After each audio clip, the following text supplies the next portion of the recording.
hoping that I'll be somebody one day.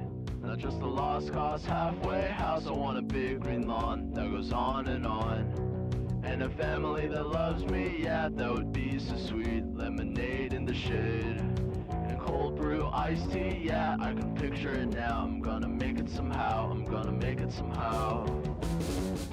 I wasted too much time trying to be myself, trying to be like everybody else. Cause I thought what I wanted was be wanted by the wrong crap. That part of town, going nowhere, hellbound, chained to the same lane. Brain wanna be daydream, just a loser with a bad team, yeah. But that's all in the past now. I'm going fast now, going fast now. I've been knocked down, kicked around, losing my footing all over town. Fell flat on my face right into the ground. I've been lost all my life, but I finally found out of the storm and into the clouds. I'm homeward bound, I was lost and found.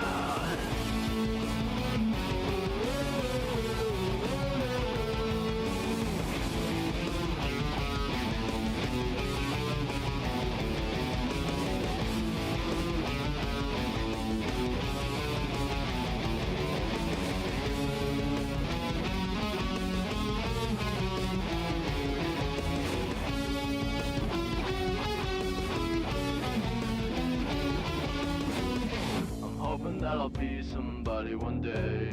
Not just a lost cause, nowhere town. I want a great big house with a loving spouse, and kids that really love me, yeah, that would be so sweet. Lemonade in the shade, and cold brew iced tea, yeah, I can picture it now. I'm gonna make it somehow, I'm gonna make it somehow. I've been knocked down, kicked around, losing my footing all over town. Fell flat on my face right into the ground. I've been lost all my life, but I finally found out of the storm and into the clouds. I'm homeward bound, I was lost and found.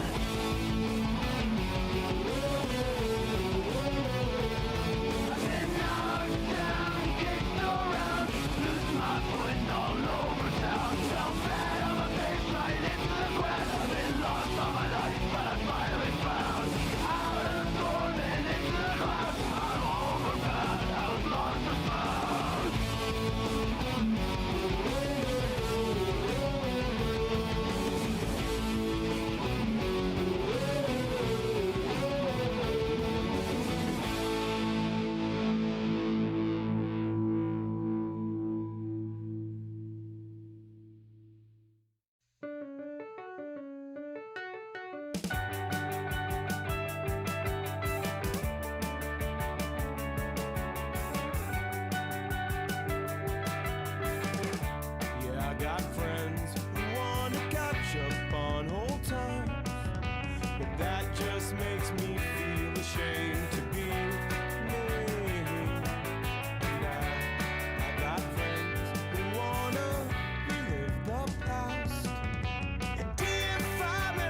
problems and all my bitterness just seemed passe. Because I realized as soon as I said it, how long it'd take to swim from Jones Beach to Indonesia. Maybe you're waiting on a call from me. And maybe you're working at a crowded restaurant, and you know all he's got a life so fucked up. You don't know what happened. Just like you saw me working at some restaurant in Paris, 'cause my life was just so fucked up, and I don't know how it happened.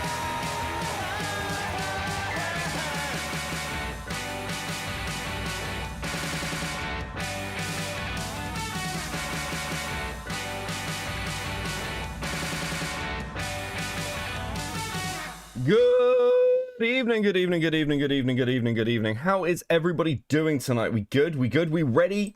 We ready for a long one? Holy fucking shit, bro. Guys, I have so much fucking content for you tonight. It is actually unbelievable, okay? We got some Chrissy Mayer stuff. We've got a load of fucking tweets. We got a 3.5 hour Joon the King video to go through. I am breaking my general principle of not watching video essays on stream. We're gonna go over it. I want to be, unlike Chrissy Mayer, I want to be fully informed, and with some of this is prep for tomorrow as well, because I want to be super fucking ready for this Chrissy Mayer stream that is going to happen with her and Camelot. That should be pretty fucking interesting. So we have a ton of stuff. I do have some stuff I want to begin with. I want to begin with some stuff that is a bit of a diversion. Transnight with a 5 pup date. The pup whose donation link was posted on Discord yesterday goes for surgery on Monday. We decided to put it on credit to get it done. Base, let's go. Artemis with a 5, a stream on MSM03 GOG Day. Hell yeah. Fucking what? What is that? Good old games? What? Thank you, Artemis. Thank you for the 5. Thank you guys. So, hope everyone's good. I didn't sleep well last night, okay? I didn't sleep after stream, and therefore engaged in Twitter shittery. Let's talk a little bit about this fucking Kilo vid and Nicholas Diorio stuff. So, because I think it's fair with this one. I want to reiterate some positions. I don't think everyone knows my positions, and yeah, I've got no problem going over this. So we'll have a fucking quick chat about it. So I got asked by Conspiracy Lima, as most people know, I respond to Lima. I got asked, why aren't you talking about this? What about these new claims against Nicholas Diorio? And I said, I spoke briefly about Kilo's new Hassan haters vid at the start of stream, yesterday at the start of stream. That was like 2 days ago now. Haven't seen it. Clips look good. Heard good things, but I don't care about Hassan Ethan shit personally. I'm only really invested in watching Destiny crash out these days. I've publicly been against the lawsuits since day one, also pro archival re-uploads, and always have been. I already disagree with Nick over this and have done for over a year. Don't know what else is said in the vid, but don't feel like getting involved. I have spoken to Quee about this stuff multiple times now. Surely there is someone else whose arm needs a good mauling. So basically, Kilo dropped a new video on like all the Hassan haters and like the Ethan Hassan stuff. I didn't message Kilo about this. One thing I have heard, and someone in chat brought this up, was that essentially like Diorio distanced himself from like Destiny and Boblax because of public pressure, and that's just not fucking true. It's just not true. I know that he was distancing himself from Destiny long before I released my vid, or Sunday released his. Not that there's much difference timeline-wise. I know this had been going on because it was talked about behind the scenes. I've spoken openly about this fucking shit because it was, again, loads of this shit is actually public at this point. We've all talked about it. I mean, we're going back to shit in like late 2024, guys. Somebody with a 5, fuck the hated Becky, you're a queen. Thank you. Much touched. But like with this one, some new stuff's come out. So essentially, Queeman went over my response. We got a nice Beckett's a sweep for me. I ended up responding a little bit to room temp on this because somebody was fighting, and like room temp's a bit of a weird one I feel like whenever temp tweets at me, it's about stuff I've kind of already talked about. I feel like I've talked about this. To like put my position really simply, I've disagreed with Nick publicly on the lawsuit stuff, on the stuff around Ethan Klein for quite a while. Nick knows this. It's never been a fucking issue. But we'll have a quick look at like this Queeman clip. Beckett has criticized Oreo repeatedly, even over the Klein stuff. I don't know why this would be the thing he's too scared to touch. He doesn't actually want to get into it and do segments about it. That's what he means by not getting involved, clearly. It's probably just as he says, he doesn't want to get involved, and now you're spurging about it. But why does he not want to get involved? Because this is what it leads to. The problem with any of the Ethan Hassan stuff, from my perspective, is it feels like team sports. I'm not making any accusations against Queeman or anyone else, but it feels to me like team sports. And one of my persistent frustrations over the last, like, year and a half is I feel like I say something. I feel like I've been pretty fucking clear. And then everyone's like, well, Beckett, why wouldn't you condemn this thing? It's like, this happened with the Diorio and Aiden. When Diorio cut off Aiden, I was like, I disagree. Like, Parry's the one who leaked shit from Aiden. I don't think that's Aiden's fault. And then, like, I think Morale said to me, well, why didn't you support Aiden? I did, publicly. Like, that's my frustration. It just feels like a complete waste of time. And as for the rest of the doc, this is all Ethan Hassan stuff. And it's people like Cameron. And it's not what I cover. So, yeah, I don't feel the need to cover it or get involved. It's really not that complicated. Why does he not want to get involved? Now, notice. He says separately, I don't care about Ethan Hassan stuff personally. Don't feel like getting involved. I mean, it is part of the Ethan Hassan Destiny shit. Like, if you're commenting on this, you're commenting not just on Ethan Hassan Destiny, but the wider conversation around the coverage of it. It's not just a one and done piece of, like, content or conversation. It's like, it's wider. You end up having to talk about all this shit, every single part of it, for content that, once again, I haven't fucking covered. And I jumped off the boat very publicly in June. We will get to that.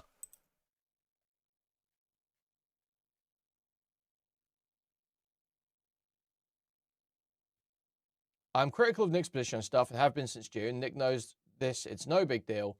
And considering everything else, I don't see what's new.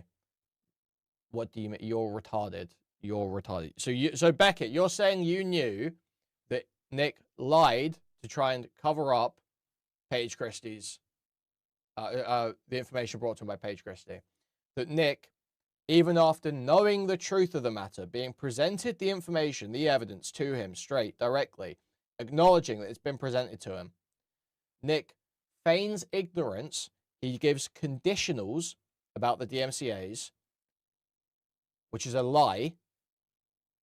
Okay, so we'll get to this clip, but there's a reason why I don't consider the new DMCA information to be, like, I don't know, groundbreaking. It's like Ethan's war against H3 Snark, from my perspective, is just not new information. In some regards, it doesn't matter when Diorio was told, though we will get to some of the timelining of this, because it is odd. It is odd. I will say this up front, actually, because it probably just makes people's lives easier. I think when we get to, like, the DMCA stuff, Nick not covering it's a fuck up. Like, straight up, I'm not defending Nick in this. He should have covered the DMCA stuff, and he probably should have covered the Paige Christie video. I don't think that's, like, a crazy take or anything. To tell his audience that the information either isn't there or he doesn't or can't have it yet. When he has the information, can have access to the full truth, the absolute, primary sources, the legal letters and everything. And it's been presented to him, and he still gives conditionals. That's a lie. Because the Ethan/Hassan topic is boring, I don't want to talk about it. So this is just like total cope. You have laid these out separately before. You know that it is separate. You find it boring, and then you don't want to get involved. You find Ethan and Son boring, so let's drop that. You only cover the DMCA issue, Beckett. It's literally 5 minutes of Ethan and 30 minutes of Nick. What would his response be there? His response would not be, Ethan and Hassan is boring. His response would be, I don't want to get involved. It would be a separate reason. What is the explanation for that separate reason of not wanting to get involved? Just ask yourself that. Ask yourself that. I just feel like I've already talked about this. We'll get, again, is it worth even playing this clip? Really simply, Paige Christie released a video in January where she went over a load of the Ethan Klein stuff. During that, she points out this Reddit post, which is confirmed. Ethan Klein hired an attorney to issue copyright claims against H3 Snark. Now, no one's sure what the hell was actually, like, struck, because those clips are long gone. I've got no fucking idea. According to Paige, these were, like, 20-second to minute-long clips. I've got no reason to disbelieve her. Nick's original response here is, like, if he's striking down posts that are, here, watch this mirror to not give Ethan Klein views, like the market replacement stuff, Nick's like, that's based, which has been the talking point around this for quite a while, even at this point. This all takes place before the content nuke, and the accusation is that Dioria was well aware of this and just did nothing with it. Now, there are a couple of things here. If we go back to January 2025, because I did go and have a look through, January 2025 was kind of fucking mental. This video dropped on the 12th. I believe this was around the time all the Bo Black stuff was happening, and then the Destiny stuff dropped. And then the next thing after the Destiny stuff was the content nuke. So, I don't know why Nick didn't cover this. Again, he probably should have done. But that's, like, about it. The like, issue with, like, DMCA strikes on Reddit is, like, obviously this is bad. The reason I'm not, I guess, freaking out about it is because my position is, this is all bad. It has been all bad all the way through. Like, this isn't, like, I'm not having a massive emotional response to any of this shit. This is me in June. Like, everyone is on the Ethan train in June. And I actually just come out, the chatter around Ethan's lawsuit is why you can never take anyone interacting with online politics seriously. The second it's against someone they hate, they'll excuse or defend whatever. People seriously sweeping for this suit are completely cracked. I have been publicly against all this shit for, like, what are we coming up on? A year? So, like, from my perspective, I'm like, Nick should have covered it. But I view the lawsuits as worse, and I know that Nick himself, and I have different opinions around archival channels. I don't think they're wildly, I don't think it's a wild bridge burning stuff, but I'm just like, yeah, he should have covered it. But I feel like I'm just repeating what I've been saying for the past year about this shit, which is the lawsuits shouldn't have been defended. Ethan shouldn't have been defended. He's been weaponizing the system. I view the lawsuits as Ethan weaponizing the system because he couldn't go after them for defamation. I've said this publicly multiple fucking times. Ecosystem stuff is and always has been basic as fuck. 101 shit. Not just in drama or politics, but in every space. Amazing to watch some people fuck this up. These are consistent positions. You can kind of get, like, this is the thing, like, it's like, well, Becca, why don't you talk about it? Because I don't consider it, like, I don't know, I'd just be saying this. So, I mean, I'm happy to say that. The Euro should have covered it. I don't think it's going to be an issue for me saying that. I don't think it'll matter. But there you go. I view the lawsuits as way more fucking egregious. I think they have a chilling effect on everything. I think they have much wider ranging ecosystem stuff. And, like, DMCA's always bad, but there is also a difference, let's be honest, from a DMCA takedown on a Reddit post to trying to do it on a channel. I just view that shit as more egregious. And as for the like whole Hassan thing, this was my response when I was getting pushed back. Oh my god, wait, you're telling me Hassan is bad? I just wasn't like, I was like, yeah, this whole Hassan is bad cope is bullshit. These have been my consistent positions for like nearly coming up on 12 months. Someone with the fab, for 2 months of coping. Nick kept trying to cover it, but didn't have time. I mean, I can see that with everything that was going on. He still should have covered it. I don't know whether it also plays into the fact that he and Paige Christie fucking hate each other. As everyone knows. But yeah, he should have covered it. That's pretty much it. So I think it's a fuck up not to do so. Just your nightmare with the 5. All be forgiven if you do 10 Dioria Snark streams and 50 Ethan Hassan Destiny streams. Those are my conditions. I mean, it just, like, from my perspective, it just feels that way. I don't cover this content. I don't really care. I have no problem saying that Diorio is wrong on this stuff. I've been saying it for a year. And it hasn't been an issue. So, there you go. Yeah. That's my response. Because I feel like every time this stuff happens, people want to know. I want to be really clear as well, actually. This is not Queeman's fault or doing. This is like, Queeman didn't say, bring me up in this. I engaged with it. Not Queeman's fault. Not taking a shot at him over it. But there you go. If anyone's wondering my position, yes. The Ethan stuff and the way that he has weaponized the system, in my view, is bad. And has been bad ever since he started doing it. I personally do not think you should be removing re-uploads of full streams. I think it is absolutely fine to have those. I think that archival work is essential to the ecosystem. I know that some people are like saying we'll move it to Rumble or move it to like the Internet Archive or whatever. I think we should have archival channels on YouTube. I'm quite defensive of that. I know that my positions are a lot more old school. I know that not everyone agrees with me. I had this shit with the Progressive Victory stuff where everyone was telling me, oh my god, you know, sponsorships have changed and the way the ecosystem and money and YouTube has changed. I don't care. My position is, toothpaste out the tube doesn't really fucking matter to me. I'm completely consistent on this, and I have been consistent. And I know that many people do not like my position on the Ethan stuff. I know I got shit for this at the time. But there you go. If you wanted me to come on here and say, yeah, Nick did something wrong or fuck something up, there you go. It's just not that big a deal. And it's not a big enough deal for me to watch like an half-an-hour Kilo vid. I don't know. Someone get me some fucking cliff notes if it really matters to you. But other than that, I feel like that's all I really need to say on it.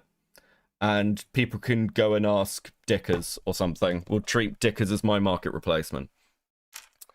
Okay, cool. Any final questions? You truly are the Rachel Carson of commentary. The Kilo video is good. I mean, I'm sure it is. I've known Kilo for a while. The clips of it I've seen are good. I think there are bits of it that, as I say, the idea that Diorio was only pulling away because of public pressure, shit like that, just, again, isn't true. And I have messaged that to Kilo.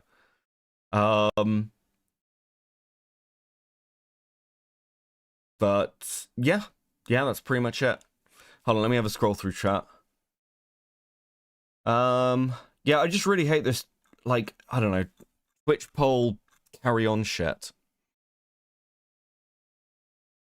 I just want to make sure that there's nothing here that anyone's made a point that I'm like, oh yeah, no, okay, that's fair.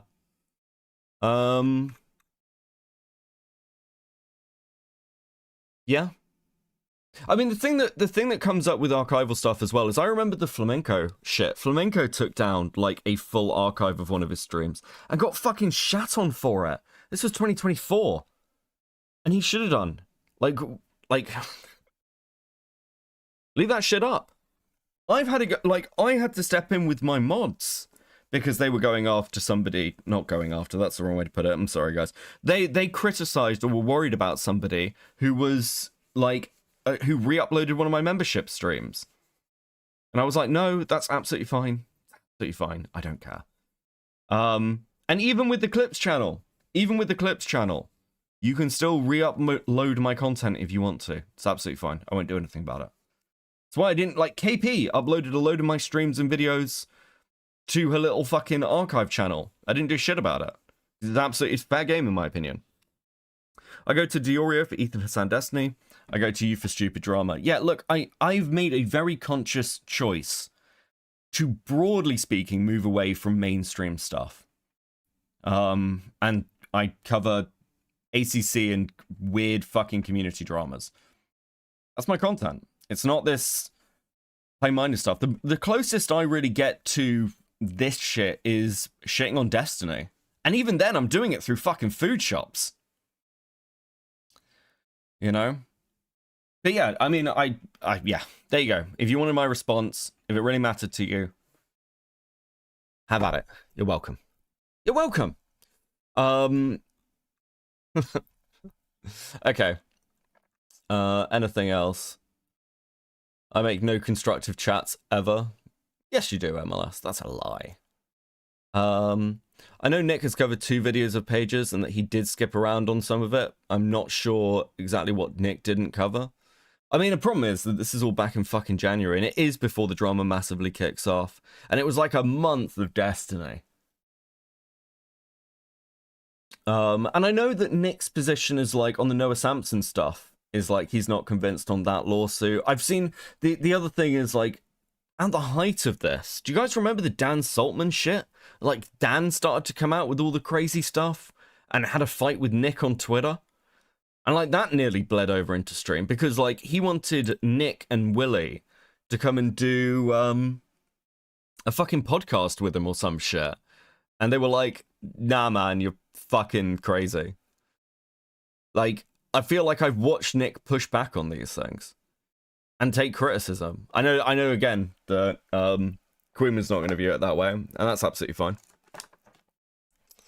But yeah, there you go. Nick had a fight with him on stream. I remember that. Yeah, like, I don't know, Dan Saltman's a fucking lunatic. I straight up wouldn't watch if you covered Ethan Hassan stuff because I'm sick of hearing their names. Yeah, it's fucking boring. I mean, again, Quinn was totally fair. I can just talk about this without talking about the wider stuff. I think in the clip he's like, if there's like, can I have a commitment from Becky that if there's new information, he'll talk about it with Nick? Yeah, sure. But again, with the DMCA stuff, I feel like the information that it's been known that Ethan has been going after the H3 snark, I feel like that's been a topic of conversation. I'm not following this super closely, but what hasn't he been trying to get the names of the fucking Redditors for ages? So he can like so he can fuck with them? I just don't feel like this is particularly new or shocking. I don't I'm just not having that crazy emotional reaction. I think the lawsuits still are fucking crazy because if Ethan sued people over defamation, I'd actually care less because that seems like the correct course. I've read the lawsuits, by the way. I've read the fucking things. They're clearly angling for defamation. They're clearly Ethan bitching about these people like fucking talking about him. Okay, anyway, yeah, we're gonna move on. Thanks for coming to my TED Talk. Let's move the fuck on, let me close this shit now. And we'll get to some Camelot. Let's get into the actual Jer stuff. There we go. Right.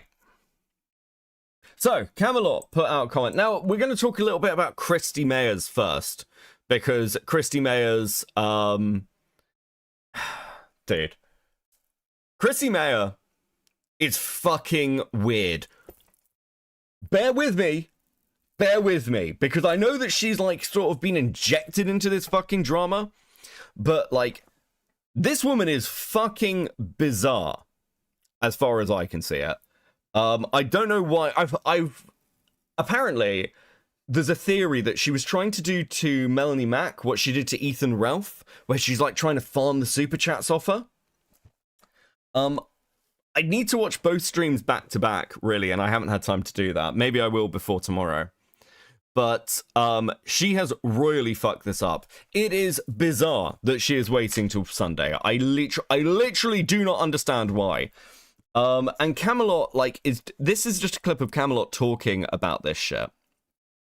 Let's have a little look. So, she actually messaged me, and she was like, "What's going on?" You know, and I gave her the whole rundown, and she was like, "Can you come on my show Sunday and explain it to me?" And I'm like, "Yeah, sure." But I thought about it, and a few hours later, I texted her and I was like, "Hey, you should come on my show today, because 4 or 5 days from now is not going to matter. Everyone's going to have made up their mind about you. You should come on my show tonight. You should do everything you can to come on my show tonight." like, it's fucking crazy that she was like, oh yeah, no, I need to talk to Camelot. And then went live with a stream talking to a fucking sex worker. Like, what the fuck do you mean? You cancel that shit. Like, this isn't someone dragging you into a drama. You have directly fucking injected yourself. You had Melanie back on. You directly just go, yeah, no, fuck it. I'll drop everything. Let's go and talk to Camelot and try and explain myself. Because you kind of get like a grace period of like 24 hours, something like that. And then that's it. After 28, maybe 48 hours, if you haven't really directly sort of engaged with the drama you've created around yourself, everyone's just gonna be like, yeah? You're fucking mental? You know what I'm saying? I was like, "We'll talk it out. I'm going to tell you everything that's happened so far. I'm going to re-ask you these same questions. And it's going to be kind of rough. It's going to be a little tough, but you might be able to garner some respect, and it will be all right. No big deal. You know, you goof real hard. We all goof sometimes. And take a few licks and come back swinging, right?" And then she said, "Yes, I'll come on." And then it started getting a little bit later, and then I noticed she scheduled her show like an hour later. And I was like, "Are we a no-go? What's going on?" I'm paraphrasing, obviously. And then she was like, "Actually, you know, I had to push my show back, so I don't think I'm going to be able to actually do it anymore."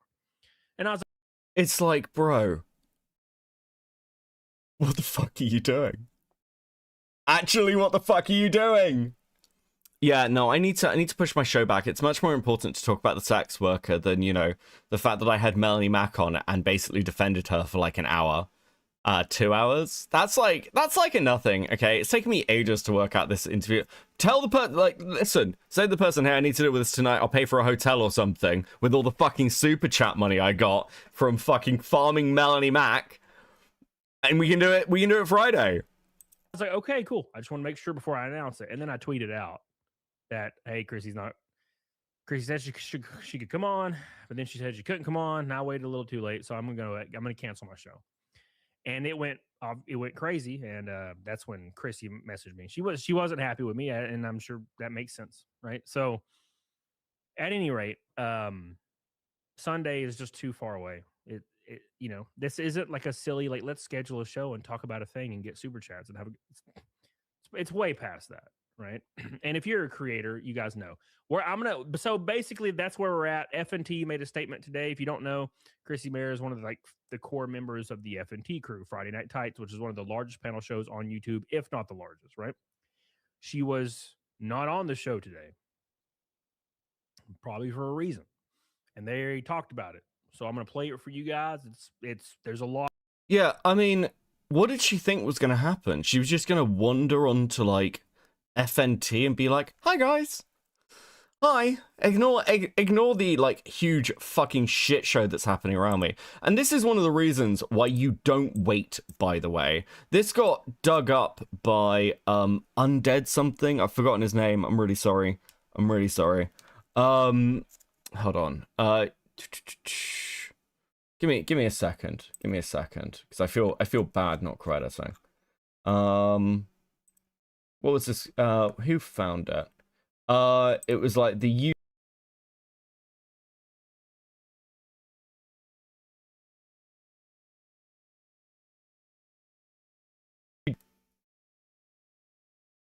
Fuck. Okay, I'm still alive. I'm still alive. I'm still alive. They didn't get me. They didn't get me, chat. They didn't get me. Fuck. I need to get a new computer. I need to get a new computer. Right, this was a clip found. This was a clip found by Undead Chronic. Undead Chronic, by the way, I haven't talked about this, but Undead Chronic got their channel fucking deleted. And the accusation is it was Melanie Mac, or the Quartering, or something involved in this that got their channel flagged down. They're on Rumble. I did watch their Rumble stream, at least some of it. And yeah, they seem fun. They seem fun. But Chronic found this clip, which is from Merry Milfmas, like 5 years ago.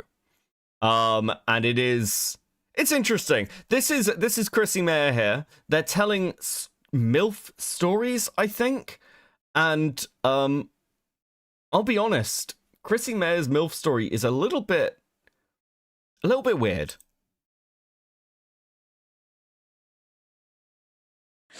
Okay, let me think. For me, I would be a single mom and I'd be like, oh, this is my first Christmas. You know, we just had a brutal divorce. I have like one child, you know, maybe she's like 8 or 9, but I'm like still trying to get it together. I'm like, look, Nancy, like we're gonna make this Christmas happen. Again, maybe it is Hallmark vibes, but she's like a little bit more desperate, like sweaty, like a little bit more in denial about her circumstances and her finances, but she's like, let's go. So she gets in the car, she throws Nancy in the back, she drives upstate to a tree farm. She's like, I'm gonna cut this damn tree down myself, and she obviously can't. She's having a hard time. She's cutting it down. She's huffing and puffing. She's trying to push it down, and then like sweaty, just the mascara's falling down because it's snowing too, and she didn't wear waterproof mascara, so it's like and maybe a little bit mixed in like real tears because it's hitting her. This is the first Christmas without Henry, you know, but she's sawing it down, and then she hears like, excuse me, ma'am, and she's like, what? It's like this 16-year-old, like it's his part-time job to work at. It's this 16-year-old. Now, it's interesting. Right now, she's doing this thing where she's like, oh, this would be the story I'd tell. And she's referring to this person, like, as a separate person, right? She's like, oh, she'd be sawing down a tree. She'd be cutting it down. She'd be like a single mother with this 16-year-old tree worker. At the tree farm, and he's like, looks like you need help. And he helps. He gets on the other end of the saw, and they're both like hacking away at it, and she's like looking at him. She's like, I don't think he's old enough, you know. And she's at, what the fuck is wrong with you? I don't think he's old enough. What do you mean? What the fuck are you doing? She's getting some hot chocolate. She's feet away, and then it crashes down. And then they both put their hands on the trunk. And then I'm just like, she thought to start slipping into the first person now. I haven't been with a man in so long, you know? And then he's like, he puts a price tag on it, and it's like a good $30 less than it should be. And I'm just like, oh, thank you. Notice that? She completely abandons the third person. Oh, he gave me a disc. Oh, thank you. And I'm like, how old is she? She's like she'd be in her late 30s. And then he sort of wipes away like my crack whore mascara. Fully abandoned the third person. Completely fucking abandoned it. What do you mean? What do you mean, random person I'm talking about? No, he wipes away my crack whore makeup. Face, and he's like, meet me inside to pay for it. I'm like, okay. And then we go. And then he's like, buy inside. I'm in the men's room in 10 minutes to pay for your tree. And then I go to them. I go, Nancy, get another cup of hot chocolate. You fucking. And then I go to the men's room, and this kid is like, yeah, he's probably like maybe. All right, let's make him 18. Fine. Let's make him 18 because I've just realized I'm live on a podcast. What is wrong with you? Apparently liberals and LGBTQ people are degens. Yeah. Kind of fucking wild that this is just on your channel.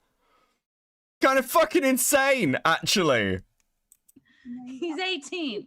He's 18, everyone. We don't need any. They're making out. Yeah, he's just hooking up in the way like an 18-year-old would hook up, like just tentative and like, just like feeling me up over my panties. And I'm like, oh God, he's not even near. I just can't believe how quickly she abandoned the third person thing. She's like, no, this is my fantasy. This is what I want to happen to me, okay? This is... Dude. Christian woman, by the way. And this time, I think she's Methodist or something. Like, these people are such fucking larpers, bro. He doesn't even know what to do. And I take his hand and I throw it down my shirt. Where was I? You're the Ron. Who's fondling your tits? He's fondling my tits. And actually, it all ends with me basically getting the tree for free, a free ornament. And I leave with my dignity and my self-esteem. I go, yeah, girl, you still got it. Come on, Nancy. And we get back in the car and Merry fucking Christmas. and I sign up for a dating site while I drink a bottle of wine. Jesus, bro. I mean, fuck, is she gonna talk about this on Sunday? She's blocking anyone who brings this clip up to her, by the way. She's like full on, I'm just not talking about this. You seem so into it, Chrissy. You seem to really enjoy it. I don't know why you'd suddenly be like, well, now we can't fucking talk about it. That's fucking...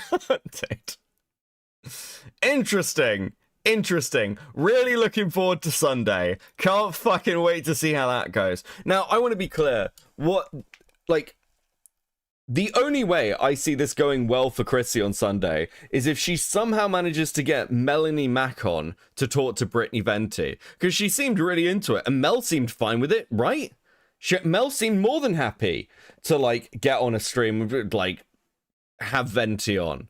So I'm sure it will not be a problem for Melanie Mack on the day of the Lord to get on a stream and explain how she thinks the entire internet is just lying about Jeremy. I'm sure it's going to be absolutely fine, guys. No problems at all. Let's do some quartering. Now, this just made me laugh.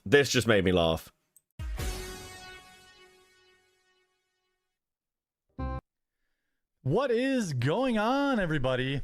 Happy Friday. This is, of course, the day before the infamous weekend that has become a meme. So shout out to the weekend. Hope everyone has a good week. He's got like a nervous... What was this? So shout out to the weekend. Hope everyone has become a meme. So shout out to the weekend. Hope everyone has a good... Like that fucking, like, he's just, like, twitching. Shout out to the weekend, guys. Oh, dude. It's, like, psychic damage. It's doing psychic fucking damage to him.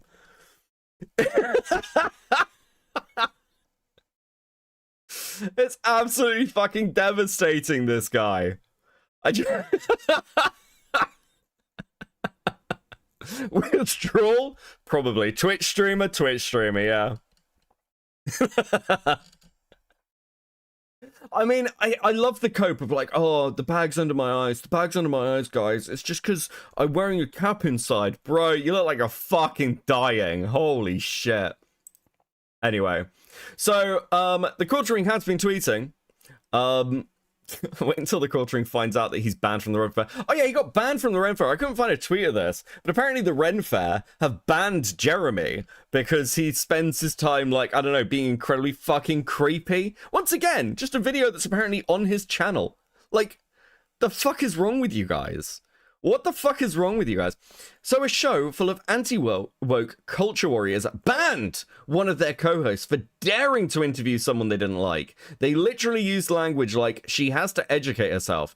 They fought SJW so long they became them. And the sad thing is, people will support this. Melanie Mack was not interviewed by Chrissy. Melanie Mack was protected by Chrissy. Like, you had, like... Chrissy was just sat there. Chrissy actually called people leftists in her chat for bringing it up. It was like, oh, it's a cancel mob. Bro, there's no fucking cancel mob. And Chrissy knew, by the way. Chrissy was well aware of this shit. She was watching Camelot. She is not new to this fucking conversation. Like, to be crystal clear, they fired an employee, publicly shamed her, and directed a mob at her for having someone on her live stream they didn't like. The SJWs got defeated, so they just decided to become them. Fuck off, bro. Fuck off. Are you actually high? Are you actually high? Like, it is wild to me that he is trying to run this narrative. Like, just shut up. Stop tweeting. We can go and watch the stream. Many of us have. It's not because Chrissy had Melanie on. That literally wouldn't be a problem. Just address the drama that is coming from chat. In fact, all Chrissy had to say was, listen, guys, look, I don't want to drag Melanie through this shit. We're talking about something else. I personally have my own views on the court ring stuff. I disagree with Melanie. I think Melanie is wrong to continue supporting Jer, but I'm not going to drop Melanie just because she is. That's all she had to say. That's all she had to say. That's it. She was like, oh, so many of these are the same. I don't know. Is that not a hint? Is that not a bit of a hint that maybe, just maybe, you should address it? I don't know what to fucking tell you. They told her, don't come on because drama. They opened the show with 20 minutes of drama. You guys can really twist things. Look, I am sure she will have no choice but to come out and apologize / explain herself so she can avoid the mob, and I don't blame her, but this is SJW tactics. It's not, actually, at all. Like, the problem is, you're not being attacked externally. You're being held accountable, I guess, for lack of a better phrase, internally. This is your own group. These are your cohorts going, what the fuck are you guys doing? It's just not the same fucking thing. And people can spin this. I know Melanie's doing this, being like, oh, people need to just go outside and touch grass. It's all drama. No, it's not. You guys position yourselves as free speech activists. You position yourself as supporting Rumble because you're free speech activists. But when, like, it becomes inconvenient to talk about the fact that the quartering has flagged people actively, and all you have to say is, I don't care if the quartering flagged the Kino Casino. That's all they have to say. Fuck the Kino Casino. Certainly some of his fans are of that opinion. It's the dishonesty that's a fucking problem. I love how everyone figured out that pic that Jeb put out wasn't him by the ears. No. They are quite literally the SJWs they bitch and moan about. I mean, the problem for, like, Jeremy as well is, like, he's more than happy to support these tactics. Like, and you can see this with, like, the Libs of TikTok thing, a massive defense Libs of TikTok got when, like, Libs of TikTok was running around doxing random members of the public. Like, we know. We know and can see the way you've acted. And Jeremy is not doing well, despite what some of the fan base want to say. This is not going well for him. There is a reason why he's coping about his views. There's a reason why his copy company is going under. And also, if you're a fan of this, you should care, because he's lied to you. You should give a shit. Again, not complicated. Exactly. They're acting exactly like SJW bullies and moralizing about it, and moralizing that it's about protecting her. Are we fucking serious? I never thought I would see the day. I mean, one of the things that, like, hold on, where is this super chat? Just give me a second. Because one of the comments that came out of that stream was this. Chrissy Mayer read this super chat as some kind of threat. In reality, it was a simple observation, Lamau. Camelot is right, by the way. Sunday is too late. This is the sort of shit you drop everything to respond to. No point firefighting when the house is already smoldering rubble. And the super chat that got sent is, you're blatantly lying You're blatantly ignoring the calls to bring up Venti. Why are you sweeping for Mel? This will harm your career. That's not a threat. It's an observation. Like, the fact that Venti was messaging Mel during this. She was DMing her, I think on 2 different platforms. And Mel just ignored it. Yeah. It looks fucking terrible. Once again, she could have just been honest. Hey, listen, I don't want to put Melanie in a bad position. I'm not going to have Venti on. Easy enough. Fairly simple. Didn't do that. Lied and coped about it. And tried to play nice with Venti in the Twitter threads.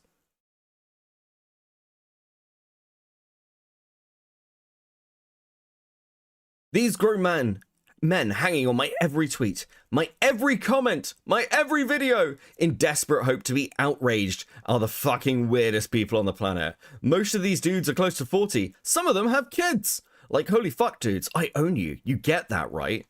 Jeremy, your entire content bracket is like crying about random news articles you find and reposting TikTok videos. Are you seriously taking shots at other people for being weirdos? You have built an entire platform on calling out like random fucking members of the public or random cherry-picked stories. It is the gayest shit possible. You yourself have engaged in drama. How many videos did he make on Monday Matt? I think he made a Monday Matt video like 2 years after the fucking drama. Trying to give advice to mundane Matt or some shit.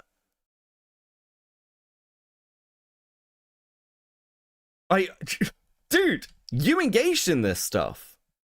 You're not one of these creators. Like, Critical could probably say something like this because Critical refuses to engage in like petty drama shit on a day-to-day basis. That is Corturing's content. Corturing talks about other people. Brie Larson, 300 plus videos. Yes. Dude, across all the creators talking about you, I don't think we're approaching Brie Larson numbers. Also, this one, he's picking out random comments. No, I don't think I will. There's no recovering from this. Just end it. You have enough pills and booze at your house to go quietly into the long night. End it, Jer. Some random fucking person. And he's like, no. No, I won't kill myself. I won't kill myself just because you asked me to in a YouTube comment. I refuse. I refuse. I am stronger than you in your YouTube comments. Okay, bro. Okay, buddy.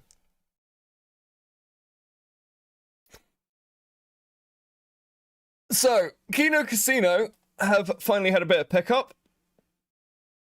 with the YouTube stuff. Nearly 1 month since the clip channel was taken down, and I still get this when I check YouTube Studio. Anyone else have to wait this long before requesting a review? And YouTube finally responded. And the courting said, please, baby Jesus, unban them. Surely the wrongful, unending harassment will stop after.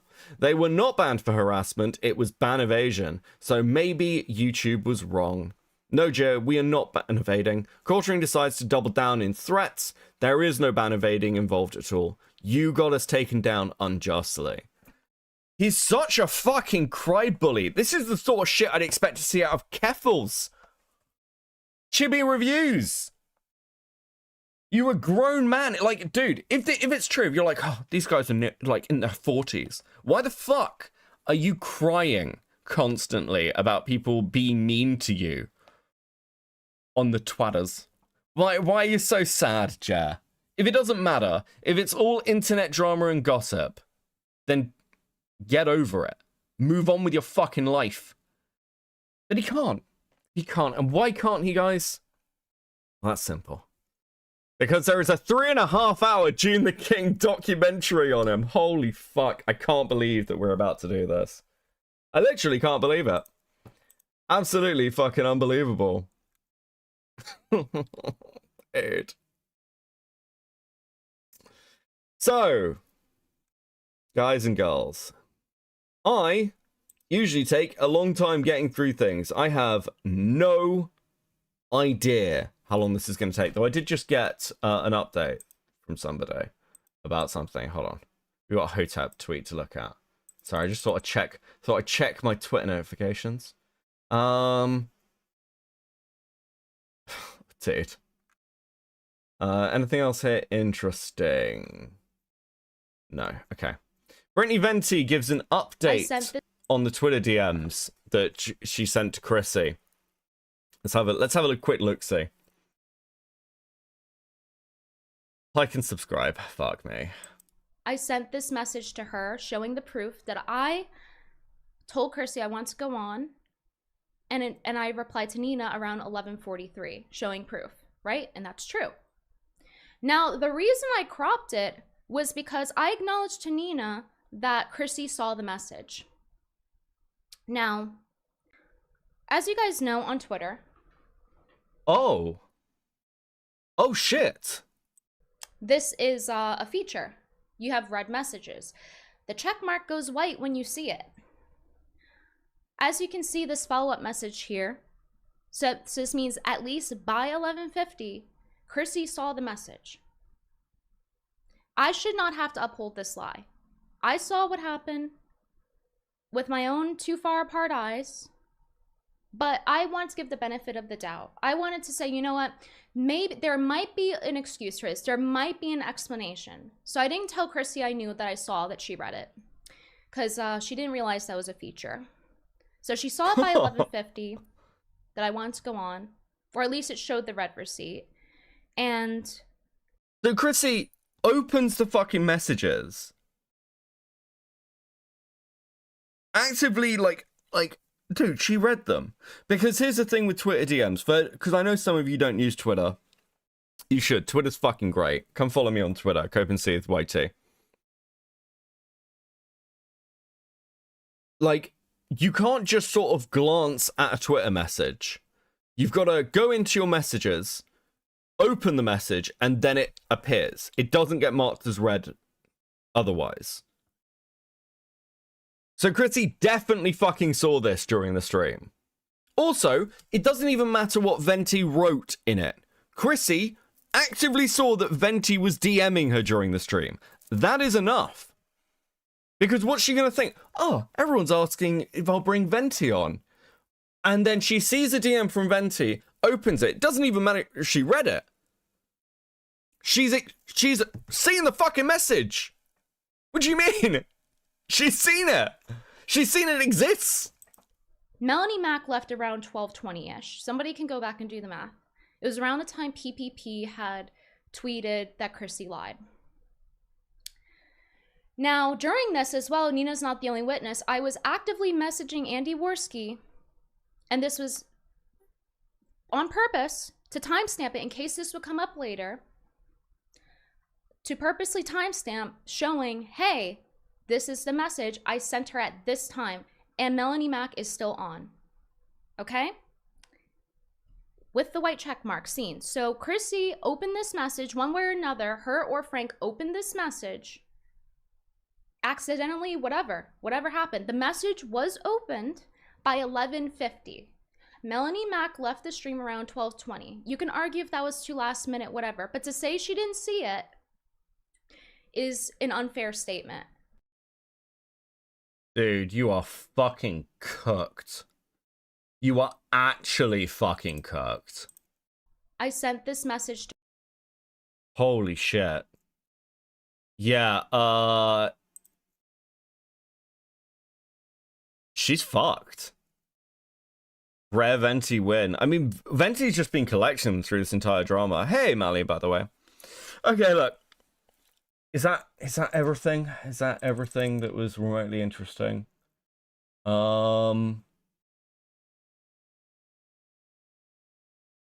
I think so.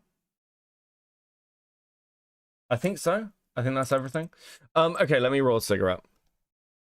So, guys, does anyone... Okay. Heck, acknowledge your e-wife. True. Oh, dude. I mean, does anyone disagree? Does anyone see a way for Chrissy to get out of this? Does anyone see a way that Chrissy is gonna be fine? Because she looks pretty fucking cooked to me. Chrissy swept for the Baldo, now she sweeps for Jar. I did hear she swept for Rakita.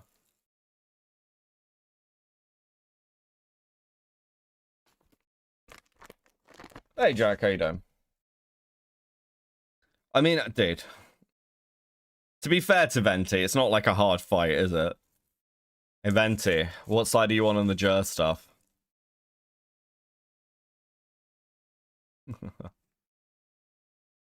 She can try converting to Islam or coming out as trans. Guys, I was very gender confused when I interviewed Melanie Mack.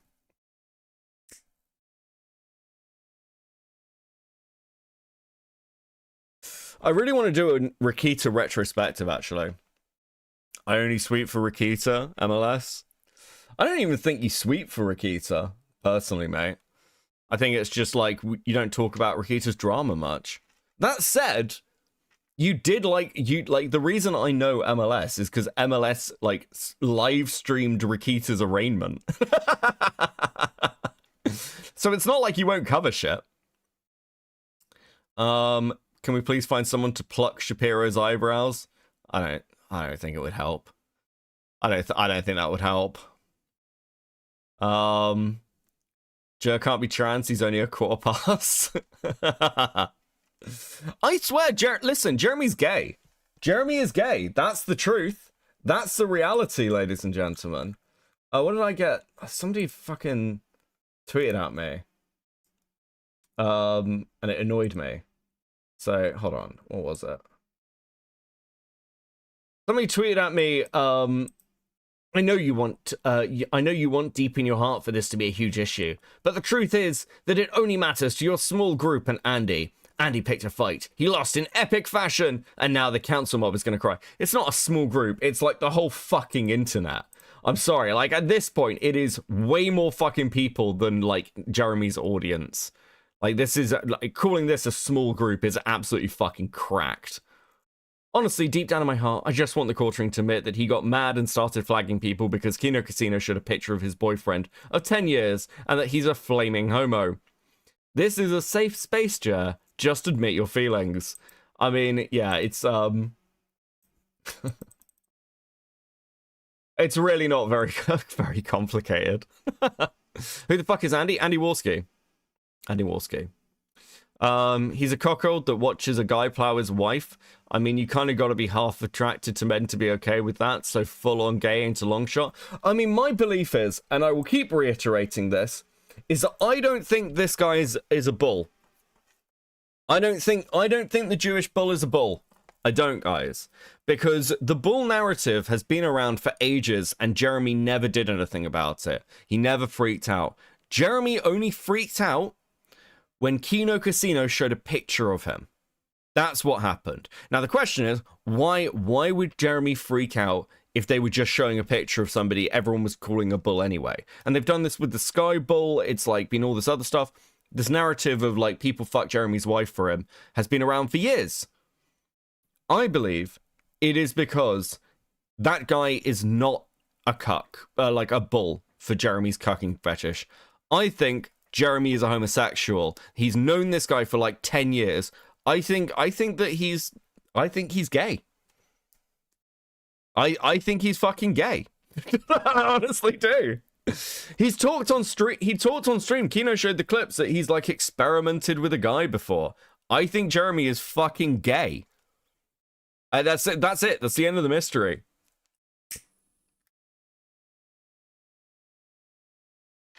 I think the reason he buys his wife planes is so that she goes flying and then he can fuck his boyfriend.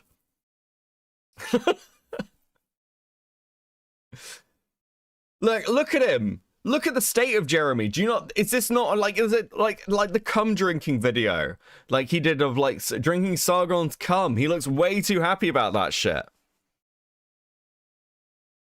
The wife watches from the chair. Yeah, Jeremy's not the cuck. The wife is.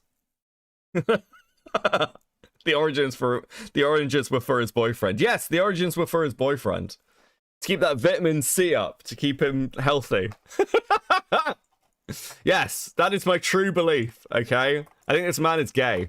Anyway, we're gonna watch this Joon the King documentary. I fucking hate reacting to video essays, but hopefully it should be good. Brother man, I'm eating dinner, what the fuck? Sorry, Cammy. Xylee believes your theory. It's because it's correct. It's because I am correct. Anyway, let's get into it. Commentary space, there are few as detested and as untrustworthy as Jeremy Hambly. He is Schrodinger's grifter, wealthy when there is doubt about his net worth, yet poor when fundraising through the guise of desperation. $80,000 in equipment. I've got $300,000 almost floating right now in debt. I'm saying I make well over $1 million a year just on. This is gonna be fucking brutal, isn't it? Oh shit, if your opening gambit is, here is all the time Jeremy is fucking e-begging.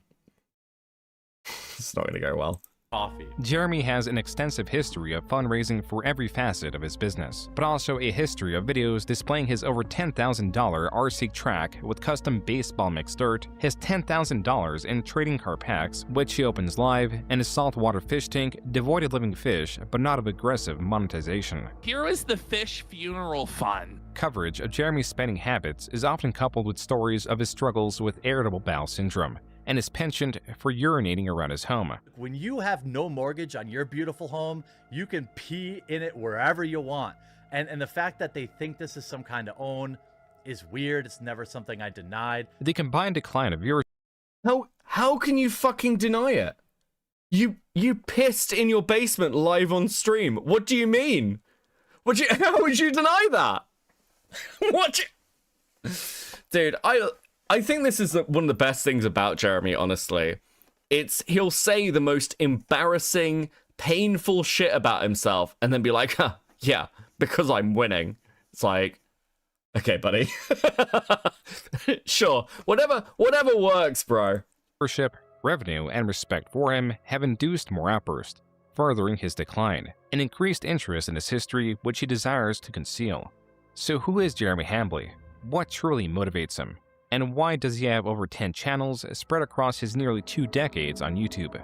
An important part of grifting is to sell with confidence or with purpose, not in the belief of the product, but for the sake of personal gain. Jeremy Hambly in the 2000s discovered that he was seemingly good at 2 things: computer repair through his employment at a computer repair shop and persuasion. This is a type of skill that I had realized working fixing computers, that I was good with people. I was good with sales, I was good with relationships, I was really good at relating to people. Jeremy, in enrolling in management computer systems courses. Dude, that's an embarrassing clip. I mean, once again, the reality of Jeremy is that he has survived by being the most boring motherfucker on the block. That's it. There is nothing else. You can, being bitched at by a couple of his audience members, they are boomer as fuck. They really, listen, there's nothing wrong with being a boomer. Nothing wrong with it. But they are boomer as fuck. Like, Jeremy is like one tier step up from getting your news from AI Facebook posts. Let's just be real.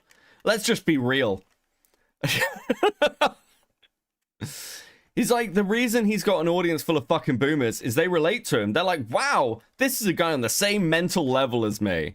You know, as I consume Facebook AI memes.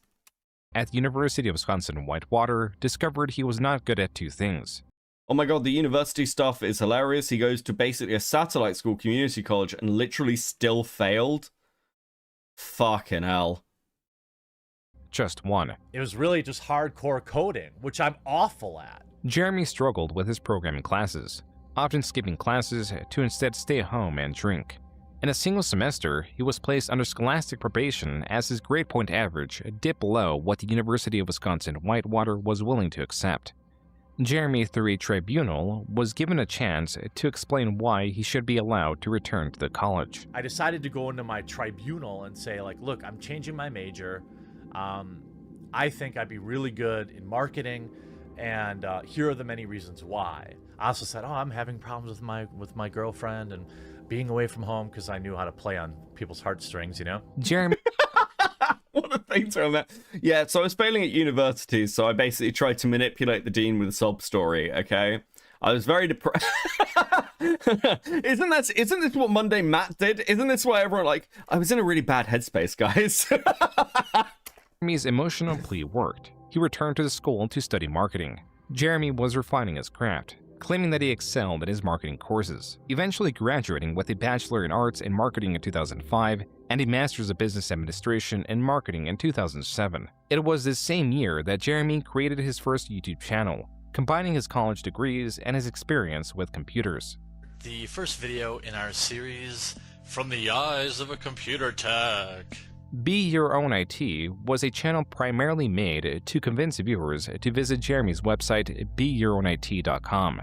In both areas, Jeremy heavily promoted his personal computer repair courses, laptop repair courses, and even a guide on how to start a computer repair business.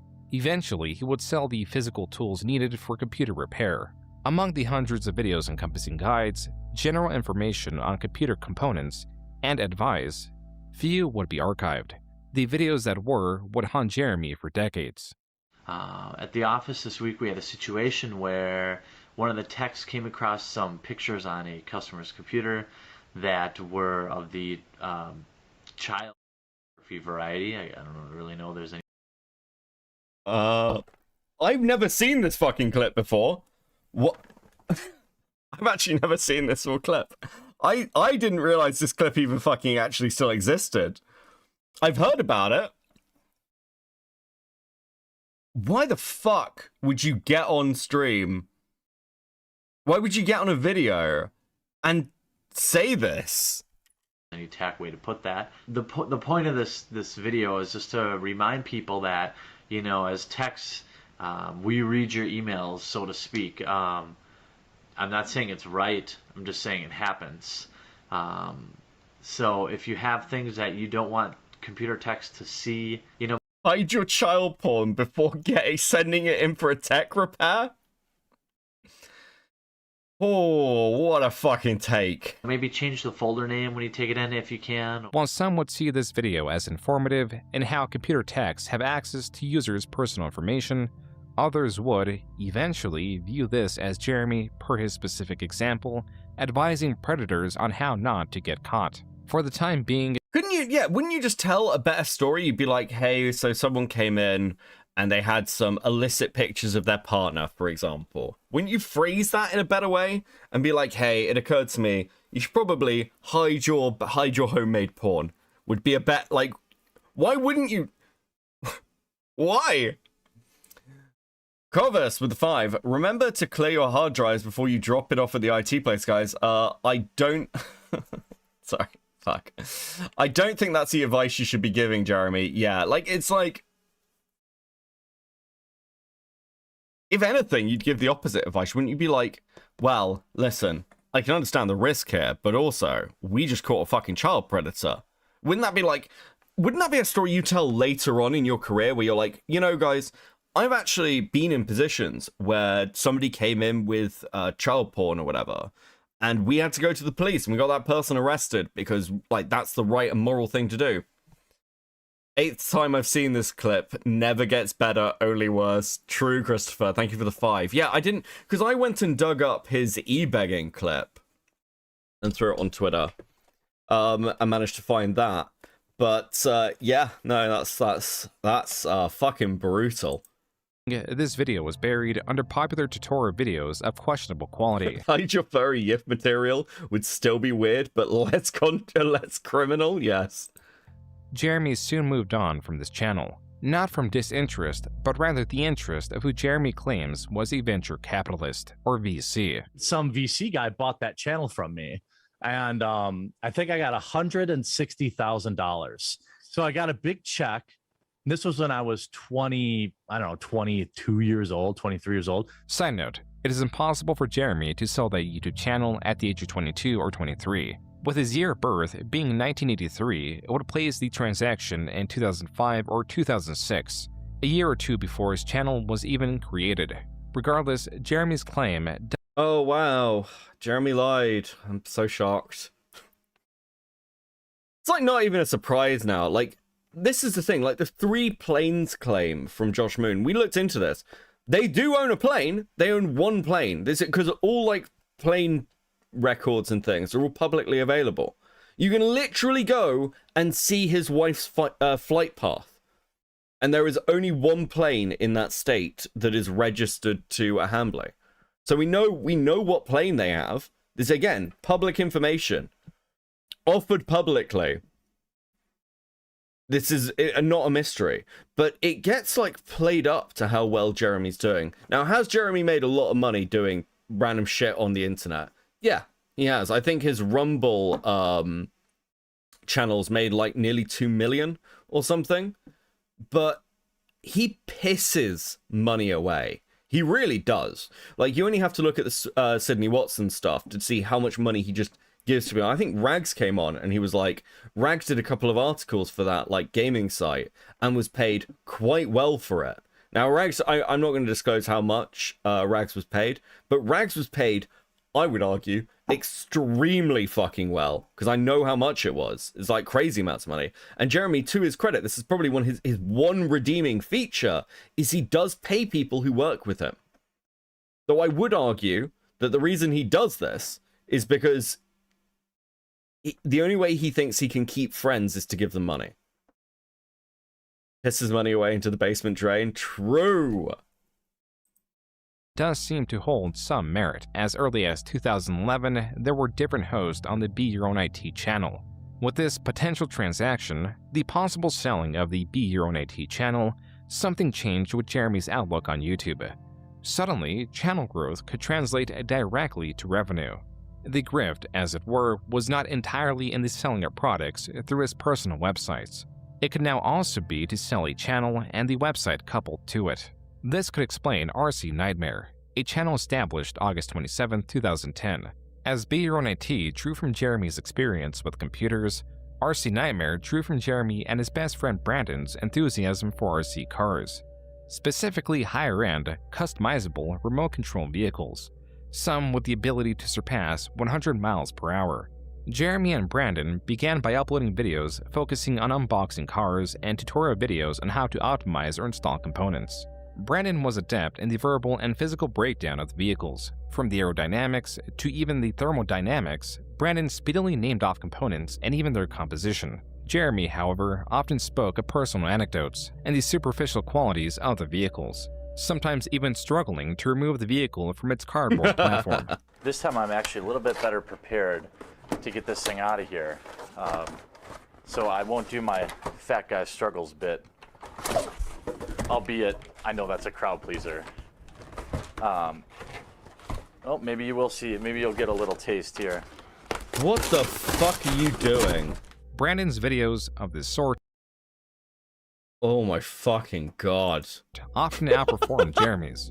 Regardless, there was not as much demand for information on remote control vehicles as there was computer repair. Naturally, this was an issue.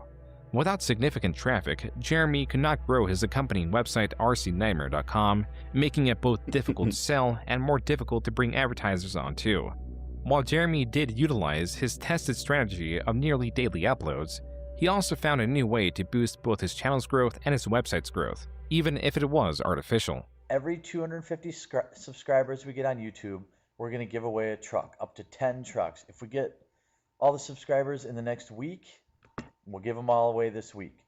All that we ask is that you subscribe to our YouTube channel, come over to our forum, have at least 10 posts in the forum. Now these can be questions, comments, or answers, and reply to one blog post. That's it. This strategy... God, he's like... Does this count as ahead of the curve? Of, like, basically begging for subs by awards? Like, I'll give you a prize, guys. I'll give you a prize. And, like, we'll do giveaways. And, like, there's no way you're making a fucking profit off this shit, surely. Getsaberry, for the 21 months at Coping. Thanks for being my filter to sit through this. My pleasure, buddy. Like, dude. I felt like I was going to have to sit through it on my own anyway. We might as well enjoy it together. Little bit of a pack watch. Appeared to have worked. Jeremy announced a winner on November 16, 2010, and a different set of winners in January 2011. 117 participants amounts to over 1,000 forum posts.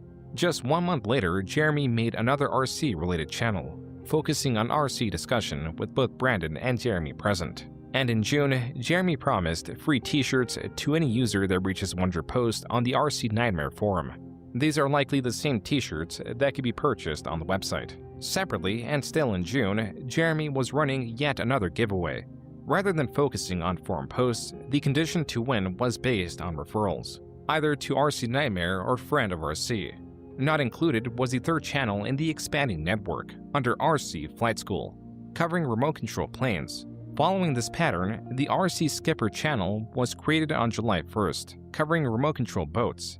These channels, relative to RC Nightmare, saw very little growth, possibly due to their lack of uploads. Though RC Nightmare would see some monetization through advertisements and an online marketplace the following year, Jeremy evidently grew weary of solely focusing on RC vehicles.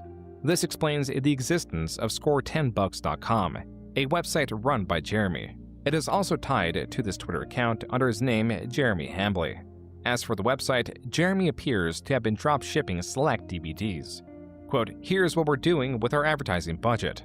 Instead of building tons of websites to promote these DVD releases or buying up ad space, we spend our budget on $10 gift cards to a major online retailer." What the fuck is this? I've never heard this before. Dude, I know that Jeremy bounced around between multiple fucking ideas before settling on being a right-wing fucking grifter. But this is fucking wild. 404 with the tube. Joe long had issues with boxes, RC, Pikmin, wives. Dude.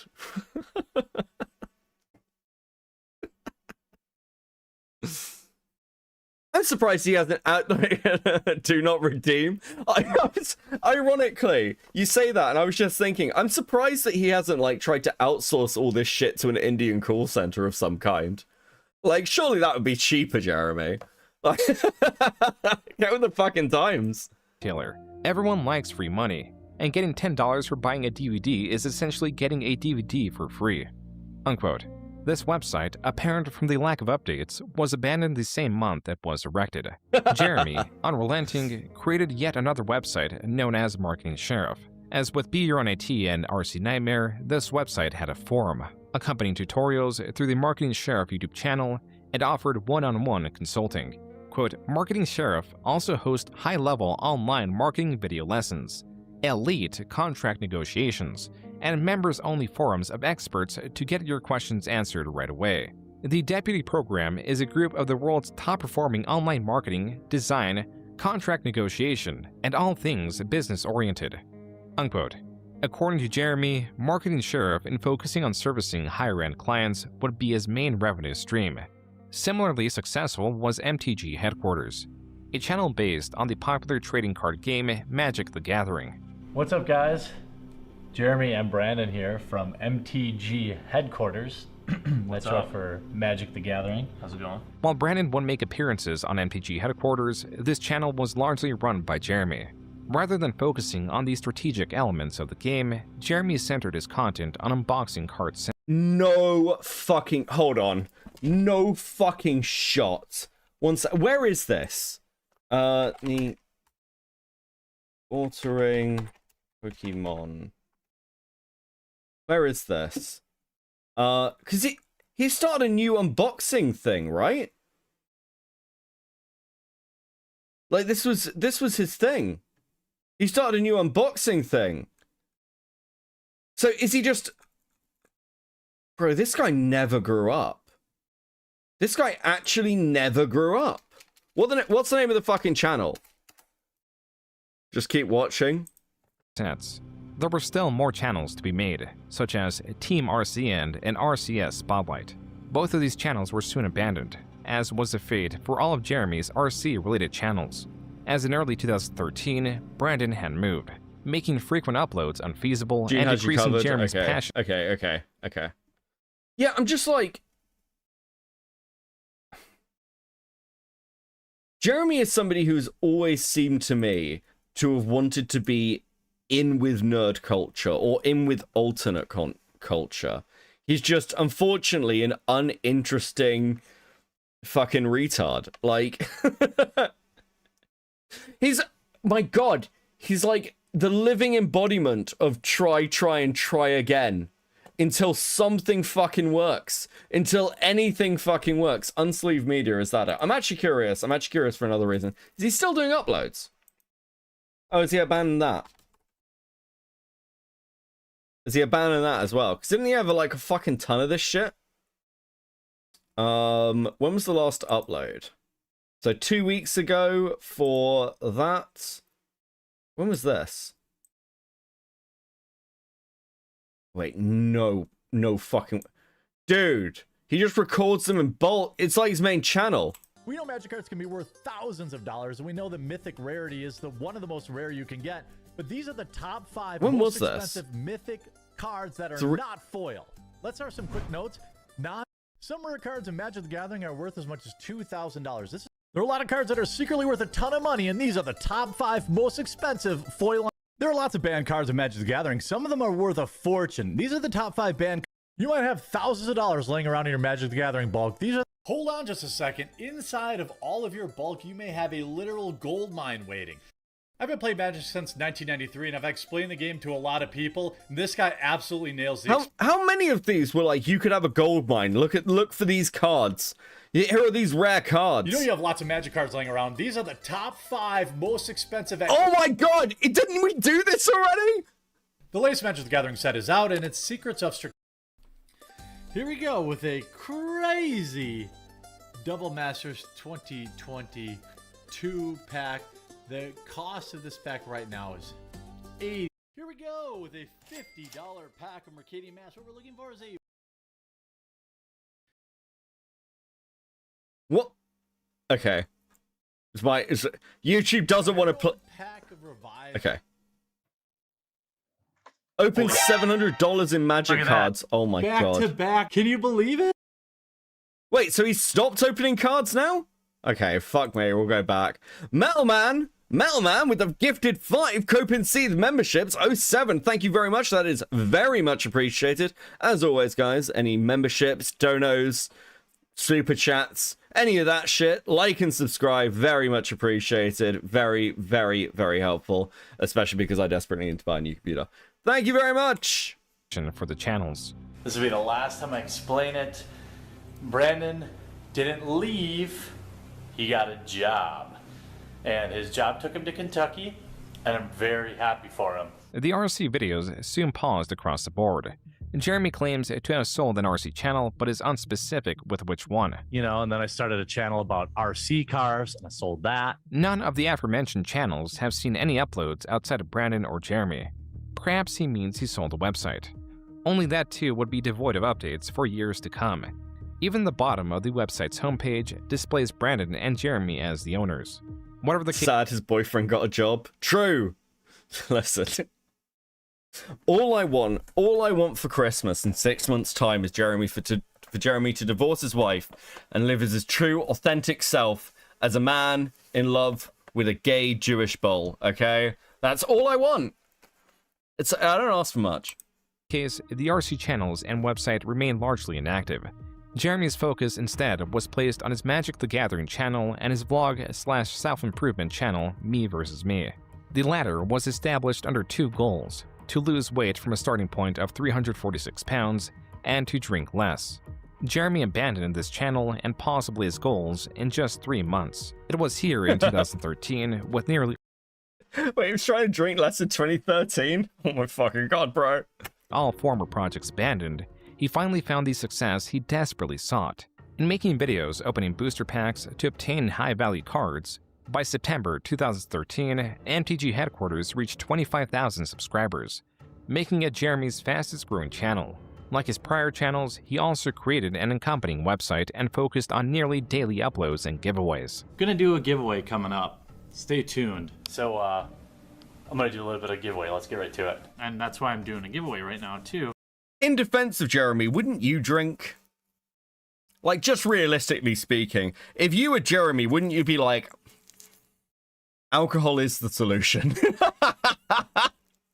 Like, I feel like he doesn't have much other fucking choice. I wouldn't be able to face life sober. Are you fucking kidding? I've been trying to give these away, which are the event decks. Jeremy here from MTG headquarters doing another sicko giveaway. I mean, obviously I kept the rares, so yeah, you know, I gotta support the channel somehow. These giveaways still required users to subscribe to MTG headquarters or the new set of trading card related channels. These did not perform nearly as well as his MTG channel. It could be because of his lack of knowledge of the other trading card games. In this video alone, he misnames one of the most iconic first-generation Pokemon several times. Reverse Hollow Charmander, the Reverse Hollow Charmander, and a Reverse Hollow What? It's Charizard! It's fucking Charizard! What do you mean? It's fucking Charizard! It's one of the four most well-known Pokemon in the world. It's fucking Charizard! Charmander in the same pack. That happened in a different pack, too. Though it is possible that Jeremy has grown several channels for the sake of selling them, in a late 2013 blog, he states it is because he is lonely. This channel could be a distraction to fill the absence of the friendship Brandon provided. That's so fucking mean. Fuckdown Studios, man, for 7 months at Coping. Let's go, more felting. So true. Whoa, buddy. I do YouTube for the community. That's the only reason I do it. I don't do it because I want to make money. Believe me, it's a money pit. I don't do it, you know, I do it to connect with people. I don't this isn't as like pathetic as it sounds, but like, yes, it is. I don't have friends that, well, I have very few. Oh my god. Oh no, buddy. Friends really in general, and it's not because I wasn't popular, not because you know, it's just life happens, and when you get older, you just don't connect with the same people you used to. While Jeremy's loneliness... So, okay, so what I'd say is, I don't think this is crazy. I think this is true of a lot of people on the internet. Like, I've been pretty open always. The major reason I started a YouTube channel and started doing this shit is because I get really bored. I'm, you know, older. Most of my friends live up and down the fucking country. I don't, like, get to go out drinking with them on, like, the regular basis like I used to when I lived down south. But, like, this is just sad. This is just fucking sad. Right? Fucking hell. Like, I know that I can go and, like, hang out with friends whenever I want to. I just have to go and catch a fucking train. Being like, oh, no, I need to start YouTube to make friends. This is fucking dire. Translate with 5. You know, I know I have a risk of addiction, so while I do drink, I specifically never drink if I'm overly stressed to avoid becoming Jeremy, laughing my fucking ass off. Yeah, I mean, I used to drink an awful lot when I was younger, but I was like 18 to 20. When did I stop, like, drinking heavily? Probably when I was about 23, 24. But I was a bartender. I was surrounded by alcohol, you know, and I worked 90 to 120 hours a week. Like, you can't sustain this. You can't sustain this into your adult life. Like, I have to be really careful what I drink now. The hangovers, man, I can't fucking deal with it.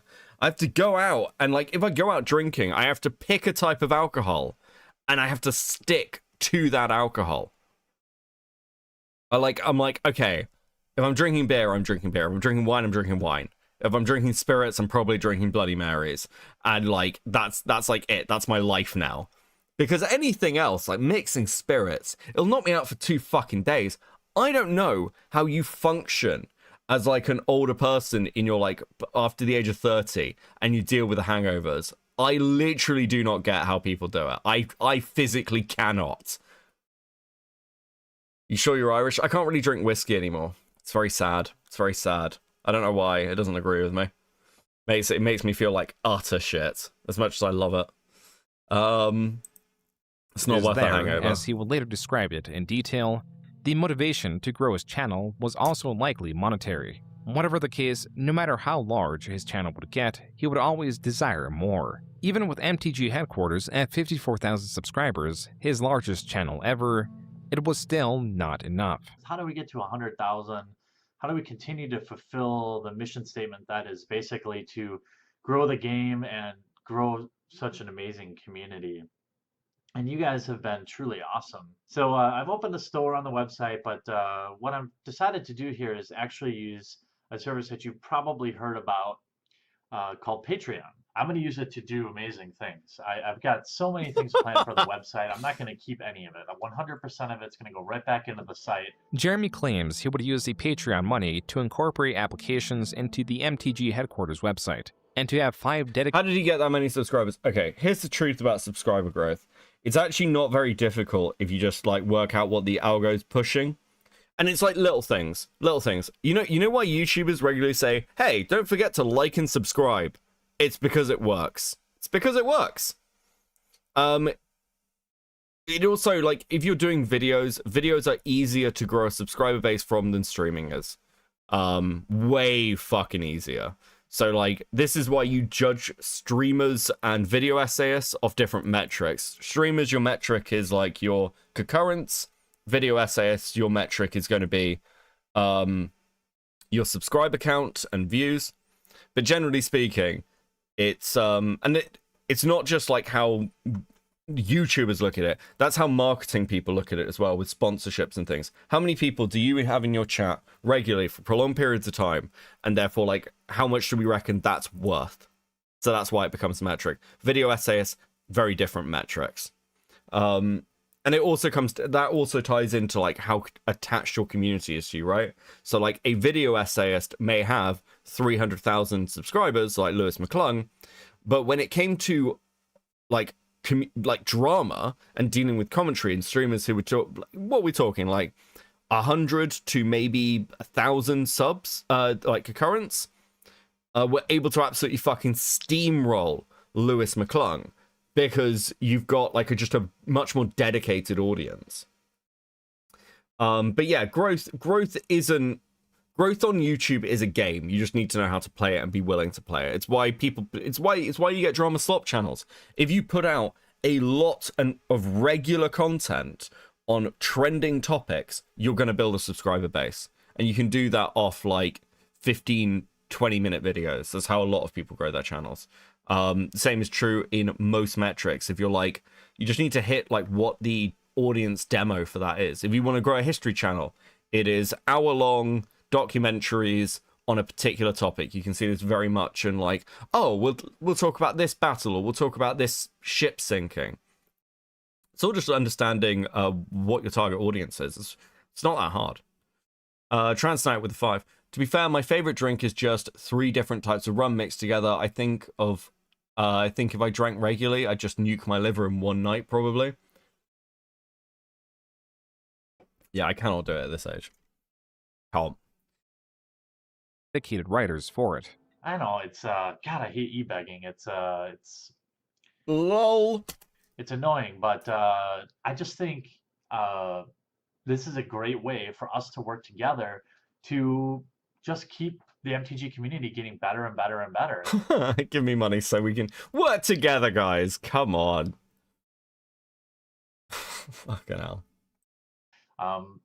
Get up and take notice and really put together some awesome tools on mtgheadquarters.com, which is essentially everybody's website. Jeremy, now 7 years into creating videos on YouTube, began to refine his approach, where he began simply asking for users to subscribe, and it evolved with giveaways. He was now incorporating purpose and community into his calls to action.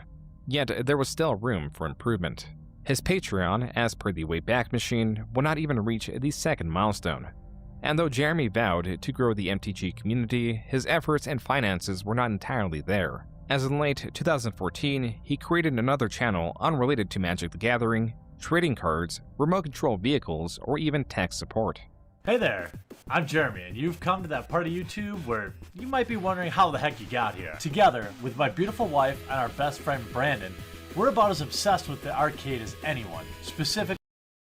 Oh my fucking god. And also, I want to be really clear. This is why his wife, like, talking about Jer's wife is fair game. You probably shouldn't. She hasn't done anything. It's not nice. But she's fair game. She's in the content. She's tied to his channel. That's how this works. That's how it's always worked. Specifically, claw machines. So obsessed, in fact, that we've already bought 4 different machines and have them in our houses. Clawstruck was Jeremy and Brandon's. Okay, look. I get Nick's obsession with pinball. I get it. I was playing some pinball recently, like, at a fucking bar in London. I get it. Pinball's fun. I can understand, like, Tommy's arcade machines, like having all the fighting games and shit. I get it. But claw machines? Fucking claw machines? You're buying claw machines and putting them in... Why? The fuck do you mean? That's the most bizarre shit I've ever fucking heard. It's so weird. It's so weird. Hey guys, I filled my claw machine with prizes that I can win. What? Like, what? Like, actually what? You know those machines that really are really hard to use and basically a bit like rigged so you lose all the time? Yeah, that's what I have in my house. His newest channel. Although Brandon had moved away, Jeremy was dead set on moving near him. Time had passed and I kicked around the idea of moving to Louisville, and oh my god, he missed his friend. That I'm going to do that, and I'm looking for a home there, and it's gonna have a big yard, one that I can put RC track in. For the time being, in early 2015, Jeremy set his sights on yet another project. Not a website or YouTube channel, but an application he named Game Finder. The word finder is missing an E in this. Game Finder. Hold on. I just need to check something here. Listen, this is getting a little bit deep. This is getting a little bit deep. I just want to check something. I mean, Game Finder, Game Finder.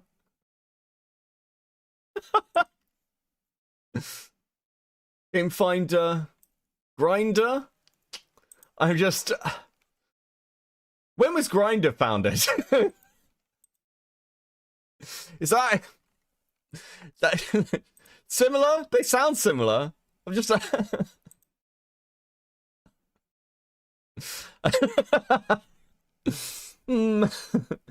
been looking at this app. I've been looking at this Grinder app. Grinder, Game Finder.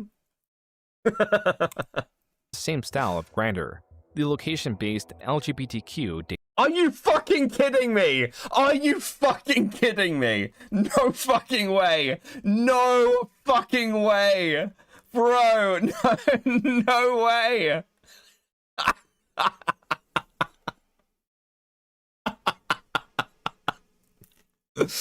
Oh, no way. Oh, that's really funny. That's fucking awesome.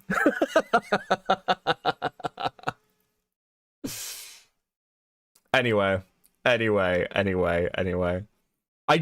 honestly have not watched this. I'm completely blind, okay? I had no fucking idea. That's fucking hilarious. Dating app. Likewise, Game Finder was an app for its users to find one another. The criteria were the games users sought to play in person.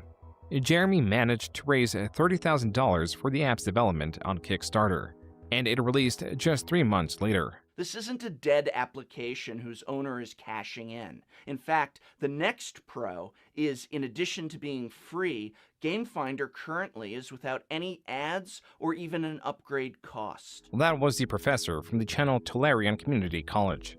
Like Jeremy, the professor runs a Magic the Gathering-based channel. This is someone that Jeremy met at a convention earlier in the year. The professor was one of the creators Jeremy got along with. The same could not be said about Wedge from the Manosaurus, a creator that cancelled a meeting of fans and creators because Jeremy was to be in attendance. All this is explained in this video from Darium CCG. So even with Jeremy being somewhat infamous in the Magic community, channels like Tolarian Community College were willing to be fair when assessing Game Finder. While the professor praised the app's lack of advertisements or predatory monetization, his complaints echoed the major issues users had with the app, describing it as simplistic and lacking in features. While Jeremy was aware of these complaints and sought to add more social elements to the app, The app's main plight, according to Jeremy, was that it never hit critical mass. It was never able to reach a wider audience on launch day, meaning users would download the app to find few people online. Jeremy claims the app also had budgeting issues, such as spending too much on rewards for Kickstarter backers and too much on the development cost of the app, claiming to Wait, he kickstarted this? Oh fuck, of course he did. have spent $10,000 to $20,000 more of his own money to market it. If what Jeremy says is true, then MTG headquarters would be more to him than a device for monetary gain. If anything, Jeremy was building a sort of reliance on YouTube. There was something about seeing his channel grow that would excite him. That gave him purpose. This could explain the ever-increasing giveaways, and why he has yet to sell this channel. If growing the channel gives him purpose, then what happens when the growth slows? When the video's earnings begin to drop?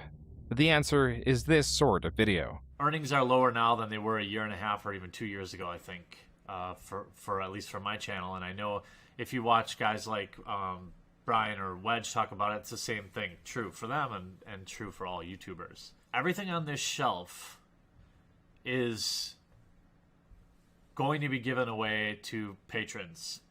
Each month I'm going to host several giveaways where any patron will just, win it from, even if you back for $1, you're eligible. I never started this channel with the expectation of making money.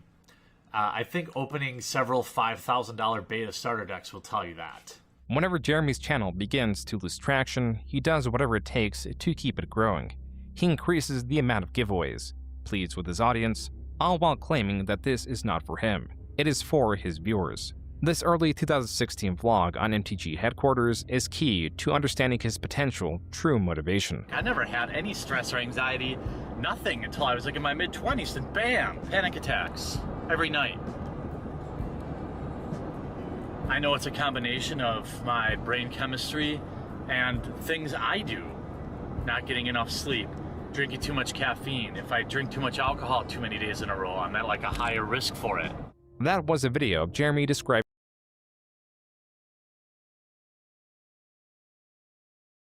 Dude, like, there is no way that he is not absolutely fucking spiraling over this current drama. It must be fucking tearing him apart. Look at the state of him back before there was any of this shit, when he was just doing Magic the Gathering stuff. I wonder whether the impacts of this drama, because he is losing viewership, he's lost the respect of everyone. He's now under heavy fucking scrutiny. And Jeremy strikes me as the sort of person who can legitimately not deal with that. Like, again, he kind of got a pass because he was just fucking boring, but being stuck in this loop where he's constantly having to see criticism of himself, he must be hearing, because Melanie Mack also can't deal with this shit. She, like, legitimately cannot cope. He's got, like, no support network. I wonder if he might actually give up. Like, if this is it, like, if this is his ceiling, if he realizes that, he'll just be like, yeah, fuck it. I can't grow anymore. I can't see number go up anymore unless I buy the subs. I mean, to me, it's his little bubble popping and we're all cheering it. I mean, it's a long time fucking coming. Long time fucking coming. describing his anxiety issues, something that began in his 20s, something that he has been unable to shake. Earlier in the same video, Jeremy explains how, approximately 30 times a day, he reaches into his pocket to make sure his Xanax is still there in case he has a panic attack. Coincidentally, the rate at which he's been getting these has seemingly increased since his channel's growth has slowed.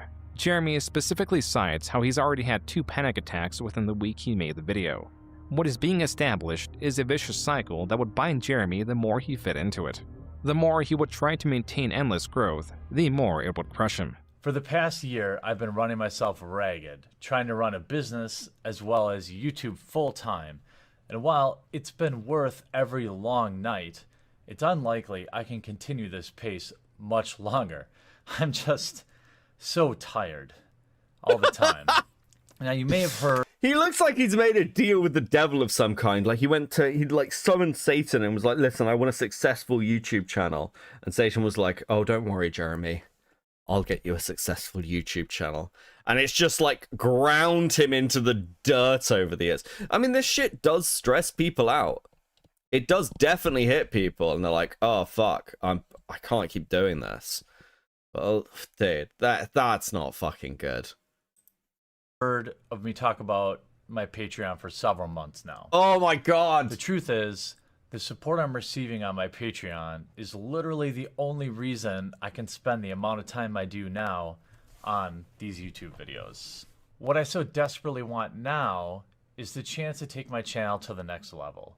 In this video, released April 2016, it appears Jeremy was reading a pre-written You know, it's also really worth noting that YouTube monetization and making money on YouTube was it wasn't new in 2016, but people were definitely still finding their feet with what was like normal and acceptable. There was huge conversations about like at least in 2014 about monetizing your channel and having a Patreon. Do you think he'd turn to Fent? sales pitch, asking his audience to increase their support on his Patreon, allowing Jeremy to reduce the time spent on his clients from marketing to sheriff, claiming it is for better or more diverse content on MTG headquarters. While Jeremy did make good on diversifying his content with the increase of collaborations, interviews with Magic the Gathering artists, and even PowerPoint presentation guides, none of these videos could trump his simple, effortless card-opening videos. As much as Jeremy desired to change and improve into something superior, he could not find any footholds, and was slipping into a breakdown. Now, I wish I'd done a lot of things differently. I wish I was friendlier with other Magic YouTube channels. I wish YouTube ad revenue wasn't less now than it was a year ago. But I can't change any of that, really. It was just a month later, in May 2016, that Jeremy went on his infamous Twitter rant, spurred by this panel. Women are playing Magic and we're here to stay, and there are only going to be more of us. And that's kind of the conversation I want to have now, instead of just looking at us as something that is weird and to be studied. This panel was streamed and uploaded in video form. It is titled Women in Magic Panel, and sits at only 22,000 views. It is not at all a video of major significance, and is of 4 female judges discussing their experience in the Magic community, from the sexual harassment they received, to wanting women in Magic to be treated as a norm in the Magic community. Louis Scott Vargas, a streamer, quoted a different Magic creator who posted the link to the video on Twitter, noting how disappointing the comments were in response to the video. Jeremy, under his MTG headquarters account, responds by stating that they should not be so thin-skinned. Yet another creator joins the conversation, emphasizing how people should be less crappy to each other. Jeremy responds, quote, "I simply choose to not be offended by what anonymous commenters say. That's a lot more obtainable," unquote. The conversation then moves into gender and God, it's like everything's fucking foreshadowing. Skin color. Jeremy stating it is entirely irrelevant to Magic players, and how his penis does not in fact make him stronger. This kicked off a new set of tweets, not directed at any individual creator, rather the Magic community in general. Quote, "So many mindless betas in the MTG community. Come on, sheep. Demand proof, statistics. You know, actual evidence. Attend." Can't imagine why the community didn't like him. It's a real mystery. really shrouded as to why Jeremy, like, look, you gotta embrace the space that you're in, and it's not hard just to be like, yeah, women in Magic based, cool, awesome. There's a Warhammer creator that I've been watching. He does like shorts. I completely forgotten his fucking name.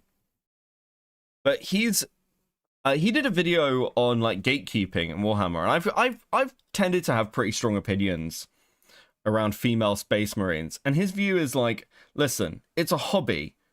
Just let people have fun in the hobby. And like, don't get me wrong, I've watched feminists wander into generally male spaces and completely fuck them into the ground. So I probably don't share his opinions. But I think that there's an element there where, like, politicizing every part of a fandom or a group, which is what's happened to so many places, happening in gaming, it's happening in tabletop culture, just makes it less fun for literally everyone. And I would rather people just be like, not so much like Games Workshop themselves, but if someone turns up with a custom army of some kind, like, it's like, sure, cool, whatever. Like, does it really matter? Does it? If you're just playing the game? It becomes a different situation when you've got, like, the fucking campaigns of we need to change this thing, we need to get this thing, and we need to make it more inclusive for everyone. It's like, but generally, if you want to customize your minis in a particular way, who the fuck cares? Like, who gives a shit? And while I'm deeply suspicious of kind of the feminist lefty crowd changing things, especially after things like Gamergate, I can appreciate that if you've not been plugged into this culture war stuff for years, if you've just ignored it, you're probably like, this is gay and annoying on like the side of like, you see Arch Warhammer, right? Like, whatever fucking archers. But the lore, well, here's the thing with the lore. Let's just be clear with the lore, because I can see people. The lore, you know, like originally in Rogue Trader there are female space marines. The lore has become much more solidified, but things get retconned all the fucking time. Like, no one's complaining that the 11th Black Crusade has been completely fucking retconned. I think another one of the Crusades was completely fucking retconned as well. They're probably going to retcon things from the War of the Beast. Like, yes, Space Marines now in the lore are very, like, dedicated male. But, like, I think it was, like, over the female Custodes thing. And what annoyed me more about that was, like, can we just have some Sisters of Silence models? Can we have more Sisters of Silence stuff? Is that cool? There's cat girls in Warhammer 40k. I don't give a fuck anymore, Lamau. Dude, there have been cat girls in 40k for so fucking long. Transhumans are like, and like mutants have been a major factor because they're all like, oh, what's it called? Necro, whatever the fuck it's called. From the RPG style Hive game. Let's not even get into the games. Dude. Anyway. Attention sheep, formulate your own opinions. Being wrong is simply better than parroting popular opinion. Apparently presenting a logical alternative Is it Necromunda? It says Necromunda. I was saying that in my head and it felt wrong to me. I don't know why. I think it's because I've been watching the Second Chronicles of Riddick movie the other day. I'm like, isn't that from Second Chronicles of Riddick movie? Anyway, whatever. It means you hate women. I should have known better, lol. Going back to real world. This era of feminism gets lost in spending more time shaming actual conversation. I love women. They are every bit. They won't add Skavens to 40k, and that is the biggest mistake. Well, that and the power scaling is a mess. The power scaling is a mess. I would look at some of the rules. Listen, I love Skaven. Skaven are the best faction. Nah, Lizards are still really up there, but Skaven are awesome. Skaven are awesome. I've been listening to Gotrek and Felix audiobooks. I love Thankwell. He's so fun. He is the best rat boy. Are equal, unquote. Jeremy would delete these tweets soon after posting. This will not stop them from being archived and immediately posted again on Twitter. This user takes note of his specific tweet in response to a comment about planeswalkers needing their own bathroom. Jeremy adding that they should send their urine into the aether. This was viewed as a commentary about the controversy of trans people requesting to use the bathroom of their gender identity. Jeremy responds to this screenshot with, quote, "Things turn toxic, so I clean them up. But yeah, you're right. Planeswalkers should use their own bathroom in the aether, kid." Unquote. I mean, this is what was going through my mind. You guys think that joke is transphobic? You think that joke makes me a monster? Let me show you what a monster is. According to Jeremy, the pushback from his comments encouraged him to double down and act more aggressive, even if his intent was not an honest commentary. Even though Jeremy frames it this way, he would first attempt to regain the favor of the community with an apology on Reddit. Quote, "I want everyone to feel included in MTG. You can't really control how people react to certain things, and certainly Twitter is not a great place to have a complex discussion on gender issues. Everything I said after my original few tweets was at best insensitive and at worst outright wrong. Again, I am sorry." Unquote. This post has exactly 100 comments and 0 upvotes. The comments cite Jeremy's passion and specificity behind these deleted tweets and are distrusting of his apology. Some are even noting how often Jeremy is editing the Reddit post. To this specific comment, Jeremy responds, quote, Yeah, it wasn't reading right. I am not good at writing, so that's why I do videos. I am just trying to apologize and the comments keep saying it's not good enough." Unquote. Jeremy would address his tweets in video form. You know, drama over. Don't be a dick. I thought, I guess maybe I had to say that, but from what I'm seeing is you all just basically know that, you know? It took about a month and a half for Jeremy to begin right where he left off. On Twitter, he changed his display name to MTG Shitlord HQ. I feel like Beckett would like the Necron. I do really like Necrons. Infinite and Divine is like a fucking incredible book. It's so... There are fucking court cases. They have Necron court cases, and they're fucking absurd. They're so good. Thank you for the team out, man. Anyway.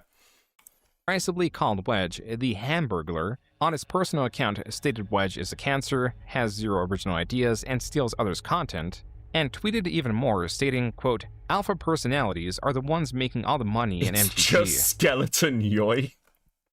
Yowie. Fucking hell. It is. The entire book is basically, will you two just fucking kiss already? Jesus. They need a sequel. Talk to any vendor. They are capitalizing on your beta-ness. The MTG community is not ready for truth. Cucks and white knights drive the entirety of the narrative. Wizards, discrimination is guaranteed if you have a conservative mindset. Community discrimination also guaranteed. I mean, look at their community team. Every one of them is leftist. Don't be a beta lotus, folks. Be an alpha. Unquote. Jeremy changed his display name again the following week, this time to make magic dank again, and tweeted, quote, "Straight truth, the reason you can't trust me is easy. I don't need your money like other top MTG channels. Simple as that. Here is the thing about my fellow shitlords. We have real numbers. Some will like to believe everyone who plays MTG is a snowflake. Nope." Unquote. In August, continuing this escalation, Jeremy announced that he had blocked many people on Twitter. Back to his personal account, Jeremy posted pictures of his guns in response to riots happening in his area. Finally, Jeremy, on his MTG headquarters account, states there are no good-looking females or males with personality, and that the vast majority of MTG YouTubers have subpar production quality and are boring. On the Magic TCG Reddit, users commented on Jeremy's ongoing rants. One former creator blames Jeremy for why he stopped making videos, specifically due to how Jeremy's low-effort pack openings flooded YouTube, potentially burying their higher-effort content.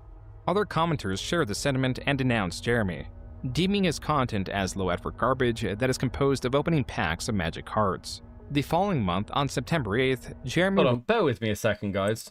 Give me a second. Sorry, I just saw something casually, just had a quick look at Twitter. What the fuck is... What? No, it's not. What? What? What? Hold on a second. Did he just tweet this? So Jeremy just tweeted out 11 minutes ago. Every live stream I have ever done has now disappeared from YouTube, and my podcast channel with 2 friends seems to have been banned. I'm sure it's totally not false flaggers and just a coincidence, but please take a moment to create a Rumble account and follow the quartering there. Maybe it's a glitch and they'll reappear, but based on everything going on, I'm not confident. To be honest, it's my opinion this is obviously because of mass flagging from the very people who claim to be against it. These losers never cared about free speech. They are worse than anything they ever accuse anyone else of. And I'm just like, what? What the fuck are you talking about? Quartering Live. They're still here? They're all still here? What do you mean? What are you talking about? I mean, they're all still here. Also, if they'd flagged down every single one of your live streams, your channels would be gone. What do you mean? That YouTube wouldn't be like, oh, listen, we've reviewed your channel and we're just removing the live streams. Don't fucking worry about it. That's not how YouTube works. What the fuck are you talking about? What are you on? Bro, dude, this guy needs to get a fucking grip.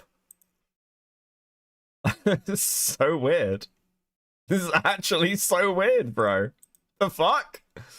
Okay, whatever. Released a 28-minute video addressing his ongoing controversy. I mean, his lives are gone from his channel, but wouldn't the most logical explanation be like he removed him himself? Like, he's created his own internet. Come over to Rumble, guys!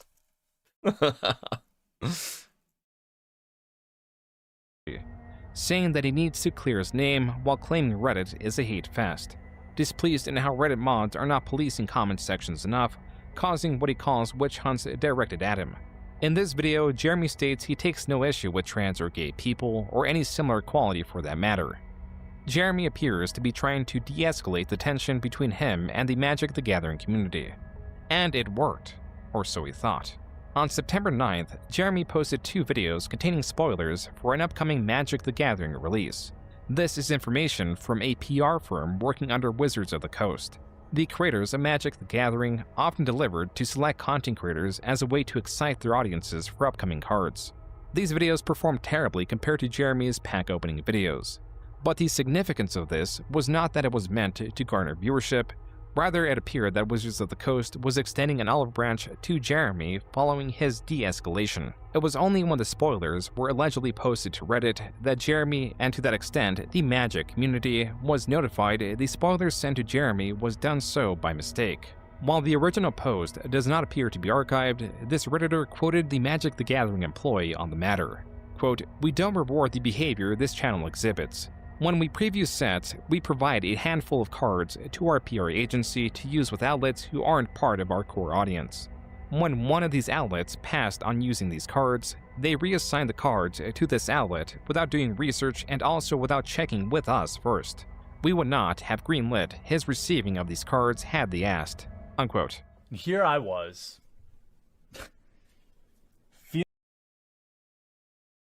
Like, obviously the company doesn't want to be associated with you. You're in the middle of fucking drama. This is one of the things as well. I don't think people realize. But sponsors are really fucking careful with who they associate with. I know for a fact that marketing people watch drama channels. Right? People who are, like, looking at these kind of, like... who do like sponsor and everything else, they watch drama channels because they're interested to see what the like if there's anything going on. It's not hard. It's like, is this content creator we're considering working for with a for a campaign going to end up embroiled in some drama that's going to be a pain in the ass for us to deal with? That's a genuine question they have to ask. And, like, there's a reason why people like Arch and, like, a load of other people end up fucking blacklisted from Games Workshop, for example. Games Workshop wants to be really protective of its public reputation. Feeling like a total moron to think that Wizards had just extended the olive branch and everything was going to be good. Jeremy in this video compares that statement as an endorsement to witch hunt him, simultaneously claiming that Wizards of the Coast are listening to an extremely small minority of 30 or 40 people, while also stating that he is receiving a massive amount of hate. The one boon with this controversy is that Jeremy had a newfound angle to solicit donations, one that could weaponize culture and anger, a combination that would bring him much strife, but also considerable wealth. You can speak with your wallet and take the plunge and back us on Patreon. The more backers we get on Patreon, the louder voice we can have, the more interesting things we can do. Wizards can't. Wizards won't fly me out to PAX. We'll go to see them at PAX. That Patreon gets big enough, I'll fly to every major event and I'll stand there and do coverage for you. And I'll try to keep it real 100%. Oh my fucking god, bro. It's just never ending with the guy. I think there is something like, it's one thing. Because again, right now I'm sat here being like, hey guys, don't forget, need to get a new computer. I've been pretty open about this, like the channel funds that come in get redirected into the channel. And that's one thing. And be like, because I view it as like, you know, where like if you don't know or sub or whatever, you know where the money's kind of going. But there is like a world of fucking difference to like, hey guys, don't forget to like and subscribe, to join my Patreon, give me money. I am your voice. I am your warrior. If you don't support me, the woke leftists win. It's just something really fucking distasteful. And from the reality with Jeremy as well is he's been doing this forever. Like, I posted the video on Twitter where he's like begging for attention and like people to write reviews of his blog and interact with it. This guy is a professional e-beggar. The one thing Jeremy has got really good at is begging for sympathy and money. That's his biggest achievement. Feed the Jenny. Thank you, Priestess, with the 2. Wookie with the 2. Your begging is inspiring. Thank you very much. That's why. Listen, I was just drawing a comparison. We're all good guys. But notice the bags under his eyes are in this old video during what was probably an extremely stressful time. Yes. I mean, like, being called out by the company you're making content like for the products of must be, yeah, incredibly fucking stressful. The midterms, Beckett, the midterms are over. We can listen. It's time to put the Jeremy dog down. The midterms are over. Maple with the 5, contributing to the lad. Keep up the good work. Thank you very much, Maple. That is much appreciated. Please enjoy these stickers for your hard work. As I rock in the corner. Much appreciated, much appreciated, much appreciated, guys. It's super based of you. Thank you very much. Let's keep going. Dude, this is just fucking sad. Was the beginning of Jeremy's capitalization of outrage. In the following years, Jeremy would master his craft. Meanwhile, with the understanding that he was not welcome in the Magic community, Jeremy revived Pokemon. I always feel really bad chilling. I get bitched at about it by Jenny, by the way. Like, can you like promo and stuff? But like, I can't imagine doing this shit. The endless, join our Patreon, retweet me, support me, please guys, please. I need attention. I'm under attack. It's fucking unbelievable, bro. Pokemon headquarters while still posting to MTG headquarters. The video announcing his return sits at less than 1,000 views. Jeremy posted on his Pokemon channel from late 2016 to early 2017. The channel failed to gain any momentum, with its videos far underperforming compared to videos found on MTG headquarters. It was here that Jeremy resigned himself as a pack opening channel with the occasional commentary video. The latter type of video was often on the topic or tangential to his infamy. If you would have told me that there's a man more universally hated in the Magic YouTube community than me, I would have told you, you're crazy. On June 5th, 2017, 2 things happened. Jeremy posted his final claw machine related video on Clawstruck and live streamed while drunk. While he often tweeted at, no, that's so out of character, or commented on other creators in the MTG community, there was one that he targeted unprovoked. This was cosplayer Christine Sprankle. Serial virtue signaler and crying for Patreon dollars cosplayer Sia Sprankle Run posted yesterday. Allow messages to my Facebook page again. Question my life choices immediately. Posting out. Came for cosplay inspiration and left only with an erection. In all seriousness, though, I love your work. Okay. Jeremy was wait, hold on. Got a fucking update. Oh, dude. That's not good. That's not good at all. Meme copium. The quartering, after deleting his own channel and 80+ videos, is now claiming he's been struck. This isn't the case because you can check on Social Blade. He's removed the videos from his channel. You can't lose 80 videos and keep your channel. This is absurd. It's honestly disgusting he's trying to play victim now. Dude. Additionally, he's been deleting tweets all day. It's Miller time, as well as his BitChute. So the idea he's trying to sell is all these platforms are banding together to oppose him. This story smells like a Walmart bathroom after Jeremy has his way with it. Flash, this is not termination. He deleted himself. It's still showing I'm subbed. His channel is not available. Subscribed. So weird. Yeah, real fucking weird, Jeremy. Oh my god, bro. This fucking dire. Commenting on Sprinkle's post and the comments found within. A post about receiving unwanted comments. Here we go. Victor Puente, cuckold. You know this dude's a cuck. Oh, yes, she's just under constant anonymous direct message assault. Like, she is literally triggered. Here goes cuckold number Nicholas again. It makes me sad that you have to be. It makes me sadder that I'm not even surprised. Me, despairing over social norms. If you're going to creep, at least have some decent grammar. I'd agree with that. Obviously, Sprinkle is a pro cosplayer. You know she's a professional cosplayer by the fact that she has to solicit Patreon dollars and then cry in her Patreon video to get loser beta cucks to give her money. I mean, it is like an all-you-can-cuck buffet on this thread. Oh, I'm sorry, Sprinkle. Let's look at your cosplay, your art, where some poor 14-year-old kid was unfortunately made an erection comment about you. And fuck him for being such a degenerate.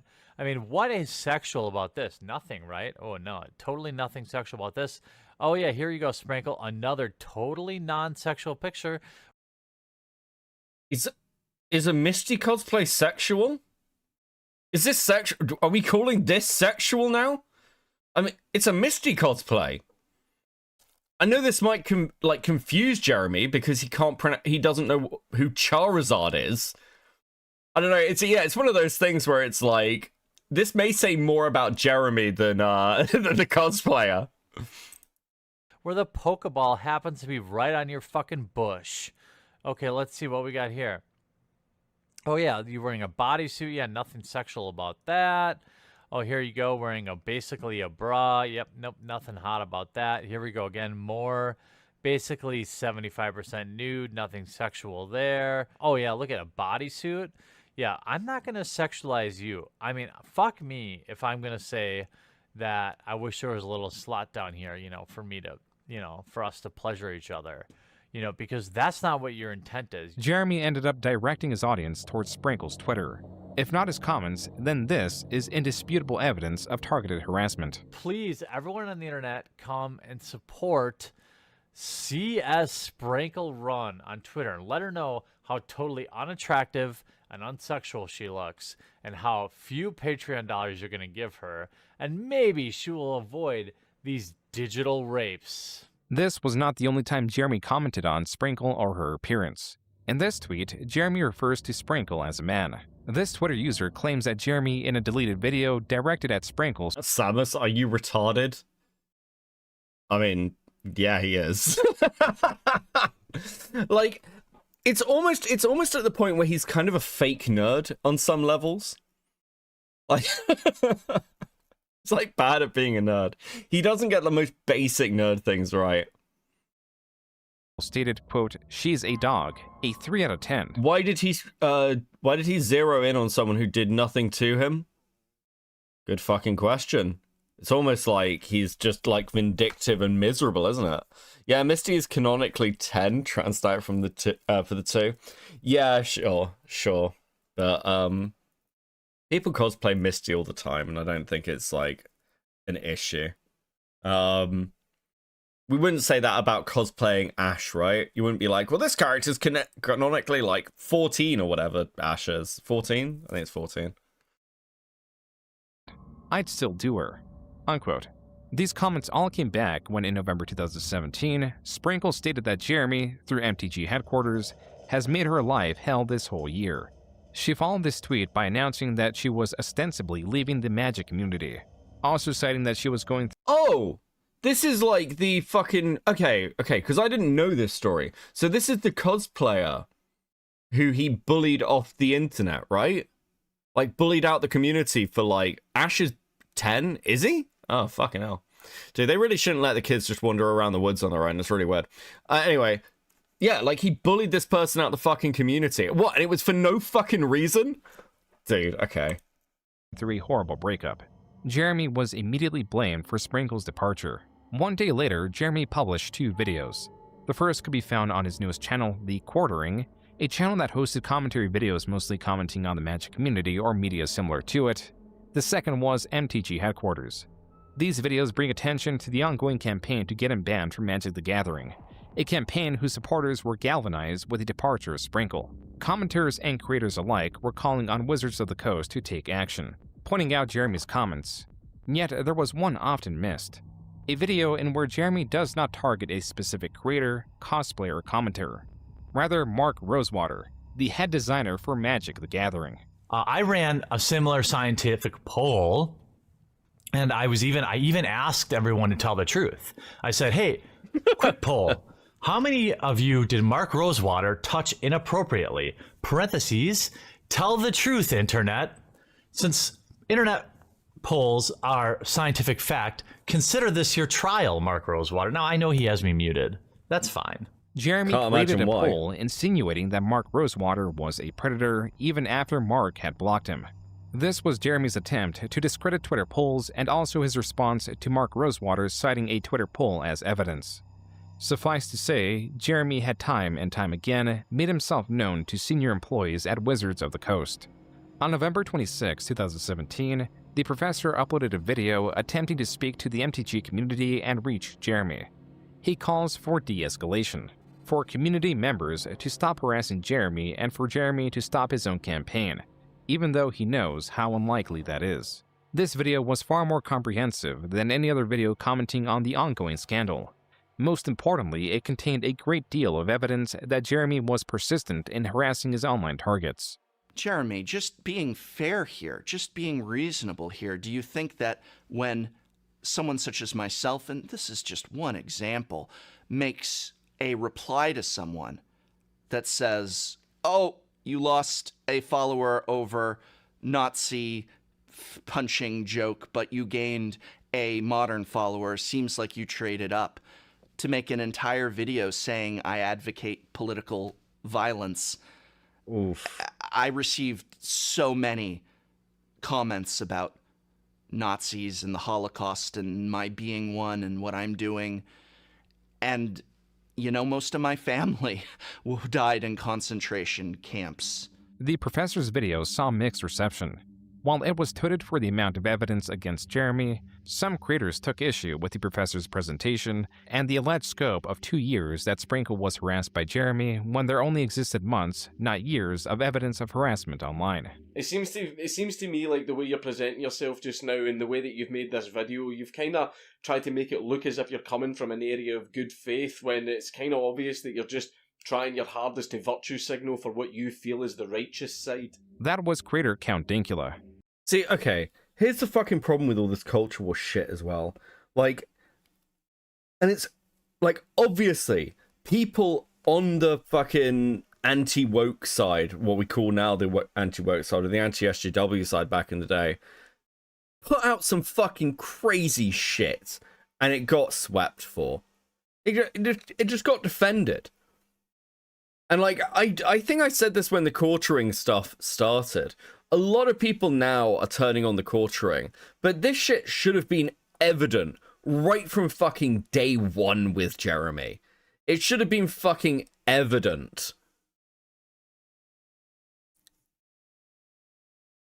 Like, bro, this is someone who's worked, like, the professor is someone who's worked with Jer. He's, like, promoted, like, or, like, talked about Jer's, like, app thing. He's in the fucking community. Oh, the guy that blocked your mum. Yes, the guy who blocked my mum, Destiny. Yes, true. For those who don't know, listen, I'll admit my bias. My mum used to tweet a lot. She had like she had a little Twitter account with she had like I think a frog as a picture, and she mostly used it to troll Guardian journalists. But she got blocked by the quartering because the quartering tweeted out, oh, there's one word the establishment fears, and it's got blocked by Count Dankula. It's like one word the establishment fears, Count Dankula. And my mum tweeted that's 2 words, and he blocks her. And I remember this vividly because my mum like phoned me and was like, Beckett, who's Count Dankula? You know this these internet people. who's Count Dankula? I was like, oh yeah, he's the guy with the, like, who got taken to court over his dog. I'm sure he's blocked me. He's blocked me. And I was like, fucking what? Percy, why are you tweeting at Count Dankula, Mum? What the fuck are you doing? And I've just never been able to really take him seriously after that. I know it's like a little thing, it's like a block. It's just one of those things that's always stuck in my mind about him. It's like, bro. Fucking hell. A creator that would later start a podcast with Jeremy. He encourages his audience to research this for themselves. Advice that will go well to Jeremy's own response to the professor's video, not found on MTG headquarters, but on the quartering. Jeremy's video opened with the professor's minor comment about Nazi comments. Did you just evoke concentration camps to strengthen your video about mean tweets? Jeremy failed to engage with the overarching arguments that Jeremy is disruptive and that he encourages unwelcome comments. Instead, Jeremy chooses to comment on the professor's superficial qualities. I want to point out, look at how disheveled he looks, how he has kind of a lazy face. His hair's all... Your mum sounds like she would have been a blast. My mum was barely contained rage and chaos, quite frankly. It got her into a lot of trouble, but yeah. She had her moments. Yeah, to be fair, she spent way more time messing with Guardian journalists. She came to me another time. It's like, Beckett, what's mansplaining? I was like, what do you mean? She's like, what's mansplaining? I was like, well, it's like men overly explaining things to her. She's like, this Guardian journalist, I can't remember who the fuck it was, has accused me of mansplaining to them. It was like a full like rage comment from this Guardian journalist towards my mum, assuming that my mum was male. Yeah, she had a lot of fun with that shit. Awry. This is on purpose, okay? This goes on for about 2 minutes. Jeremy fails to state anything of substance. It is then that Jeremy claims that the professor's video was so well researched that it must have been a collaborative effort. Jeremy then presents this theory as fact, and states it as proof that there is a secret collaborative movement to smear him. Jeremy then reframes the professor's overarching argument, claiming that there is no evidence that he harassed creators like Sprinkle. Instead, there is only evidence that he is a quote-unquote asshole. To go even further, Jeremy claims he is the target of wide-scale harassment, and that Sprinkle failed to provide any evidence herself that she was harassed online by Jeremy, discounting any evidence directed towards her because she was not the one who sourced it. The difference between this cosplayer and me, of course, is I actually showed the hundreds of messages I received. I showed the actual threats. I showed people sending me the names of my parents and their address. Jeremy, to discredit the professor and those against him, continued to claim there was no evidence against him, also insinuating he did not delete anything. There's evidence, but he must have deleted it. Or in this case, the professor insists I did. While Jeremy does delete evidence, isn't it literally the same shit over and over again with this fucking guy? I'm being harassed, guys. I'm being attacked. There's a cancel mob after me. It's so difficult. I'm a poor little victim.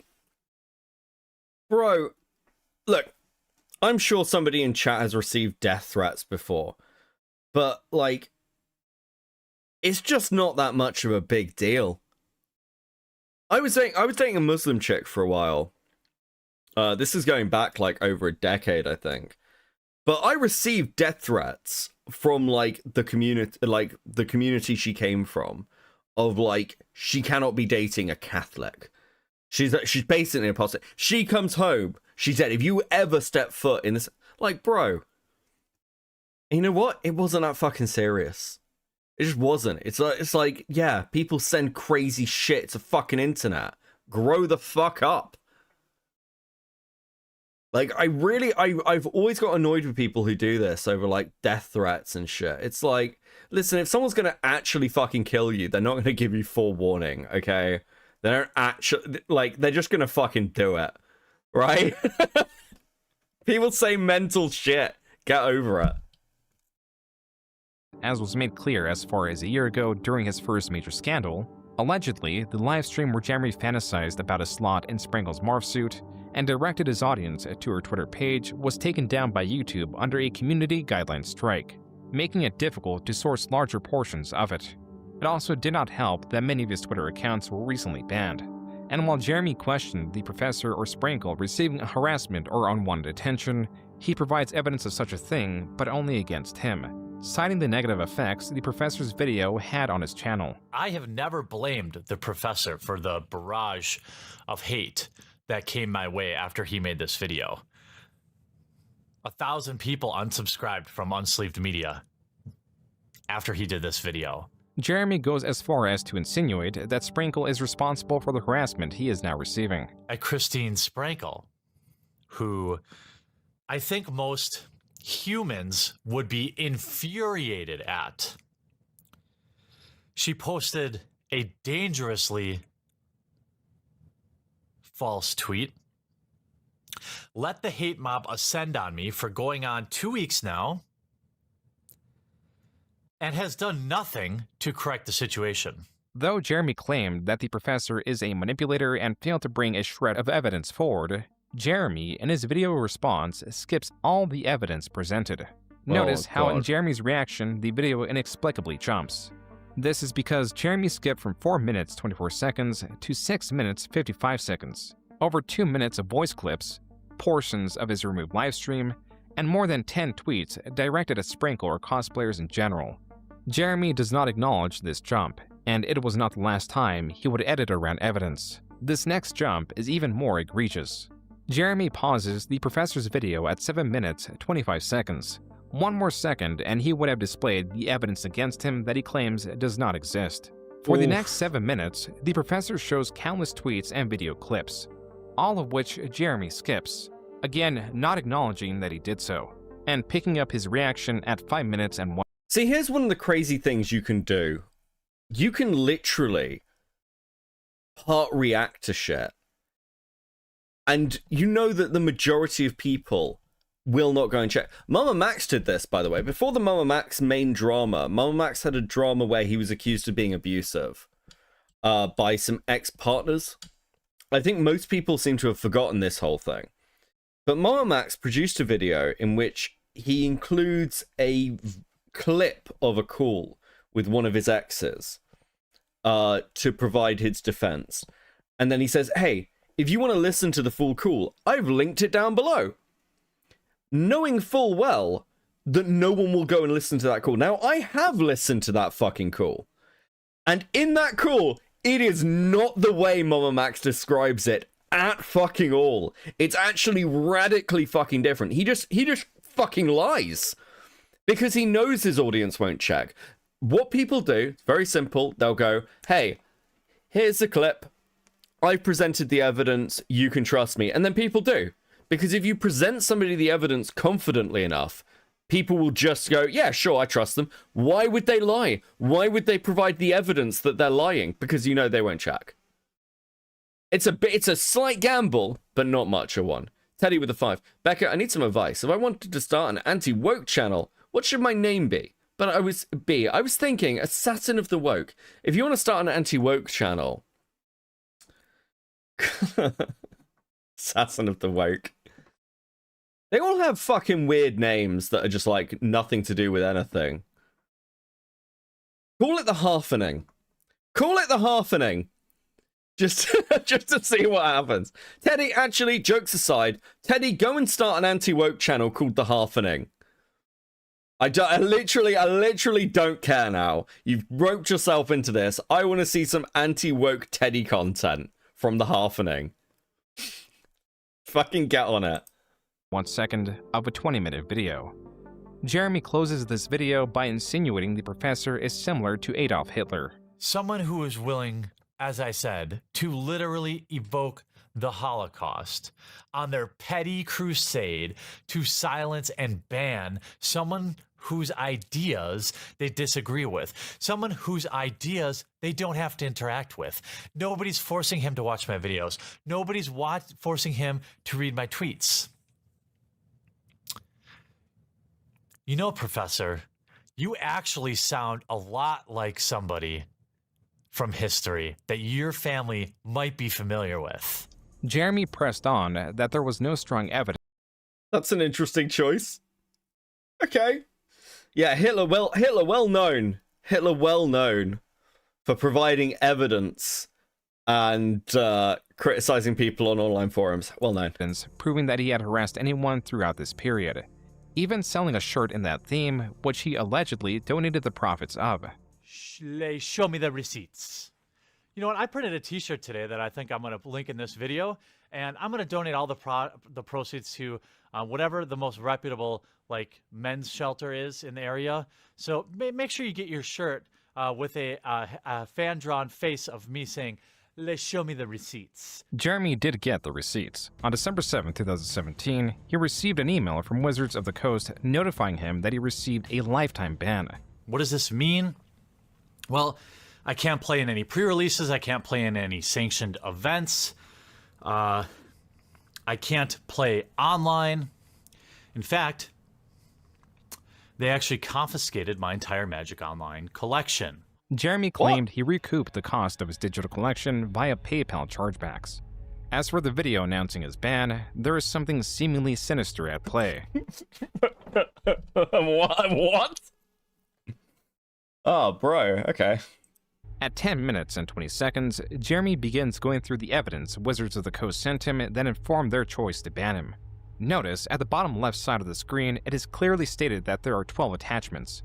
Attachment 1 is a tweet where he calls Wedge the Hamburglar. Attachment 2 is presumably a joke about trolling a friend. Attachment 3 is a tweet about trolling that same person and the professor. Attachment 4... Cool anime girls with 5. I don't know if anyone told you, but you now have Xylee on board of your Jeremy is gay theory. I did hear. I'm very pleased. I'm very pleased. It's very important to me that we all know that Jeremy is a flaming fucking homosexual. Okay? I'm going to keep banging this drum until Jeremy comes out the closet. He's been hanging out with Aslan. Too long, Jer. Too long have you been petting that lion on your own. Okay? It's time to come out the closet. Time to embrace who you are, embrace the Jewish bull, and become a left-wing shill channel instead. Imagine being too toxic for MTG, Lamau. There are many things that we'll stand for, such as known sex offenders as our fucking tournament hosts. That's the thing that happened, isn't it? Thank you, Transnack with the 2, by the way. That's the thing that happened. I remember that happening. That's where the Andy Warski song came from. Zeke, was that Wizards of the Coast or that was Wizards of the, is Wizards of the Coast Magic? That was something. Was that a different one? That did happen, yes. Okay, I'm fine. Zeke with the 5. At what age do you think he stopped developing mentally? I think it was around 15. I think you're being generous. 4 appears to be another joke about wearing a shirt with the famous internet cartoon frog Pepe to trigger people. Attachment 5 is what appears to be another joke that includes Pepe. Attachment 6 looks to be a joke about concentration camps. Attachment 7 is Jeremy alluding to a Magic player having a quote-unquote pedo smile. Attachment 8 is Jeremy in response to an accusation where he encourages R-wording individuals, responds by saying he would not even R-word the poster. Then this is attachment 9 of 12. I love the ladies of Magic, but dudes who bring their girlfriends to stand over their shoulder every game are annoying as fuck. Teach them to play or go home. What's wrong with that? Am I not allowed to have an opinion? Am I not allowed to have an opinion?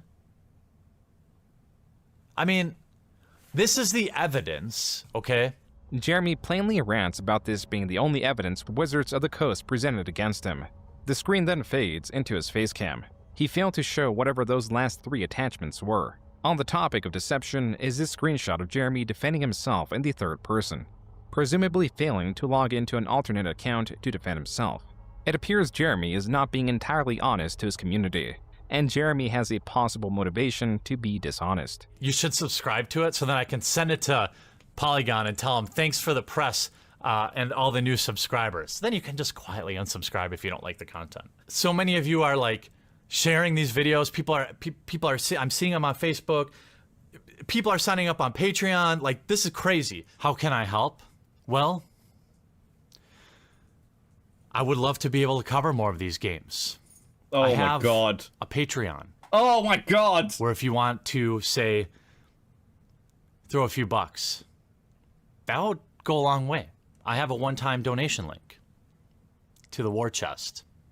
That would help. All I can do right now is I set up a war chest on PayPal where people, if they choose to, please believe me that you don't have to. This is like literally the worst time to be shilling for this kind of stuff. But it goes without saying that money is power. And I can make the promise to all of you that any money there or people that decide to back on Patreon, so many of you. Oh my God, it's the same shit every fucking time. Okay, I have an update for you. We have updates. Let's fucking go. Bearing coming in from the top fucking rope, apparently. How do we get simultaneously banned from YouTube and Rumble at the quartering? Looks like the channel is gone. Thanks for fanning the flames, bearing great friendship. What are you talking about? The channel hasn't been banned and has no violations whatsoever. All the videos have been deleted. I didn't do it. Dank didn't do it. That leaves you. Bro. Jeremy the Quartering just deleted all contents from the Tism podcast. Channel which he co-hosted with Count Dankula and myself. Not privatized, not unlisted, deleted. Without so much as a heads up to the co-host. Tism was never a huge podcast, but it had a loyal audience that stuck with us for 7 years. For a period of time, we went live from midnight to 2 or 3 a.m. My time to cater for the mostly US audience. It was a love of the game podcast. Now it's erased from history because Jeremy can't handle online banter. You get what you fucking deserve. I don't like releasing DMs, but when you take down 7 years of my content without warning, while claiming you're a good boy and would never censor anyone, you can get fucked, Quartering. Throughout this whole shit show, which you started, I've tried to be fair. You took off the gloves, so I will too. This is from the 30th of April. Lol, I hope 60k views was worth it. Did you think the video was fair? I didn't watch it. The fact that you even made it was wild. 10-year friendship, 60k views, lol. I would love to signal boost your wife's channel, getting demonetized. I really hope she gets it back, but I can't because I'm the wrong voice now. Yeah, I think you should watch it, mate. Pass. The same reason I don't make videos on Dankula's divorce and all the wild accusations against him. Even defending him would have been bringing more light to garbage in his life. You 100% have the right to make the video, cool, but you were basically the last person I expected to try to profit off this. Now I get to embrace the villain character, which is much easier. I wish you the best, man, seriously, not ironically. Now I'm just going to do all that shit people accuse me of because it literally doesn't matter. My viewers don't give a fuck about 20-year-old internet culture. If I want to profit off it, I would have made a bunch of videos from the minute this kicked off. If I waited until I spoke to both sides and released a very measured statement because I was being dragged into this. You weren't being dragged into Dank's divorce. I didn't bring any personal stuff in the video. In fact, I stated that I was only staying far away from the Rumble and peripheral drama. You really should watch the video before you get pissy about it, man. Are you saying you're going to flag channels? Yeah, I'm flagging everyone. I'm calling my rep. Everyone is getting banned. You need to calm down and stop drinking, mate. Go watch my video. Nope, everyone is cooked. Remember, I can ban anyone I want. It's on. Listen, you sound like an irrational woman. You're coming to me for a video you didn't even watch. If you did, you'd realize I want the best for you. You called me a fucking alcoholic, which is insane. Bro.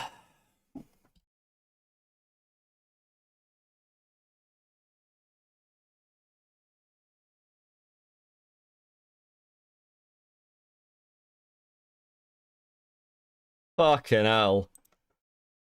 Oh, dude. He's actually fucking cooked.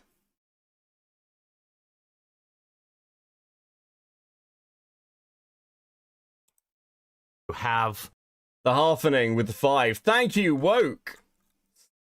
Much appreciated. Already, and I'm so thankful for that. 100% of that money goes back into the channels. Jeremy's promoting of his Patreon was for naught. because come February 2018, it would be banned because, quote, you recently doxed members of your online community, unquote. This could have resulted from Jeremy's new crusade against pedophiles in the Magic the Gathering community. Specifically judges, mostly all former judges, that were convicted but not on the banned list next to Jeremy. Though Jeremy failed to find a large number of active judges that were predators, his attention to the matter did appear to influence an update on Wizards of the Coast terms and conditions that force stores to run background checks on their staff and those who they engage with that interact with the public, meaning judges. Though Jeremy was not credited for influencing this change, it was celebrated amongst the Magic community. A community that, due to his ban, Jeremy was drifting away amicably from, as in this video he claimed that he made contact with Sprinkle and the two apologized to each other. Jeremy then renamed MTG headquarters to Unsleep Media in an attempt to pivot to covering the card game genre as a whole. His recent scandal introduced him to a cast of new allies and helped him refine a lucrative genre of video that he had been making for the wrong audience. The same type of video that created enemies in the Magic community was going to usher in Jeremy's largest and longest running channel. And all these people grew up to be the same fuckers in middle school that were like, well, if you don't subscribe to the popular idea, maybe Pogs at the time, or starter jackets, I don't know, I'm old, then you're not cool. Or if you were poor, you weren't cool. Or if there's a whole variety of things that would make you outcast. But now, when they get older, they get a little power on Twitter, they can find more people that, it's like the blob. And then they become this massive thing of groupthink and toxicity that's trying to push everyone out who disagrees and then just absorb more people into their ideology.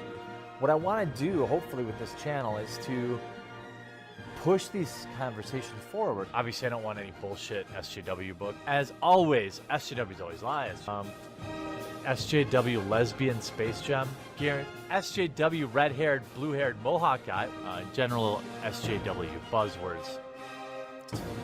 Lol cow, milking the feminist lol cow. Down, classic SJW. You should read the Halfening's channel description. Fucking what did you write, Teddy? Oh, dude. So I can always rely on Teddy.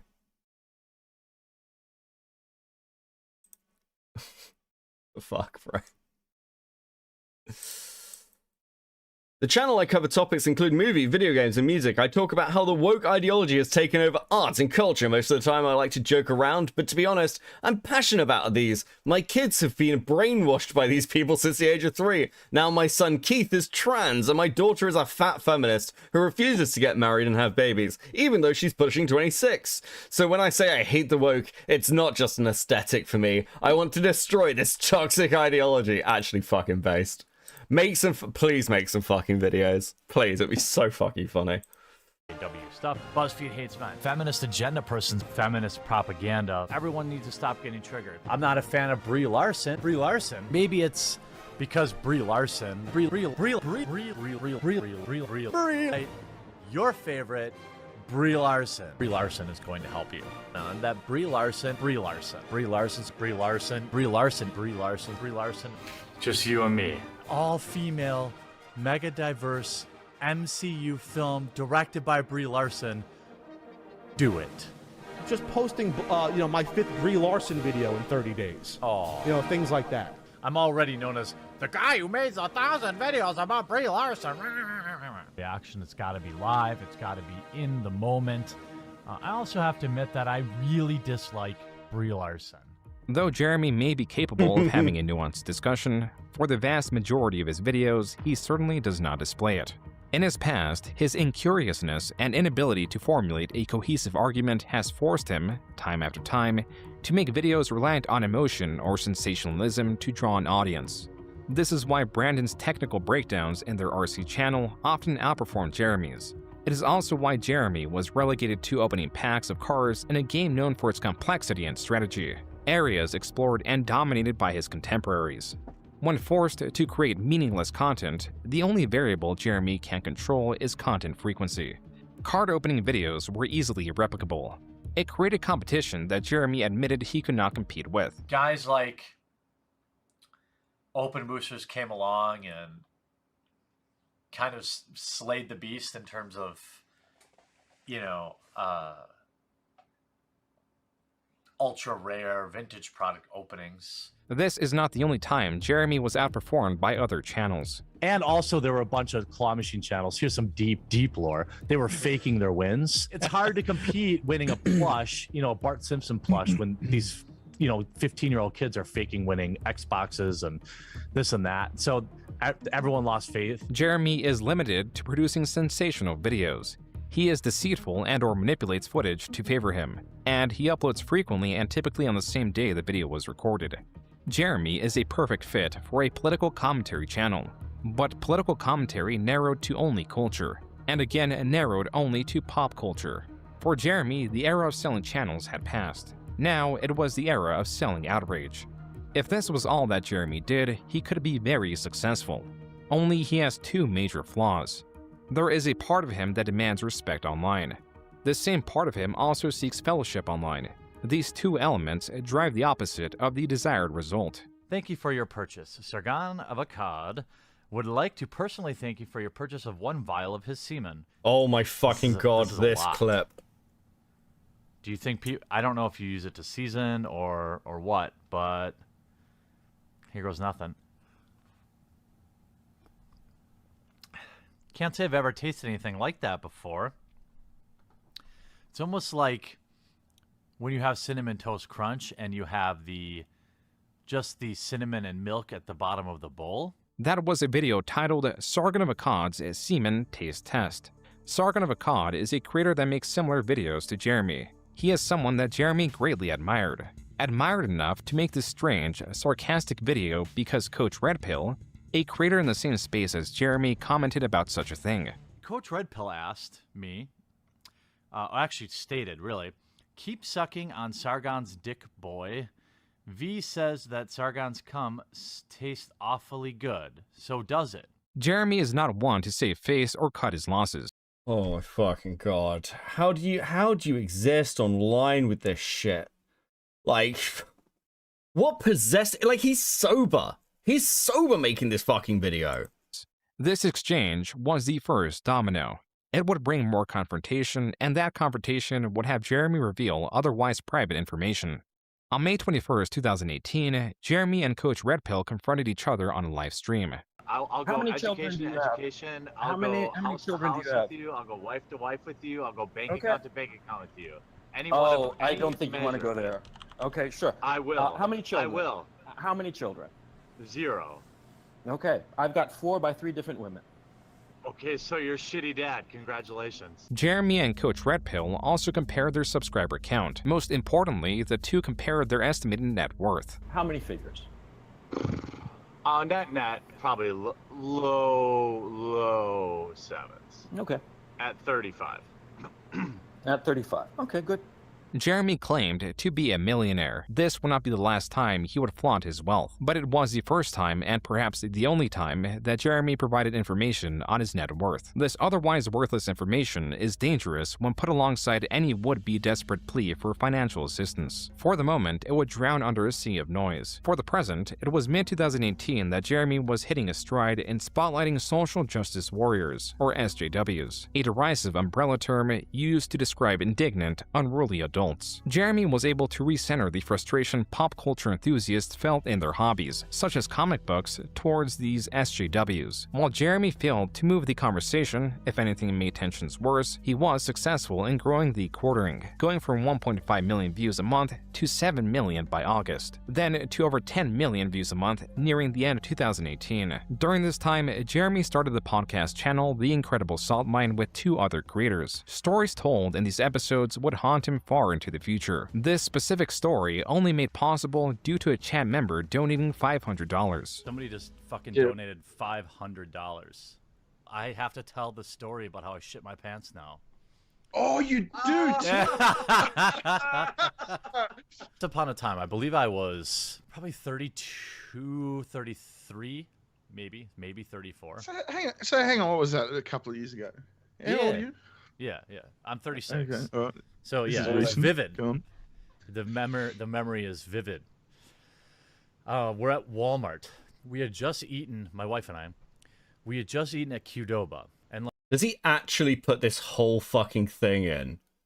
Bro, that's fucking so mean. That is so fucking cruel. Like, you know when you're gonna have a, I would say, watery shit, you can kind of tell, like, your stomach kind of gurgles, and you know it's gonna be bad. Well, we're grocery shopping, and it starts to hit me. I'm like, oh, I gotta shit. We're in the front of the store by the vegetables. The bathrooms are way in the back, or in the front of the store, like on the other side, looking for avocados. And then it's like, oh shit, it's time. And my mind immediately goes in like slow motion, where I'm doing the calculation. I realized at this moment that there's a real possibility I might shit my pants, because it was just like fucking happening. I start thinking, well, if it happens, I don't want it to be up front by all the checkouts where everybody sees me. So I decide to take the longer route to the back, because I know I can kind of duck through like the clothing and like the automobile section. People aren't going to see me in case the inevitable happens. I hit the shoe section, which you guys haven't been at Walmart, but the shoe section, you're about halfway. You can see the bathrooms. The second I see the bathrooms, I get like shit radar. And I'm like, okay, it's happening now. I'm starting to think, okay, if I have to shit in the store, where is the best place to shit in a Walmart? Because I'm not going to make it. I knew for a fact I wasn't going to make it. So I cut down the shoe aisle, because nobody shops for shoes at Walmart. And then I've resided myself to shitting my pants in a Walmart at this point. I'm thinking, okay, so my wife's gonna have to find me like some sweatpants or something. I'm going to shit my pants. It's happening. And at that moment, a little came out, started running down my leg. And I'm like, oh my God, you know what? I'd rather than like kneel and accept my fate, I'm fucking going for it. So I hit the back wall. I'm on the home stretch. With each step, a little more is coming out, and it's running down my leg now to where it's like at my sock. I'm covered in shit, and I'm running like clenched butt, and I get into the bathroom. Were you leaving a trail? Were you leaving a brand Yeah, there was a trail? little bit. There was a little bit on the ground when I was walking back. Yeah. There are a couple spots. Yeah. And so I get into the bathroom. I open the bathroom door, and thanks to my quick thinking, Oh my gosh. I love this. Thanks to my quick thinking, I realized I was shitting myself, but don't worry, guys, I'm a fucking genius. Zeke with 5. Do you think he really has IBS, or did the bull just ruin things down there? Did the bull just ruin things down there for bathroom wise? I think it might be a little of both. A little of both. We'll say a little of both. Already taking my pants off, because I'm thinking, all right, well, my underwear, it's over.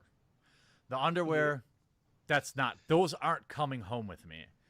But if I can save my pants, because I'm 6'5", 6'6", and a big dude. I'm not finding pants on the rack at the store.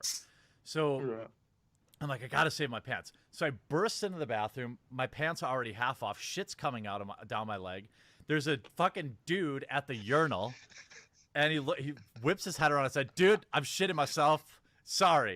And there's shit all over the. Why is he talking about his shit? Because he's a freak. Floor. Why did he need to know that? Yeah, I was taking my pants off. I thought he should know. That it wasn't like. Jared's about to be sued with a class action lawsuit. Flash just tweeted, no fucking way. No fucking way. No fucking way. What? What?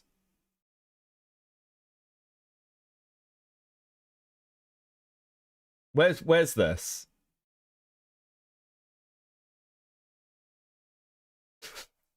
Transnight with the 2. FYI, the bathroom's up front in all Walmarts. Oh, dude, that's fucking horrifying. Guys, thank you so much for hitting the goal. Much appreciated. Please enjoy these stickers Let's fucking go. Let's fucking go. Much appreciated. Somebody at me with that fucking tweet if like Jer's getting sued. Okay, that's fucking wild. I'm shitting myself. Sorry. Yeah. And at this point, it's just over. It's over. I get into the stall. Thank God no one was there. Otherwise, I was going to sit on the trash. Oh, can. shit. I've just seen it. Sorry, Buttercat send it to me. Thank you, Buttercat. Oh, fuck is this shit? The Germageddon begins on Monday morning. If Kino Casino doesn't go destroyed, we are drafting a document now for Team YouTube, Google, and Jeremy Hambley and Melly Mac. This is Optim, with my law firm agreeing to take on at least 5 creators join. Quartering blocked me because I kept him ratioed with the truth. But you can't power play games against people who aren't afraid of his power and live in the real world. And Andy Wolski should be restored too. We need an apology from Jeremy as well. Accountability. He even dragged Chrissy Mara into this and is illegally forcing her hand. That's not right. I mean, illegally forcing his hand must be a bit much, but... Jeremy Hambley operates his YouTube channel by weaponizing the Digital Millennium Copyright Act. Hambley submitted materially false copyright infringement notifications against Kino Casino, Clips, and others. He knew the content was protected by fair use, but he perjured himself on the DMCA website solely to trigger YouTube's automated strike system and destroy our channels.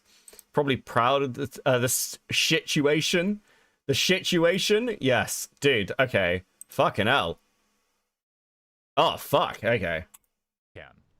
And what's left just exits by no choice of my own. It's the rest of it. Now I'm looking down. My pants are in the middle of the Walmart bathroom with several spots of shit. There's shit all over the floor in the bathroom. And... Did the guy just scurry out, or is he? No, dude. This guy is a fucking hero. Okay, he's a cotton top black dude. I don't know if he worked there or what the deal was, but he fucking barricaded the door for me. He's like, I got you, dude. What a fucking hero. Yeah. He's like, I got you, man. He's like, no one's coming in. So then, I begin the long cleaning process of having to take a 6'5", 300-pound man taking a bath in a Walmart sink because I had shit all over me. And at no point, by the way, does my wife turned one way, saw me picking out avocados.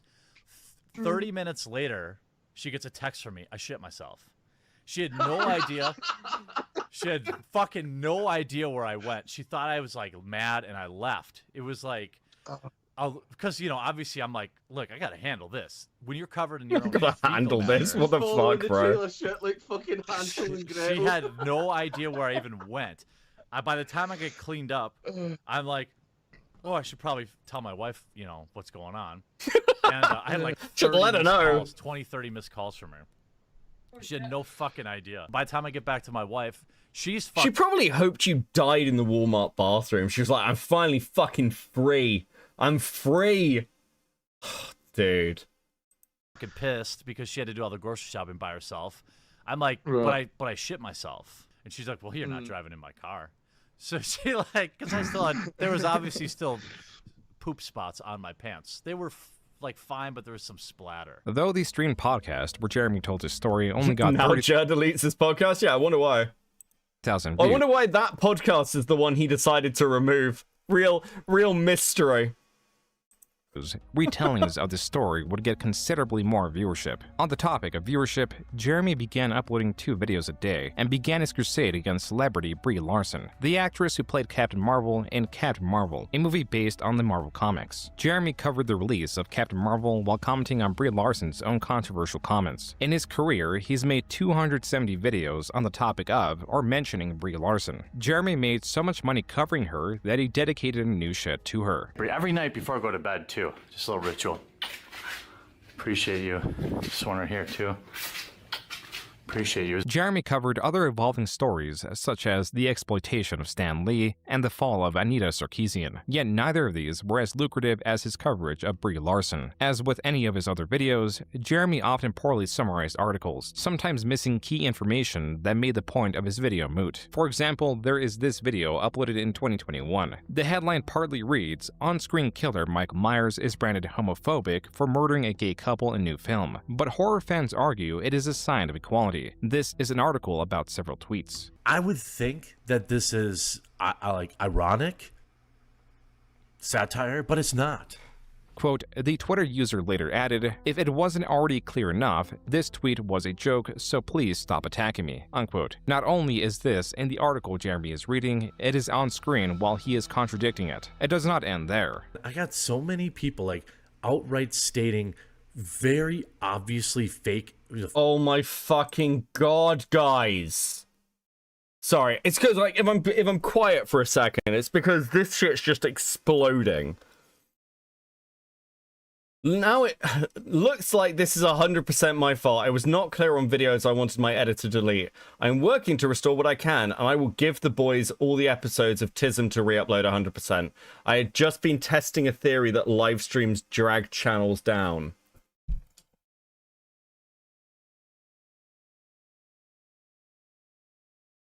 Are you fucking kidding me?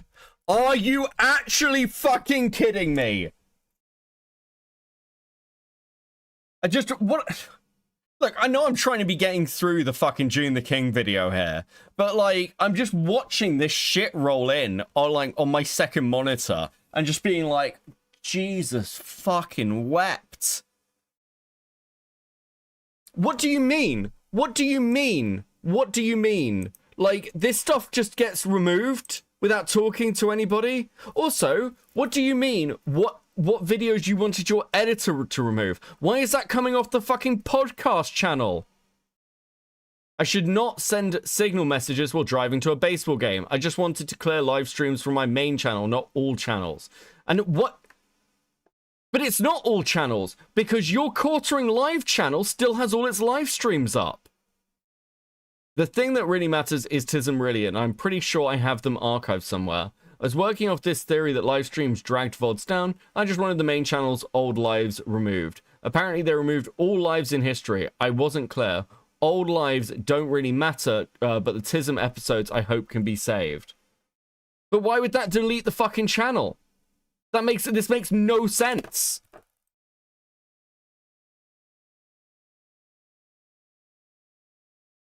Hold on a second. I just want to get some of this shit. This is this fucking wild. Hold on a second. Oh, dude. Makes no sense. The altering live streams main up, and even if you did to clear lives, why would the editor even have permission to remove a channel? Man.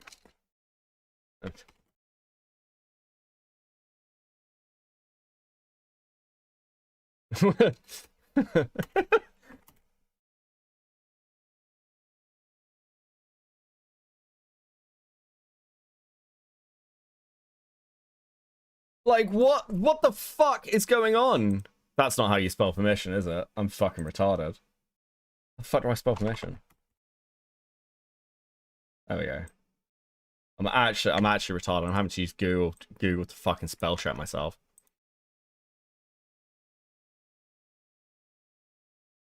Dude, it's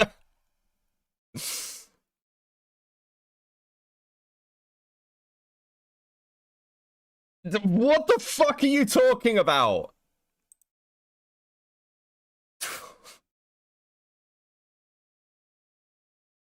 Oh, dude. This is fucking insanity. This is actual fucking nonsense.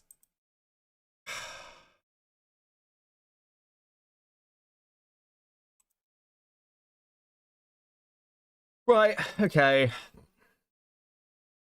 Listen, I've been sat here for 3 hours and I need a 2-second break. I need a 2-second break. We're gonna have a musical break. We're gonna have a quick bit of Ken Ashcorp. I'm gonna be back in 2 seconds. We're gonna carry on, and I'm sure, like, by the time we finish this fucking stream, Jeremy will have deleted his main channel or some shit. He's running. He's deleting evidence. Whoa, buddy. Right, I'll be back in a sec.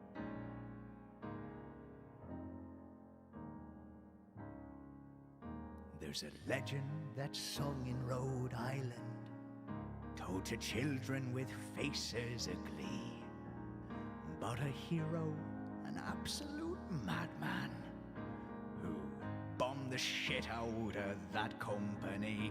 No more Lotus or Power 9 bullshit. Those pedophiles knew it was nigh.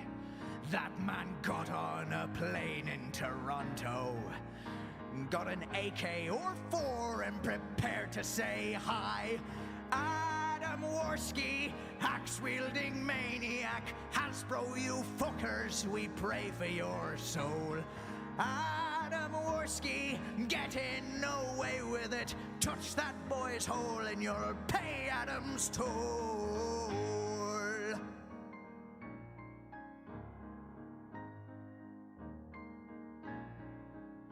He enlisted the help of some dear friends, the time-traveling demon Sam Hyde, and they vowed to eradicate Hasbro. They crashed the plane, kicked the door, went inside. There was blood on the ceiling, screams echoed for miles as Adam lay waste to his claim. They rescued the boys and the girls who were slaves, and every last one of them chanted his name. Adam Worski, Hitler on steroids, enacting upon magic his genocide. Adam Worski, hero of Canada. We laughed and we laughed at how many had died. Okay, I'm back. I'll let the song play out. It's a good song. For free, he'll never stop on his valiant quest. So true. Adam Worski, it might be a pseudonym. Touch that girl's chest and he'll strap on a suicide vest. Oh, yes. Oh, dude. Ken Ashcorp's a fucking treasure. Adam Worski, murderous psychopath. Cash all your checks, cause he's coming for Hollywood next. That's so good. Okay, we need to lock the fuck in. Right, guys. Locking the fuck in. Let's go. False information, like so easily researchable, and then stating it so emotionally as fact that it made me think, like, these people are actually insane. As profitable as it was for Jeremy to monetize nonsense outrage and antagonize... It's still a great song all these years later. Yeah, it'll never not be funny. Thank you for the 2, Sapien Powerword. Others on YouTube or Twitter, back in 2018, some posts would have lasting consequences that outweighed any monetary gain or support. On June 30th, 2018, in response to Matt Fantastic alleging someone was being predatory, Jeremy, as he did with Mark Rosewater, claimed, quote, "Someone once told me Matt Fantastic did some horrible things with young boys. He should pay for what he did. Listen and believe me," unquote. Oh, fuck. Apparently Transnack, thank you. Sorry, Jenny pointed out. With a 2, he said that while driving. Bet he's drunk. I was going to say, are you ever, like, safe to drive? No way this motherfucker is passing a fucking breathalyzer. This is the window he punched in. Yes.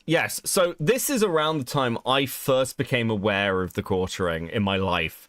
This is a magical time for me, where I met found out about this guy, and I've hated him ever since. What a magical time. I just, like, it was such a pussy thing. It was like, I've been attacked.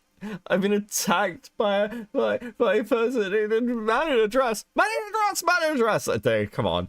After not being able to continue to punch me, here's some witnesses. Hey, did that guy just ask my name and then start assaulting me? Yeah, he said, hey, are you Jeremy Hambley? And you said, yeah, and he goes, fuck you, and reached over and started punching you in the head. I don't know if you saw the YouTube footage, but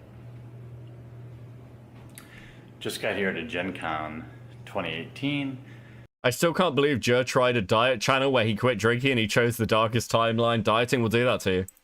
Was hanging out hangry. with basically Gen Con royalty. On August 2nd, 2018, Jeremy was assaulted at a bar near Gen Con, a convention he was attending. Jeremy explains the assailant asked him to verify who he was before striking him repeatedly on the back of his head, then fled before the police could be called. Jeremy also alleges that the bar initially refused to call the police. Look at this shirt. Fucking ripped my shirt. Wait, hold on. Ripped all the buttons off my shirt. Fucking... my arm is bleeding from... Here, let me put it this way. Can you see that? That's just from me trying to pull away from this guy. Like, he probably thinks he's so fucking woke. And he's gonna go tell his buddies how cool he was, right? For attacking somebody when they weren't even looking. Quote, I'm keeping a lower profile, but I'm straight chilling and doing fine. Telling stories about me online is what it is. No charges. I haven't fled the con/state. I'm drinking beers, playing games, and doing business with my friends. Unquote. Matt Fantastic, the assailant who was identified the same day of the attack, ended this post with #PunchNazis. On the 4th, Jeremy commented on the widespread coverage of his assault, remarking on the support he was receiving and vowing to pursue legal action. And though he initially wanted to prematurely leave Gen Con in fear of another assault, he made the decision to remain for his... I got words from a properly motivated Chihuahua. Yeah, I mean, understandable, to be fair. Not even a T-Trans snack. Previously appropriated time. With videos of support pouring in, Jeremy on August 9th created a GoFundMe for the purpose of suing Matt Fantastic. The fundraiser... What? undershot its goal of $40,000 by $6,000. Still, Jeremy went forward with it. In the midst of filing, Jeremy received an email from the Gen Con company, informing him that he and Matt Fantastic were banned from attending future events, a decision influenced by the possibility of further retaliation at Jeremy at upcoming conventions. The results of the lawsuit, to some, would be similarly disappointing. Rather than reaching judgment, Jeremy and Matt settled. Matt's apology in video form appears to be a condition for this settlement. Hi, this is Matt Loader. Some of you know me as Matt Fantastic. Just prior to Gen Con 2018, I let my anger get the best of me and physically confronted Jeremy Hambley outside a bar in Indianapolis over statements he made about me previously. I unequivocally take responsibility for my actions that evening, which were wrong, and apologize to Jeremy for my... I used to watch both Jet and RTU. Crazy downfall. Listen, it's okay. We all have moments where we become clinically retarded for a while. It's fine. I'm glad you got better, Storm. Thanks for the 2. I thought was conduct. Matt looked gleeful in his apology, something that was not lost on those reacting to Jeremy's video. Quote, Matt is basically smirking at the beginning of his apology. He clearly doesn't think this is a serious situation even after losing. Since we will never know the terms of the settlement, I suspect from his smugness that he was not made to pay out much of anything, probably not even the cost of Jeremy's lawyers, since Jeremy only said, quote-unquote, remaining funds would be donated, unquote. This was just the first of Jeremy's fundraising efforts started in 2018 to reach an unsatisfying conclusion. The second was a fundraiser for Exclusively Games, a video game, tabletop, and arcade game media website campaigning as a space devoid of politics. Quote-unquote, all games, no politics. Though Jeremy had experience managing websites across several channels with little overhead, this changed in 2014 when his Patreon asked for $5,000 per... Jer said a trans woman punched him. I feel scammed. So what Jer actually said was a guy in a dress punched him. That was his claim. And that changed over time to a trans woman punched him. But like, yeah, I've not seen this stuff before. I didn't know the guy actually apologized. Thank you for the 2, Christopher. Per month for a full staff of presumably 4 to 5 writers and an application development team. This changed again in late 2018 when Jeremy claimed running website now cost $30,000 for 3 months. He also stated in the fundraising that he pre-funded the graphic design of the website, the HTML coding of the website, the vBulletin software, and the website's forum. The $10,000 a month was to pay for articles, editors, mods, social media managers, ongoing graphic design, merge creation, and server. Oh my god, bro. It's just never... Like, you can do this, like, once, maybe twice in your career. As Jeremy just... This is Jeremy's career. It's begging for money. I think I saw somebody in the chat call him a professional panhandler. Fucking accurate. Teddy with the 5. I never got into these kind of anti-SJW channels because I was like, I just want to see people make jokes. Why is this Discord-looking man so serious? Yeah, I mean, for a while, it was really funny. Like, there was legitimately good, funny anti-SJW content. Mostly from Bearing, to be honest with you. Bearing made some funny shit. You got some, like, really intelligent stuff mixed with humor. TLD was like this. Who else? Who else was good back in the day? Worski's stuff was, like, alright. His stuff with Chris Worski, like, had a bit of a comic edge to it. Metica's stuff, obviously, very, very funny. But that was about it, really. Most of the other anti-SJWs were, like, incredibly stone-cold serious about owning the fucking libs, as Matt Jarvo put it. Protection. The funding concluded with $159,443 raised. The website appears to have launched early 2019 to little fanfare. This is quantifiable because the articles have a view counter underneath them. While some would get as high as 8.5 thousand, others would slump to 400 views, a fraction of the viewership Jeremy was receiving on his main channel. Additionally, the website did not seem stringent in its policy to keep politics out. For example, there is this article covering Roblox reversing PewDiePie's ban on the platform. The article cited this image as the explanation for his ban, naming specifically a redirecting of unsafe and inappropriate sites/channels, alongside inappropriate behavior, though this reasoning was dubious as the ban was reversed, and it specifically arose through an erroneous flagging system. The article cites the reasoning for the initial ban as a quote-unquote political decision while failing to expand on how it was politically motivated. Though most of the commenters do not question the writing, this user does. Quote, "Isn't that political? I thought this site should be free of this kind of stuff." Unquote. A different user responds, quote, "Type text here. Ellipses. Not really. An influencer was banned from an online video game. Was it for 2 political reasons? Maybe, but it's still interesting to know. And the writer isn't giving his opinion on the ban either." Unquote. Exclusively Games also had a YouTube channel where reviews could be found not adhering to the policy of no politics while claiming to be doing... I mean, again, it's like, okay. Jer's always wanted to be, like, he tries to pivot away every now and again from political content.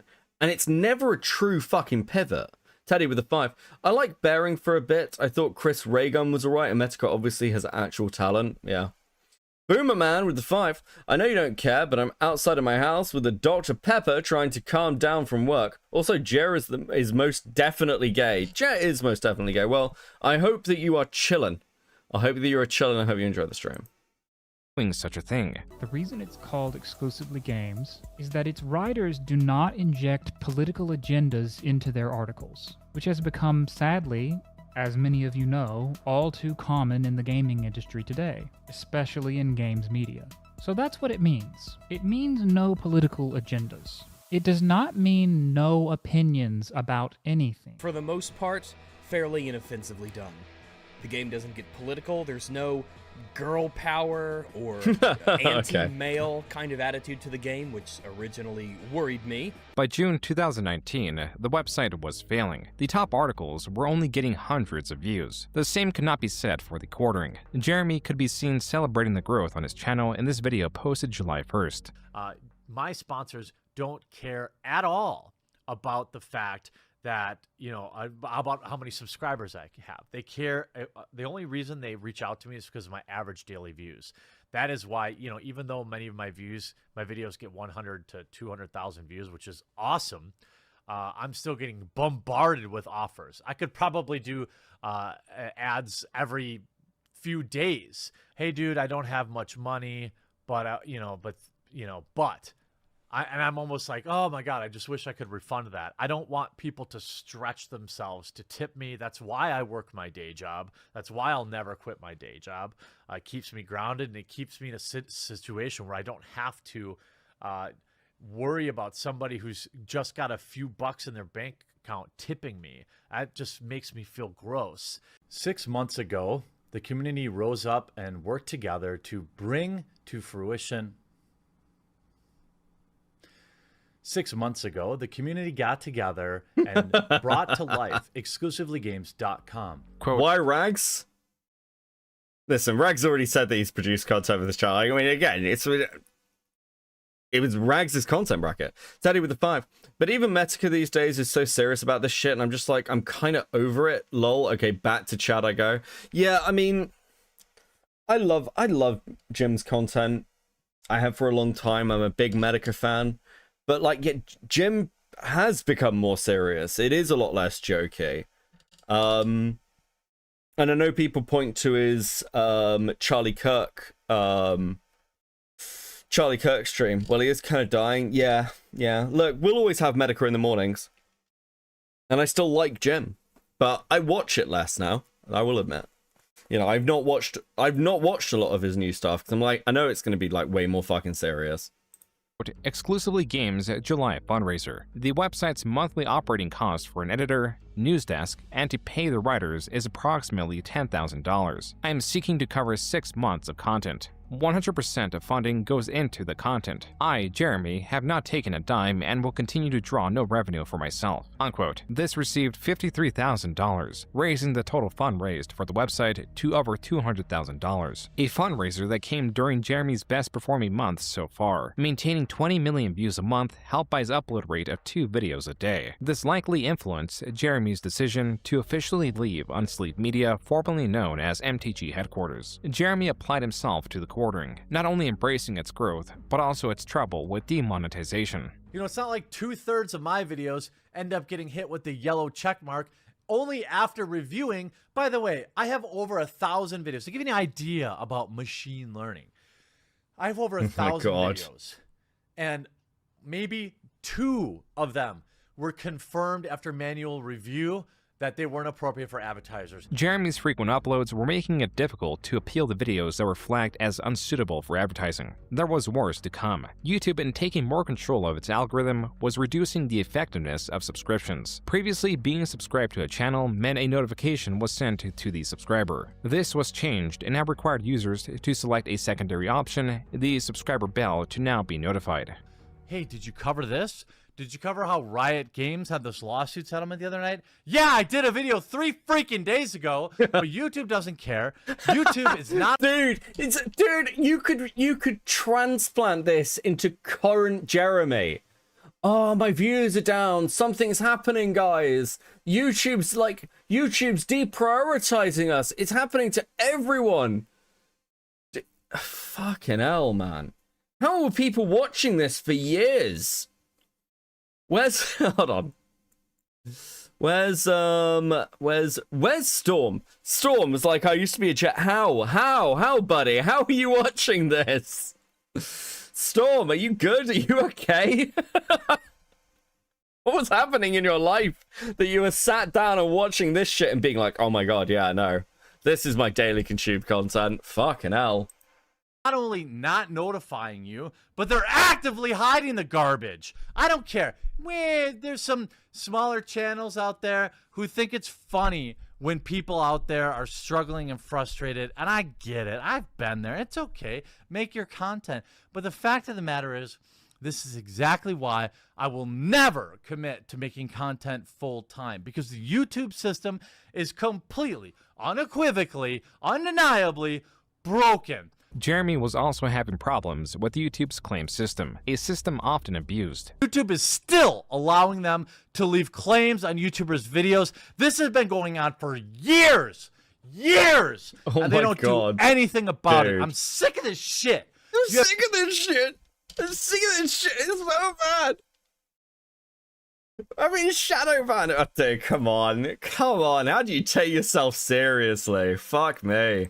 I have no idea what it's like to put a 2, 3, 4 videos a day, and then have some dickhole claim your video and say, well, 10% of people will only fight this claim. I guess we'll just milk money off people who are clearly in fair use. And you know what? Marvel, you're part of this too. Jeremy was indeed uploading 3 to 4 videos a day. He had, in just a year, gone from uploading daily to twice a day to now double that. Within this sea of uploads, starting 2020, Jeremy began to have some unique opinions. But he said in an interview with The Independent that he was so bored of talking about the film. Instead, he turned the discussion towards his views on Mr. Weinstein. Sounds like DSP's drunk tweets. Yes, Getzaberry. Guys, thank you so much for hitting the goal. Thank you for the 2, Getza. Much appreciated, much appreciated. Please enjoy these stickers. Let's fucking go, guys. Oh, dude. Bro, I wish I was as talented as Joon. Bro is so fucking good. Bro is so good. I want my video essays to be this good. I think this is why I hate reacting to other people's video essays. I'm like, oh, I wish my shit looked like this.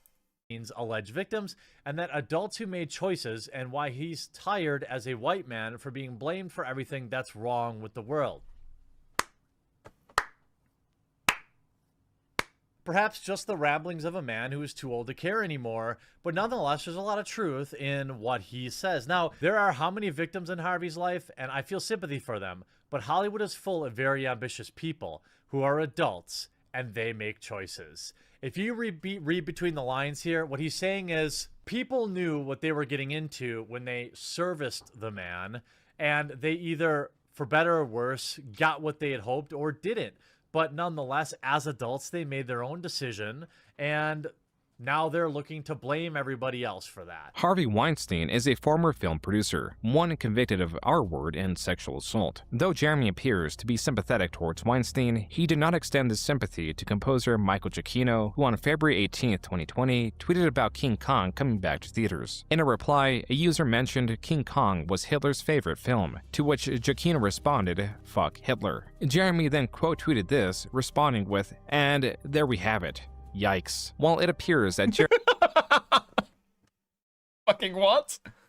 Yikes. Fuck Hitler. What a... Ooh, that's a fucking crazy take you got there, Michael. Okay. What? What?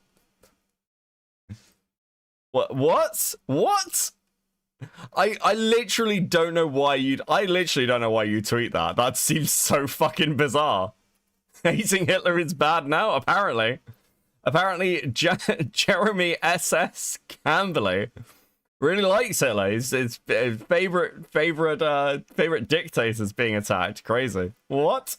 Jeremy was taking offense to Giacchino's dislike of Adolf Hitler. Jeremy, after swift backlash, stated, quote, "The context is that it's another comics pro with stunning and brave takes like fuck Hitler. But you're not interested in that. That's why you didn't add me. You just wanted to try and smear me as a quote-unquote..." You put yikes. Hold on. What do you mean? And there we have it. How else is anyone meant to interpret that? You mouth-breathing retard. That's a completely, like, you've just... There's no context. There's no context to who this person is from you. You're just like, yeah, fuck Hitler. What a yikes take. What did you mean? People are calling me a Nazi. Man, I'd call you a Nazi over seeing a take like that. Are you kidding?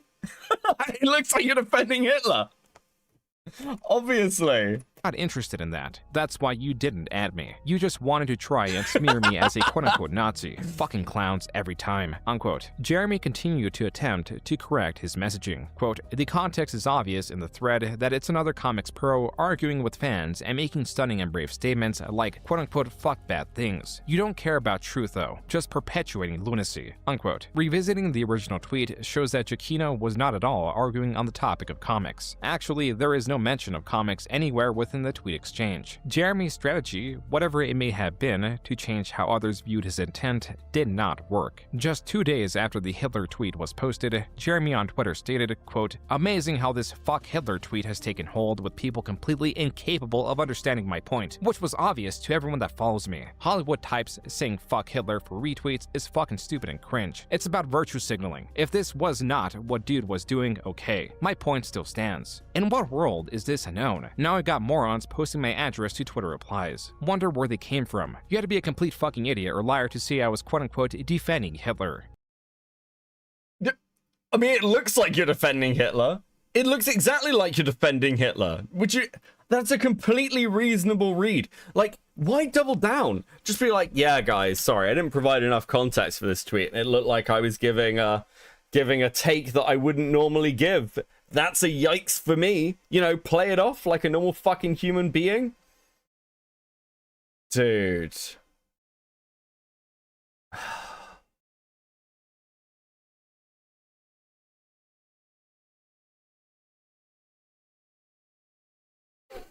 Perpetual victim, yes. Christopher with the 10. Anti-SJWs always cried when you said punch and artsy. That if you were talking about them, cry hate crime, they boycotted Wolfenstein because of the tagline was punching and artsy. Yes. Yes, I remember. I mean, like, there was that Richard Spencer, that all came out of the Richard Spencer clip where he got, like, fucking knocked in the jaw live on TV. Like, I don't get it. I do not get the, like, oh, punching a Nazi thing. That's them advocating for, like, murdering us. I'm like, dude, okay. Yes, the word Nazi gets overused. I've been called a fucking Nazi. Sure. But obviously the game Wolfenstein, a game in which you shoot Nazis, has a very particular meaning with, like, punch a Nazi, right? Fuck me.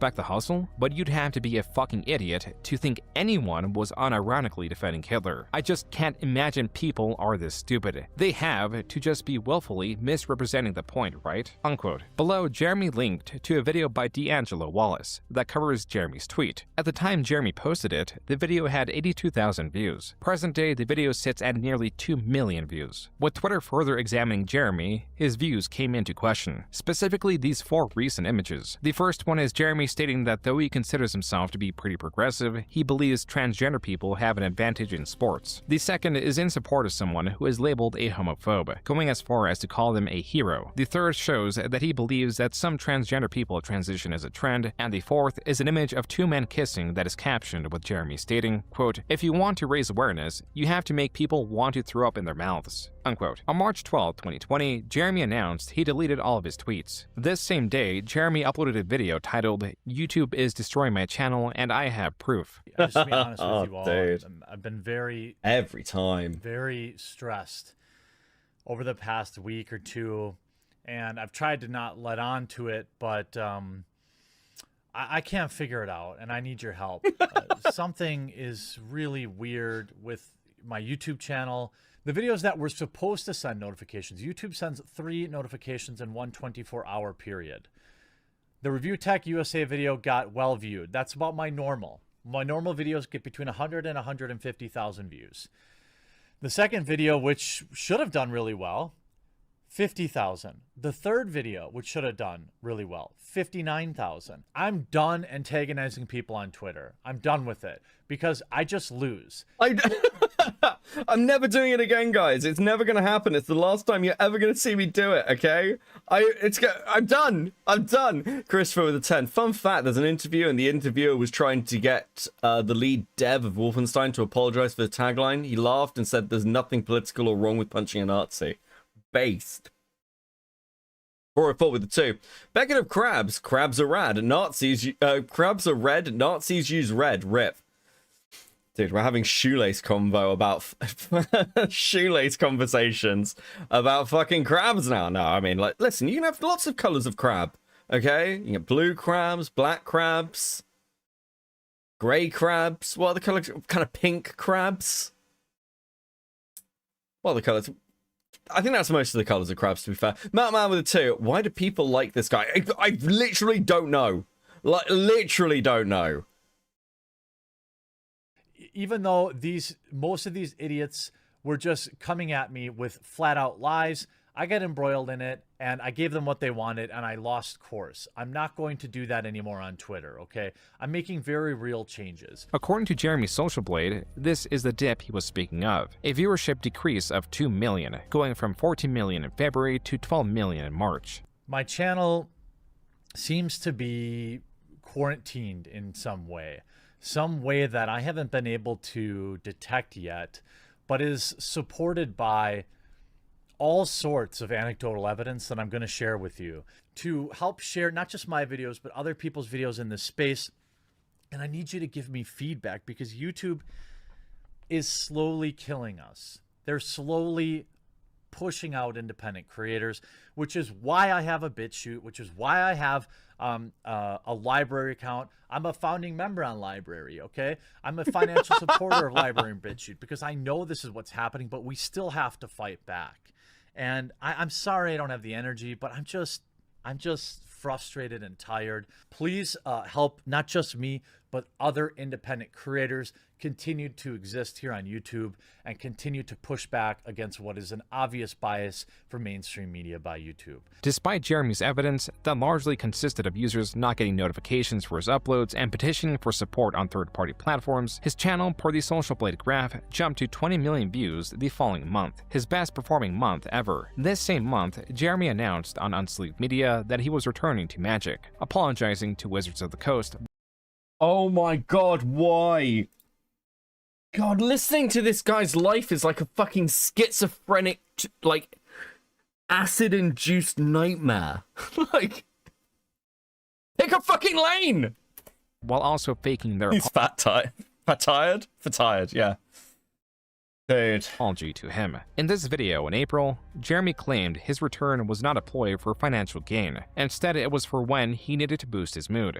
I view this channel as like a cathartic outlet for me, a place for me to go and just relax and turn off my brain and open some product again. Jeremy would leave and return to Unsleeved Media multiple times in the following years, making it a useful tool to track when he's feeling despondent. His channel, with its improved performance, should not have brought him undue stress. Exclusively Games was a different story. Quote, I really am struggling with keeping Exclusively Games running. The monthly nut is nearly $15,000 and website revenue is trash. It was a website in a time where websites are dying. Do I continue to crowdfund it or admit defeat? Unquote. Exclusively Games had sunk to the point that articles on the site's front page were not only lacking any comments, but also their view counts were so low that they were presumably not displayed. As such, the website closed in mid-2020. Jeremy later claimed that the website exceeded its $200,000 fundraised amount at the beginning of the year. I paid a severance to my video editors. I paid a severance to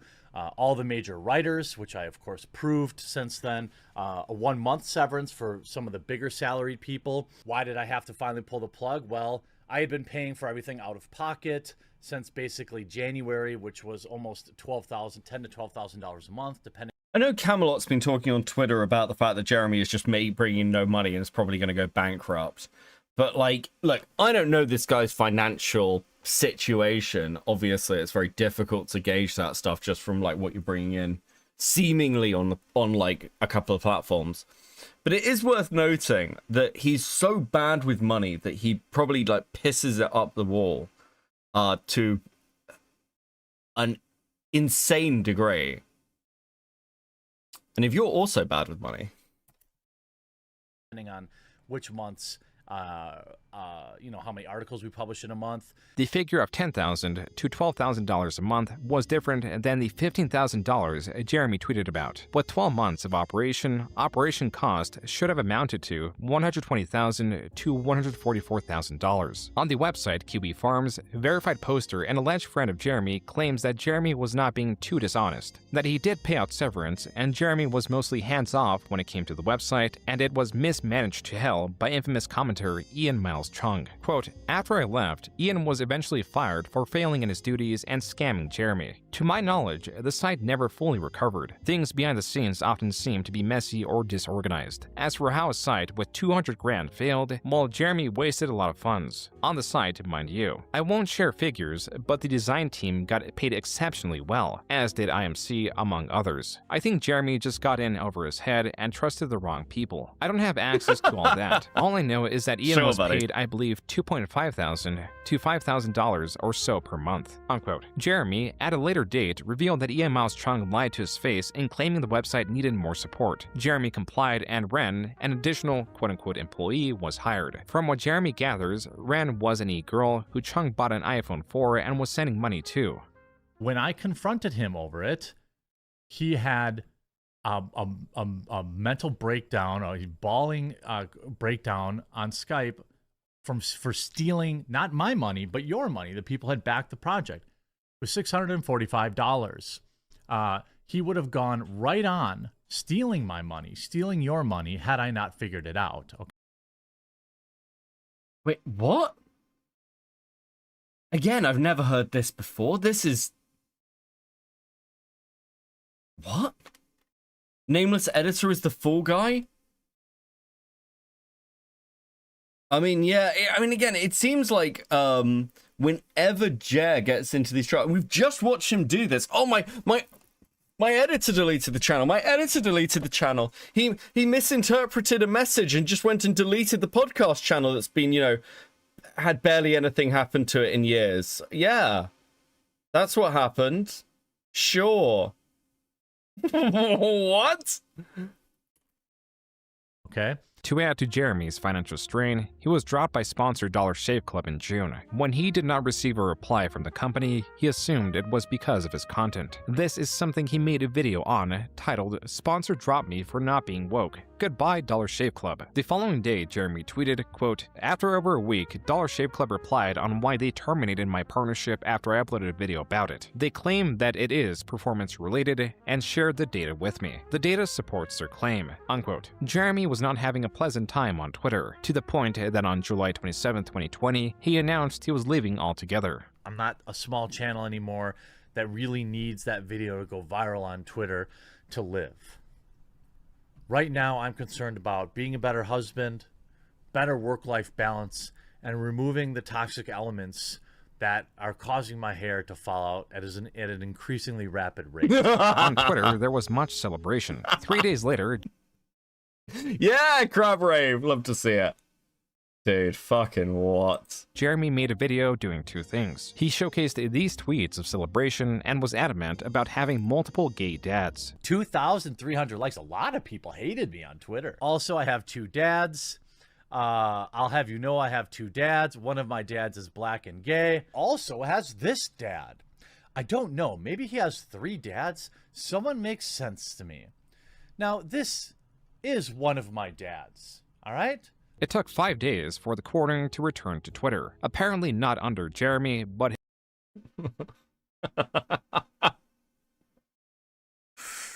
Oh, dude, maybe you should learn from your past self. Take a fucking break. Under his employee, Maggie. Then 3 days after that tweet, Jeremy was back tweeting as the quartering. Quote, "Yeah, I came back to Twitter. Are people not allowed to change their mind? Not very progressive." Unquote. This was tweeted on August 17th, 2020, the same day of one of Jeremy's most well-known live streams, much to his displeasure. You never know. Maybe I'm going to pee in my trash can down here. I don't know. My wife went out for pizza without me, and I'm angry about it. He's hangry. So I'm going to win this round, and I'm going to pee. Jeremy, I need to go out and get some pizza. You spend all your time fucking the Jewish guy. You said you don't love him. You said it wasn't serious. You were just experimenting. I know I have the Sky Bull, but it's not the same. I'm going to get some pizza. If I don't win this round, I'm going to pee in my own basement. Jeremy, inebriated, scorned, and suffering from a lack of pizza, sought to take his revenge. The object of his derision would have to be the drain in his basement. I gotta pee so bad. I want to lose so I can pee, but I don't want to lose. I have to be so bad, though. It's hard to describe how angry my bladder is. You guys don't know. It's going to explode. My bladder's going to blow. Get up! Get up! Oh my god. No!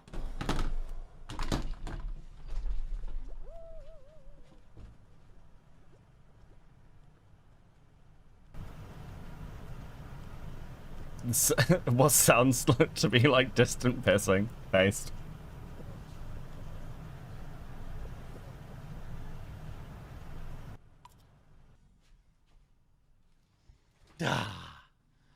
I've literally never lost that round. I've never lost that round. I've never lost that round.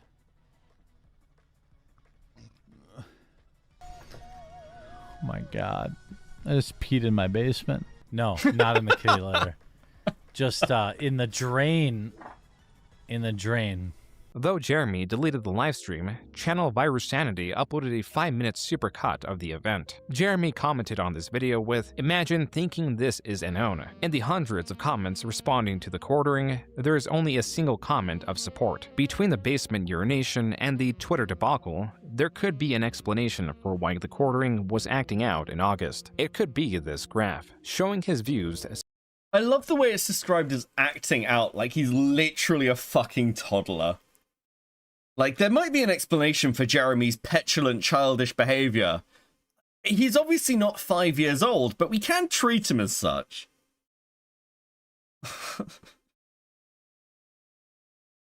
There's, I read a post, I think it was like a Reddit post years ago. This man's family tree is a wreath. True, gets a very thank you for the thing. It was like a mother complaining that she never taught her son, like, how to lie properly. And her kid was like, she basically just like acted like when her kid lied, she believed him. Like it's like a little game. It's like she come like he'd be covered in chocolate or something, and she'd be like, "Oh, did you eat the cookies?" He'd be like, "No." "Oh, okay then." And like her kid had grown up believing that he was a good liar, and he was fucking terrible at it. I wonder if the same things happen with like Jeremy, where like his parents like were like, "Oh yeah, Jeremy, you're so smart, you're so intelligent, you're so special," and he believes it now rather than the like actual truth that he is a boring, relentlessly self-absorbed, egotistical fuckwit. And he's just like, he's past the point where you can really do anything about it without severe electroshock therapy. Like, bro's cooked. He needs a social worker. I mean, he must be developmentally disabled at this point, surely. Slumped from 23 million in July to 13 million in August, a period that Jeremy claims his channel was dead. We went through that whole month back in August where, like, I mean, it was dead. The channel was basically dead and gone for almost 3 weeks. And I think that was a direct result of a dip in my channel's activity and interactions and people liking the videos. And so now I've gone back to being a little more aggressive about that. This was around the period that Jeremy was uploading 5 to 7 videos a day. As was with the last time he saw a dip in viewership, the following month he saw an increase in views. And the month after that, he saw an increase in mockery. On October 21st, 2020, the H3 podcast released Content Court, The Quartering, a nearly 2-hour-long video covering the quartering's history of blunders. He is triggered about the redesign. He doesn't like that the new updated version of the character doesn't have big boobs anymore, essentially. And he wasn't. He also mentions that he wasn't a fan of the original, but he's extremely triggered by this new iteration. Fascinating. Yeah. The title is Disgracing She-Ra. That's right. Disgracing She-Ra and Strong, Beautiful Heroes. I see he's achieved a almost 50% dislike ratio on this one, even from his own fans. So Jeremy has a habit of accidentally owning himself on Twitter. You use the word cuck. Your Honor, if I may interject and submit to the court. When we were looking at these, I've never laughed so hard in my life. I fell over in my chair. Wife's out flying this morning, so I got up early to play some video games. Married life. My wife just asked why her lotion was down in my office, and she refuses to believe that it was for a bit in spite of video evidence. Yeah, dude. This video also covered Jeremy's Hitler tweet, him peeing in his basement, his many videos on Brie Larson, and more. Jeremy, furious, responded on the same day of its upload on nearly every platform at— Oh my god. Esco Cruz with 2. Jer is what is formerly the bad part.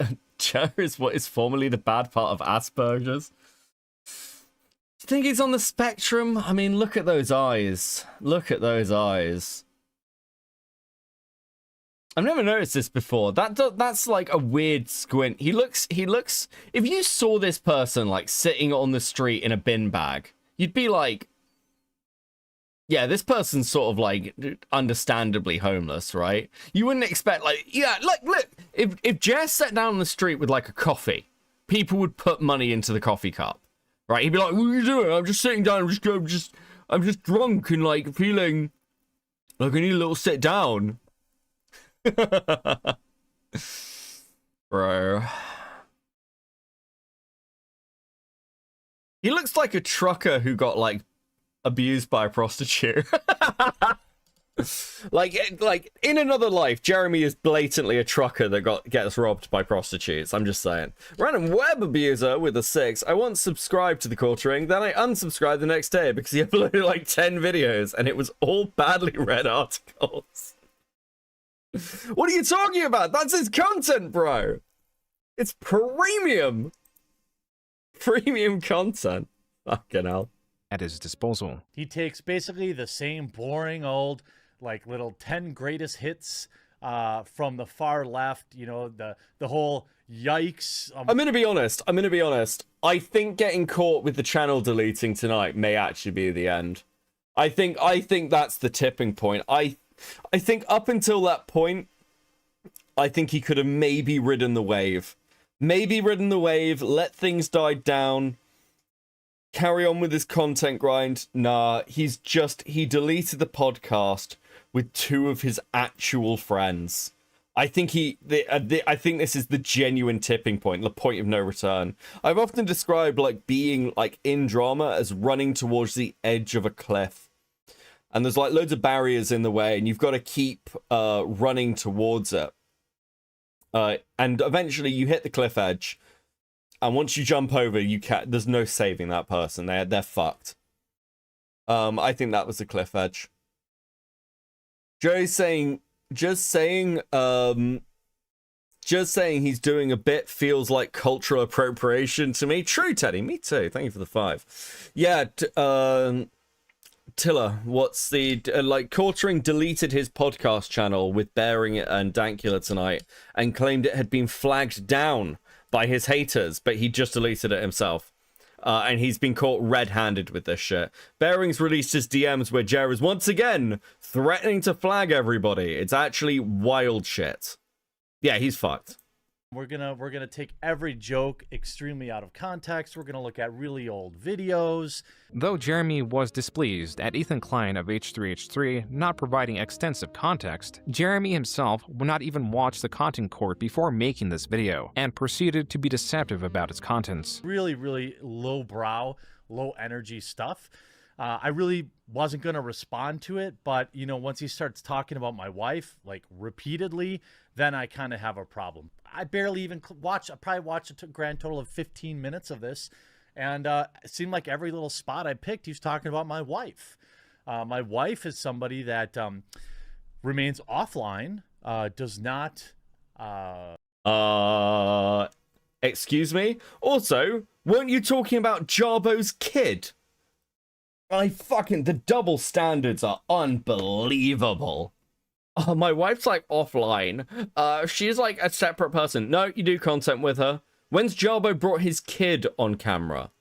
Gets very with the 5. Nah, this dude is a cockroach like DSP. He'll be around claiming victimhood until he gets worse and eventually catatonic. True.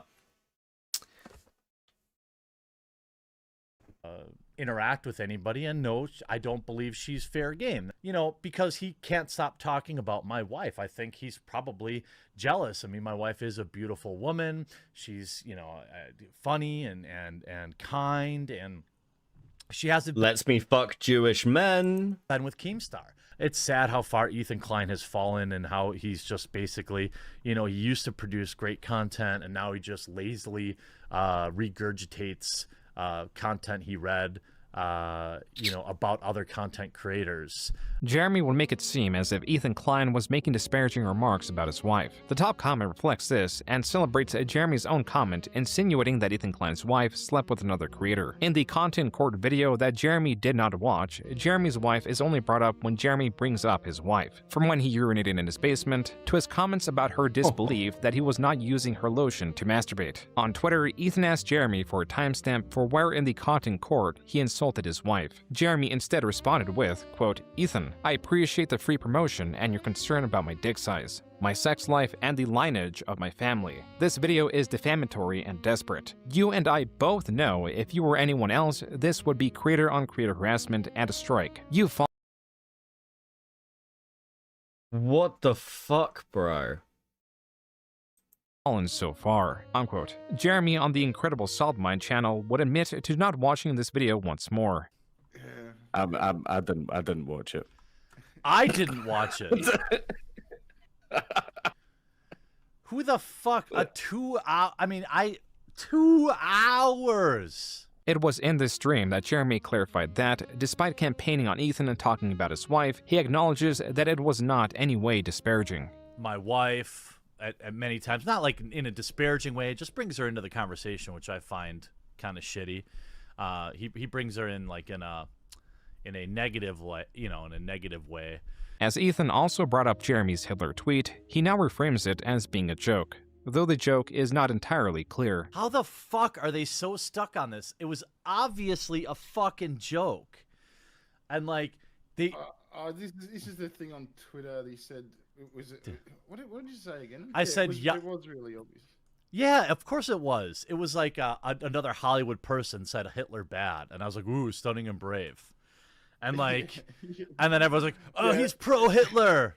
Jeremy's co-host would join in on mocking Jeremy. Don't do me like this. Don't do me like this. Brie Larson, set to last 24 hours. Oh, good. There's one. Right, Yeah. okay. I'm just going to put the little stopwatch on my screen. I'm going to hit go, and then I'll talk for 10 minutes. As soon as that hits that 10-minute marker, is it? Oh, it's 8 now. All right, okay. As soon as that hits 8 minutes, I'm just going to hit stop. Anyway, there's so much that I would want to talk about in regards to Brie Larson. Ding, 8 minutes. But we can get into that another time. Thanks very much, guys. Like and subscribe. Goodbye. Another clip coming up next. I'll see you in a few minutes. I'd tell you to go and check out any of these streams, but Jeremy fucking deleted them all. To add to Jeremy's stress, though he was uploading more, his viewership was no longer increasing relative to how often he was uploading. Because you upload like fucking 4 videos a day. Yeah, 7 to 10 usually every day. Because I usually do like 2 to 3 on Midwestly too. I'm getting fatter and like my heart can't be in great shape, because I'm spending so much time sitting at my desk and like, no, fuck, man. No shit. When it's like you get on that fucking heroin drip of AdSense revenue every single day, it's like, fuck, it's really hard to get off it unless someone forces you off, like you quit cold turkey, like getting demonetized.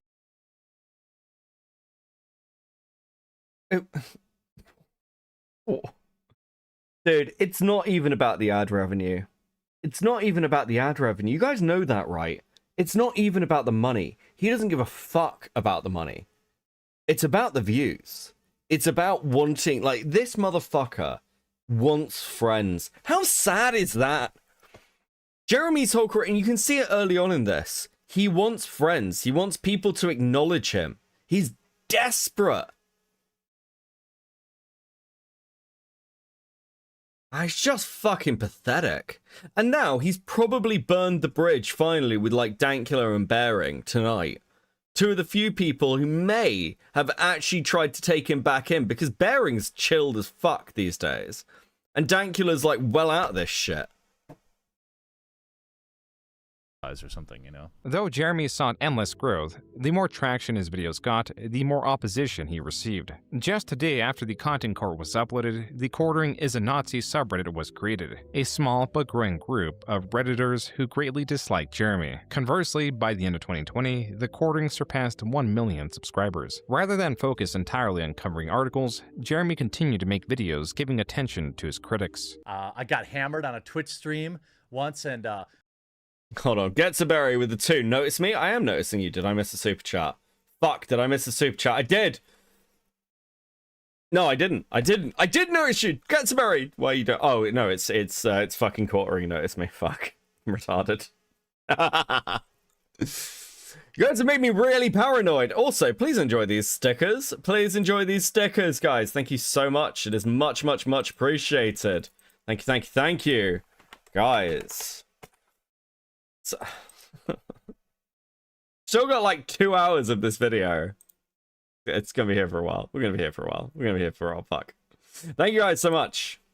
And peed in the drain in the unfinished part of my basement. Like, I don't even care about that, but these people are obsessed with it. It's hilarious. Like, look, when you have no mortgage on your beautiful home, you can pee in it wherever you want. And the fact that they think this is some kind of own is weird. It's never something I denied. Jeremy, on the Incredible Salt Mine, would admit to urinating in or on several more places. He calls me one night at like 1 in the morning. I happen to have people, I'm just fucking obliterated. And it's Mark, so I'm like, I gotta answer it. It's the first time he's ever called me. And so I go out in the garage, and I'm smoking a cigarette while I'm talking to him. He can hear me smoking. He's like, oh, you smoke? I'm like, oh, I felt judged a little bit. And then I had to piss so bad, but there was like music and everything else going on in the house. So I just start pissing in a bucket. Like, there's a 5-gallon bucket in my garage. I just start pissing in a bucket, and a dude comes out. My buddy comes out. He's like, what the fuck? You're pissing in the garage? All I hear is like a 10-second silence from Mark. Mark's like, do you need me to call you? Do you want to call me back? I'm like, no, he's just joking. He's just joking. I'm not really pissing in my garage. Why do you keep... This is how you fucking live, bro. And you talk about it publicly. It is weird. Yellow Flash is live now, popping off on Chrissy. Wait, is she on? Is Chrissy on and he's popping off at her, or is he just ripping into her? MLS. Like, why would you live like this, bro? Keep pissing in random parts of your fucking house, man. It's like he's marking his fucking territory, so like his wife knows where he like keeps his boyfriend. She's not on. Oh, okay. My wife, like, sometimes like I get home late on like dart night. It's like I usually get home at like 1 in the morning. And I've been drinking since like 5 or 6.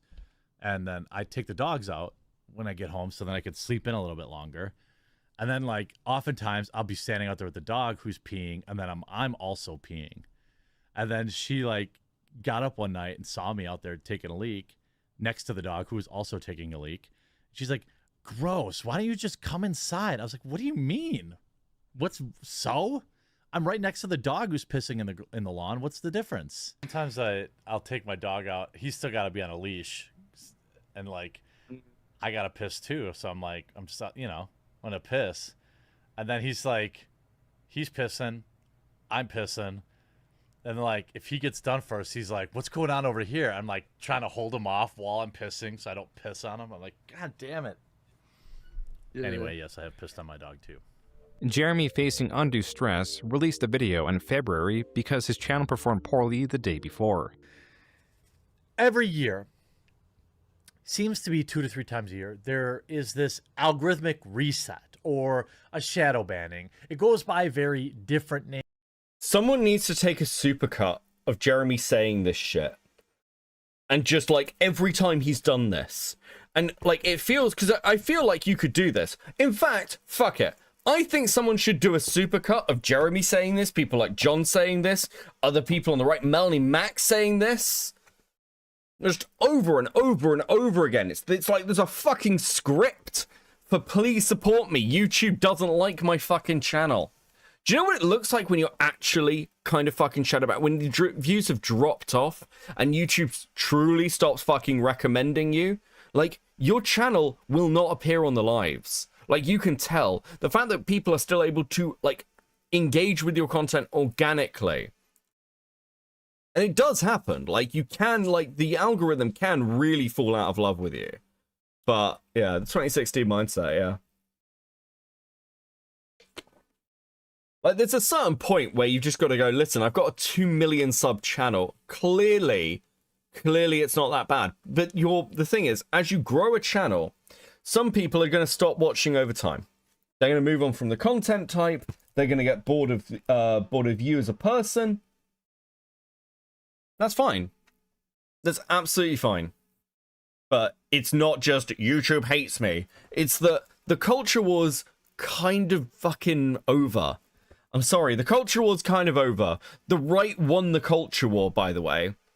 The right won the culture war. They haven't won everything, don't get me wrong. It's not, but for the online culture war, the right just won. And as the right won, and especially with Trump's last election, people don't care as much.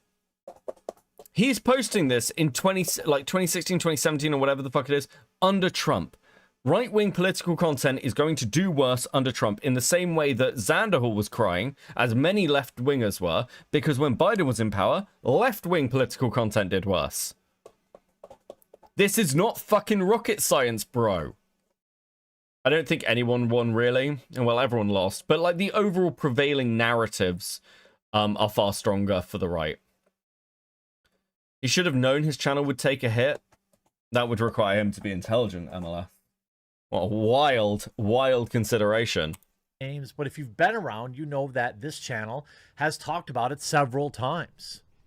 My channel being affected very negatively by this most recent one, cutting views by as much as 50%.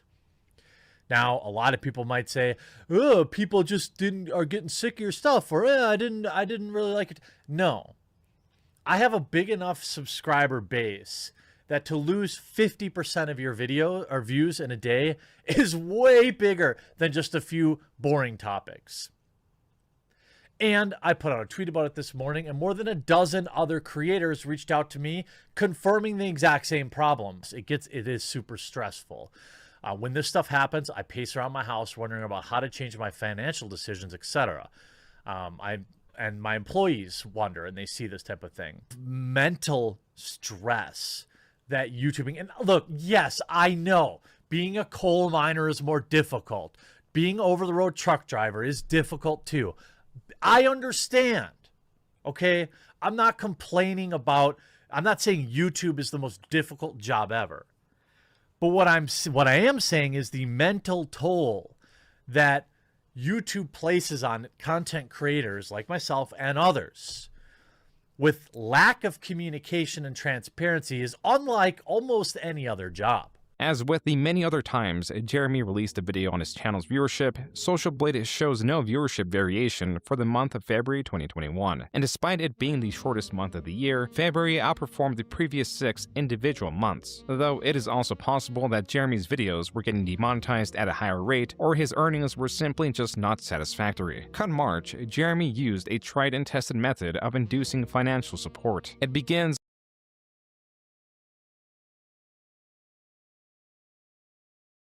with Zombie Kills, a controversial Twitch streamer that Jeremy made multiple videos covering. She was allegedly being harassed, and Jeremy was being blamed for it. This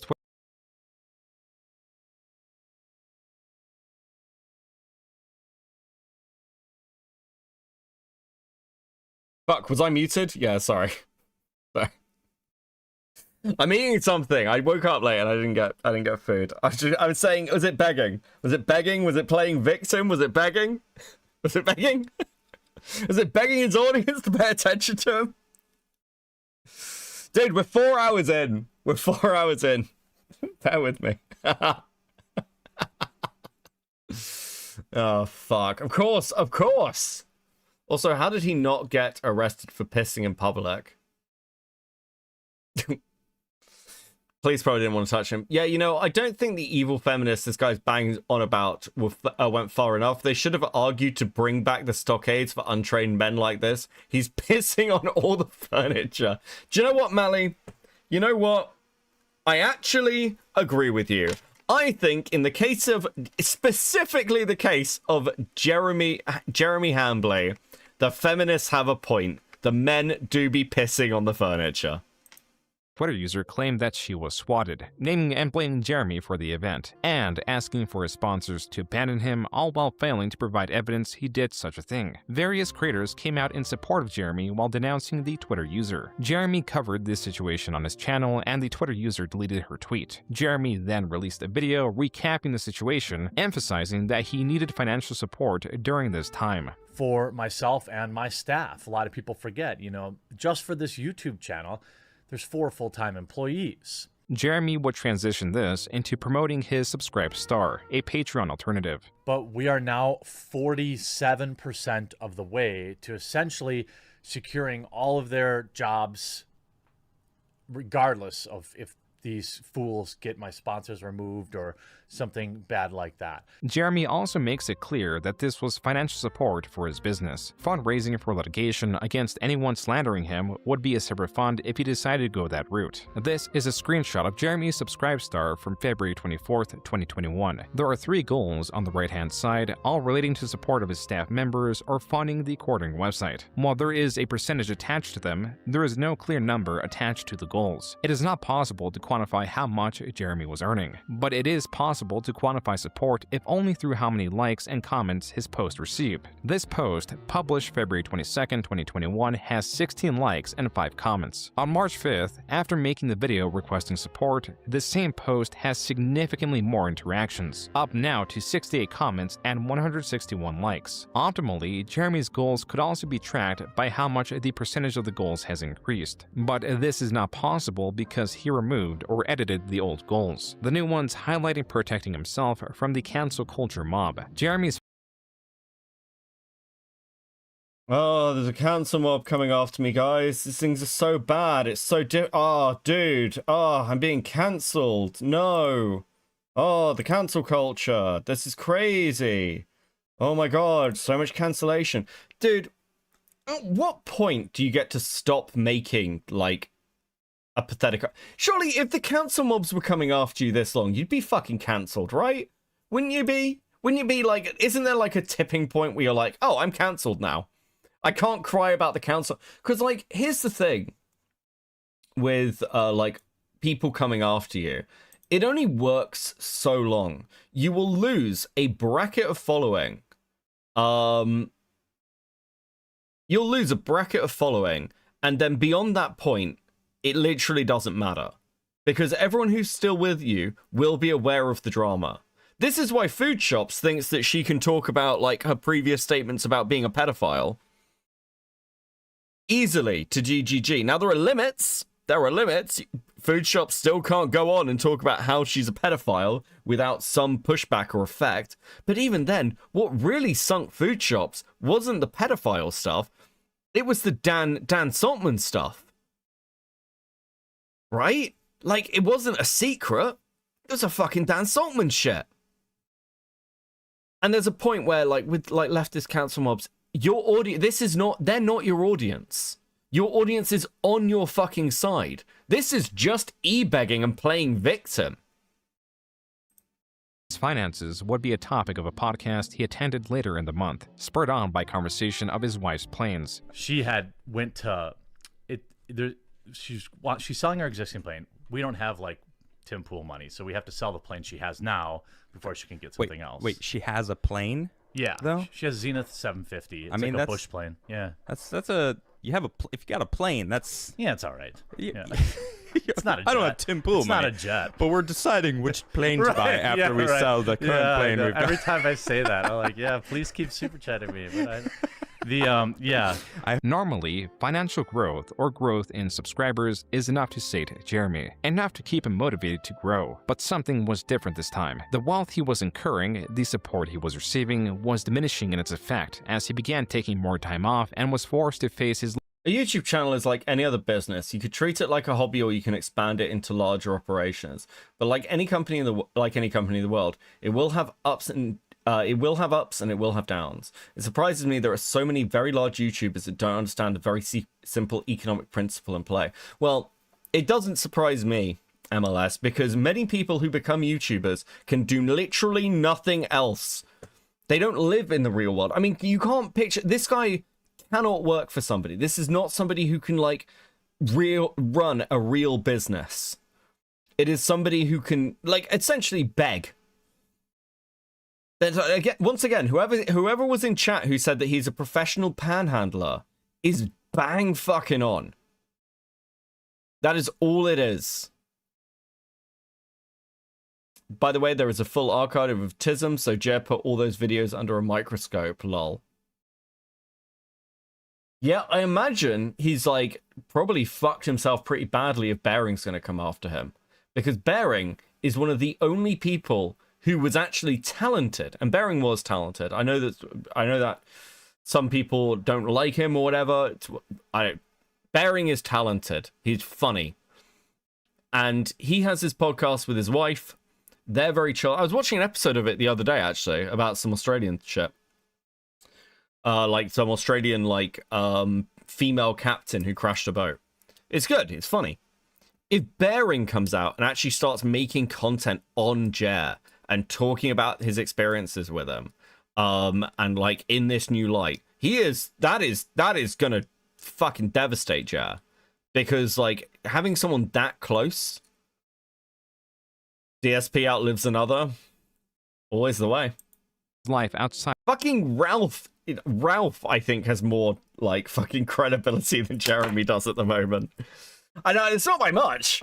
It's not by much, but at least Ralph, it's like all his personal life shit. Would Count say anything? I don't know, actually. I don't really know what Count Dankula's doing these days. Maybe. If Bearing does, I can picture Count and Bearing doing a podcast together, potentially. If Bearing wanted to. I could picture that happening. Count on his own? I don't know. Tommy knows Count, like, and what Count's like better than I do.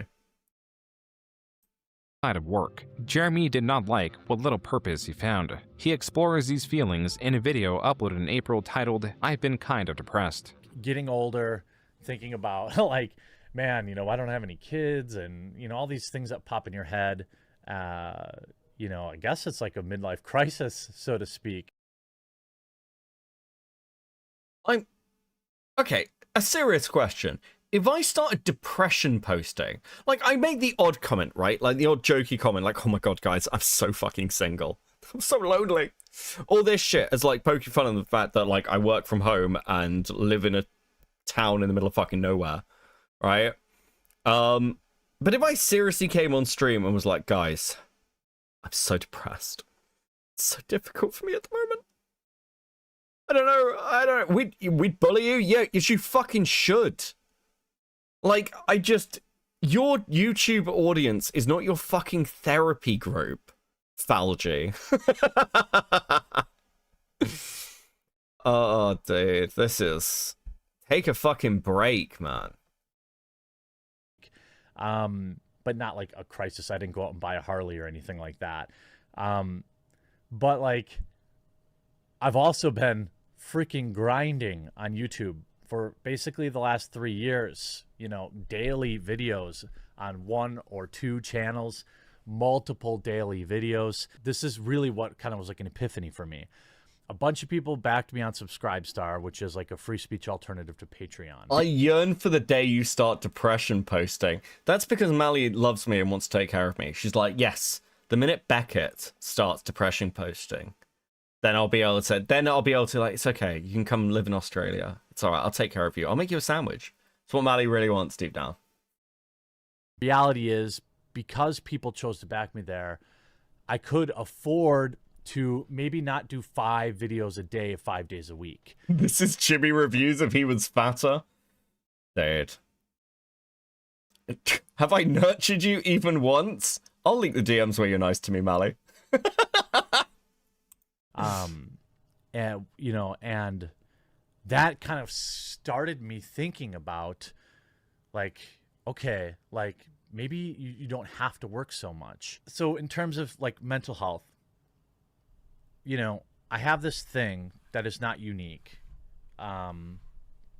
where an alcohol problem? I feel alone all the time. Oh my god, even though bro. I'm not. it makes it really, really difficult to relate to anybody. I wouldn't say that I have any close friends. Like, they may think we're... That is so fucking sad, bro. That is so fucking sad to say on the internet. Look, I don't know whether I'm blessed, but like, I have a couple of friends who I've had since I was a teenager. Like recently, when I went down south to see family, I spent like an entire day with a mate of mine who I haven't seen in like 3 years.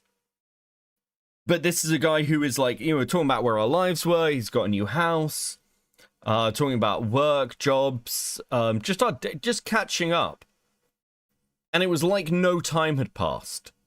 Because he's like, I've known this guy since I was 16, right? And he is like somebody who I know. When my mum died, he immediately came up. But I think that was the last time I'd seen him before this. And he just stayed with me for like a week. Another one of my best friends did the same thing. And came and stayed and made sure I was okay. And like, if I ever need anything, I know I've got them. I've got friends in Ireland like this. You know, like, through your life, as you get older, you are going to end up with much more distant relationships to your close friends. But those are kind of like, those relationships are like really fucking core. They're like really like, they're like, I think kind of a normal thing you build over time. And you're like, yes, I've known this person since I was, you know, a teenager.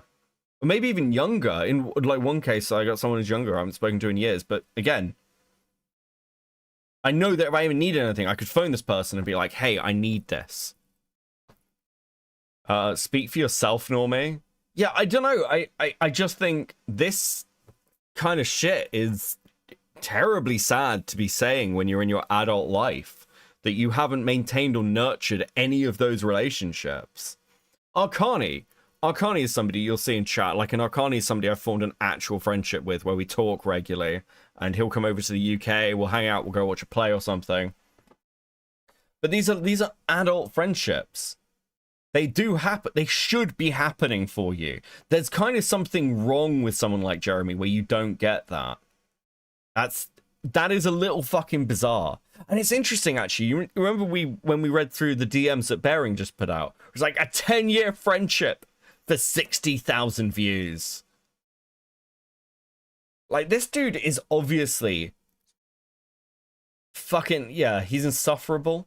Yeah, it's like, at a certain point, if you don't have friends, it probably says something about you.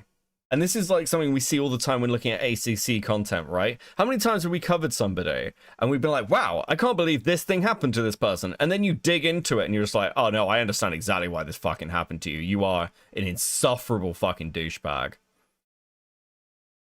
Wait, Becca, this doesn't line up with his claims about the Jew bull being his friend for 10 years. Is he confirming his bull friend is not his real friend? Well, I mean, that's his lover, KJ. Your lover and your friends aren't really the same thing, right? Oh, wait, is this him confirming? That confirms it. The Jew bull is not his friend. It is his lover.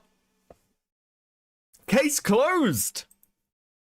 Close, but like, I don't view them in that way, and I don't mean to be mean. I'm also a workaholic, so it makes it difficult to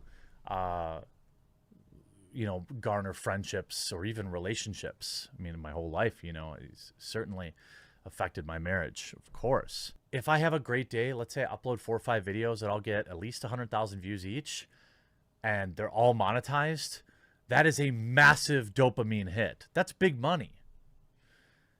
I go a day and a bunch of my videos get demonetized. It's like the exact opposite. You feel like you lost out.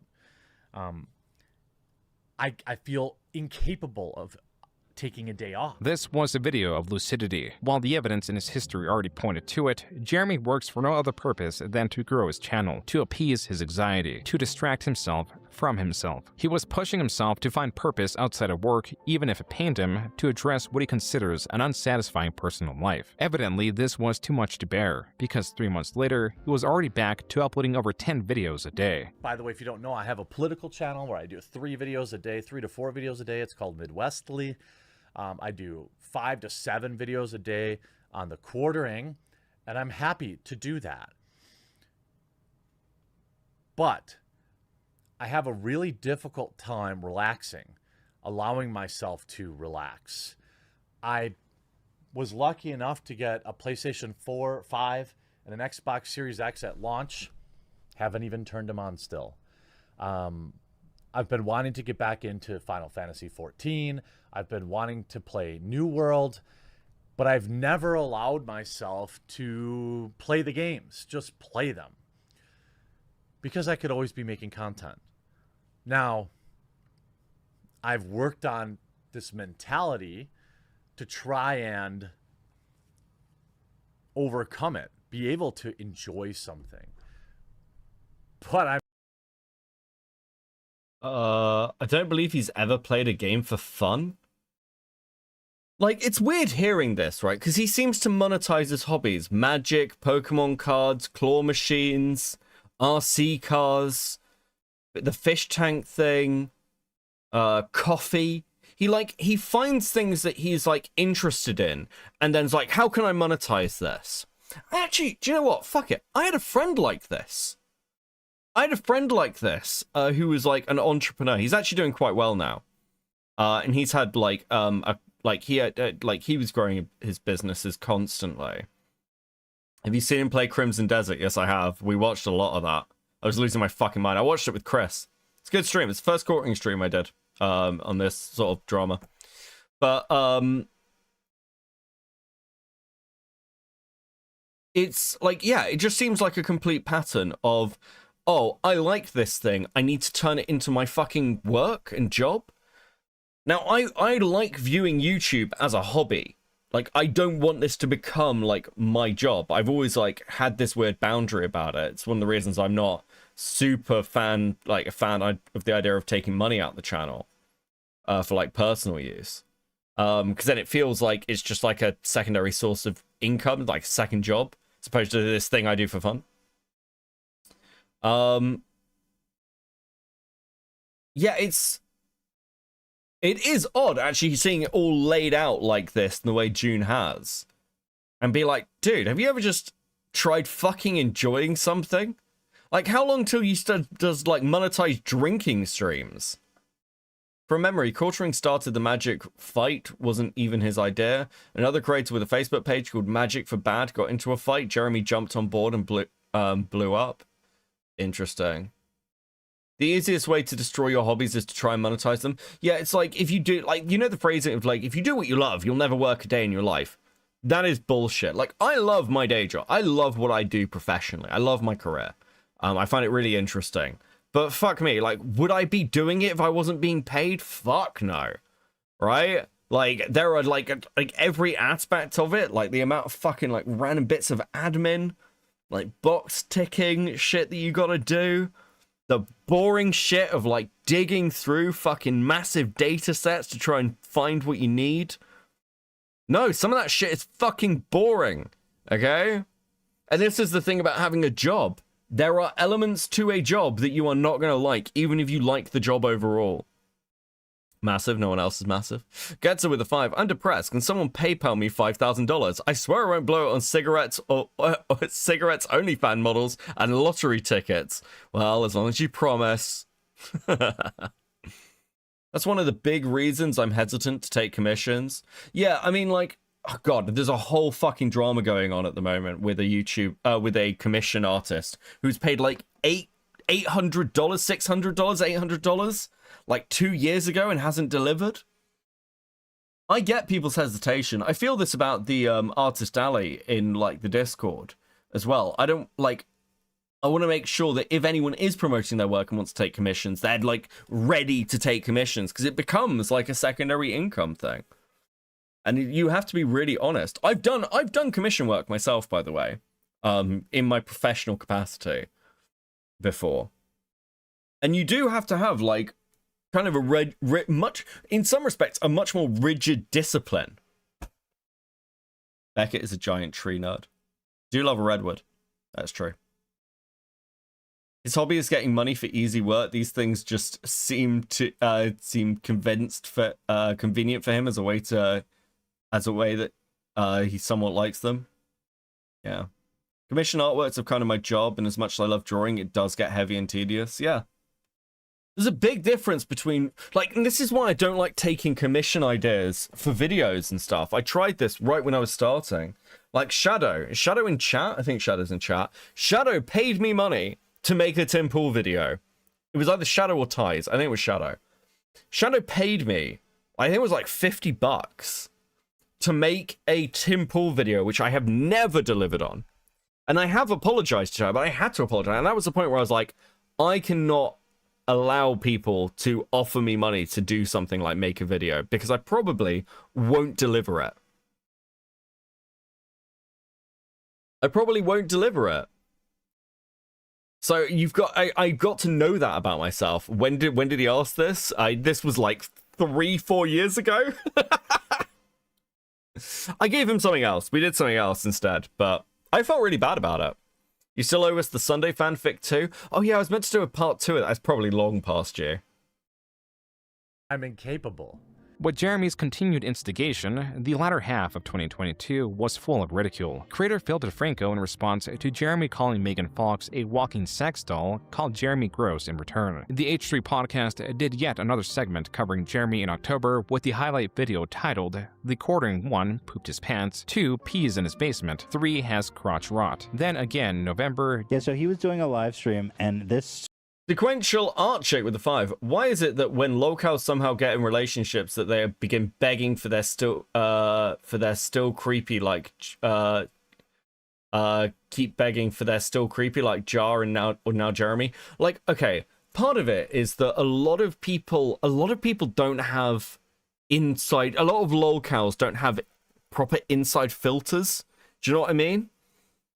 They like the sort of person who is like a purebred, thoroughbred lolcow. One of the hallmarks is you need to keep responding, and you don't have that like inner voice that says, "Hey, maybe, shut the fuck up. Maybe don't talk like this. Maybe be quiet." And it's like, when you're looking at the Ren Fair stuff, or when you look at the like crazy comments Jara's made, it's very much that voice is not fucking present for them. It's not fucking present for them. So they become lolcows because they can't stop themselves. I'm waiting on the History and Theology channel. Yeah, I've been thinking more about that in the last month. I am very, very tempted. I'd really like to do it. It's so much work, but I'd really like to do it. I don't know how I do the presentation. I might actually bring on an editor for that. We'll see. We'll see. Turned up. Ela, what do you think? Reddit forced cream pie. Well, I didn't even understand what that means. Yeah, I had to do some investigating. Jeremy responded to this with 2 tweets. The second one reads, quote, "So weird of the tolerant left thinks this is an own. Real tolerant," unquote. Jeremy was even mocked by his wife for something entirely different. Well, now, like, I used to, like, point it out on TV all the time. Like, there's 10 members of this cast and 6 of them are gay. Curious, I'd say, you know? My wife's a bit of a normie, and she's like kind of sick of it. she's like, she'll be like, "Oh, is that cringe, Jeremy? Is that cringe?" And I'm like, when you say it, I don't want. That's why I stopped saying cringe. She started saying it. There was more to come before the end of the year. On Kiwi Forums, a user archived Jeremy's recent rant about his loss of hair and the amount he works. At the end of October, Jeremy released another video claiming he was the target of YouTube's demonetization. Finally, in December, he made a video bringing attention to those mocking him and his IBS. Jeremy then closed the year by announcing his New Year's resolution to find a work-life balance, to not smoke, and to... Oh god, this dude should not have New Year's resolutions. Don't work out. Made a video drawing attention to those mocking him for his IBS. You talk about shitting yourself, bro! No, dude, what did you expect? Dude. Every frame's a pause. Well. to lose weight. While it is possible he did stop smoking, it is certain he failed with the other 2 resolutions. By 2022, it had been 3 years since Jeremy initially told the Walmart story, yet it was still in circulation, now evolving to where creators were breaking down his choices in depth with diagrams to prove the inefficiency in his choices. In April, there was yet another Twitter rant on the topic of balding and soiling himself. In the midst of this mockery, Jeremy was making plans to create something that could sustain him outside of YouTube. With a history of failed websites, he was investing into something material. He was investing into the coffee brand Coffee, a title of his own creation. Coffee brand Coffee was formally announced in a video titled "My Coffee Company is under attack." Jeremy clarifies in the video that the title was clickbait and a marketing ploy to bring attention to his newest project. Jeremy would heavily promote this coffee, to the point that there are, at this moment, approximately 1,000 videos on his channel talking about or mentioning coffee brand Coffee by name. On June 8th, infamous political commentator Tim Pool was swatted. Jeremy viewed this as an opportunity for promotion. He spent $100 in chat tying the high stress of his swatting to one of the stress-relieving teas. Listen, you know what?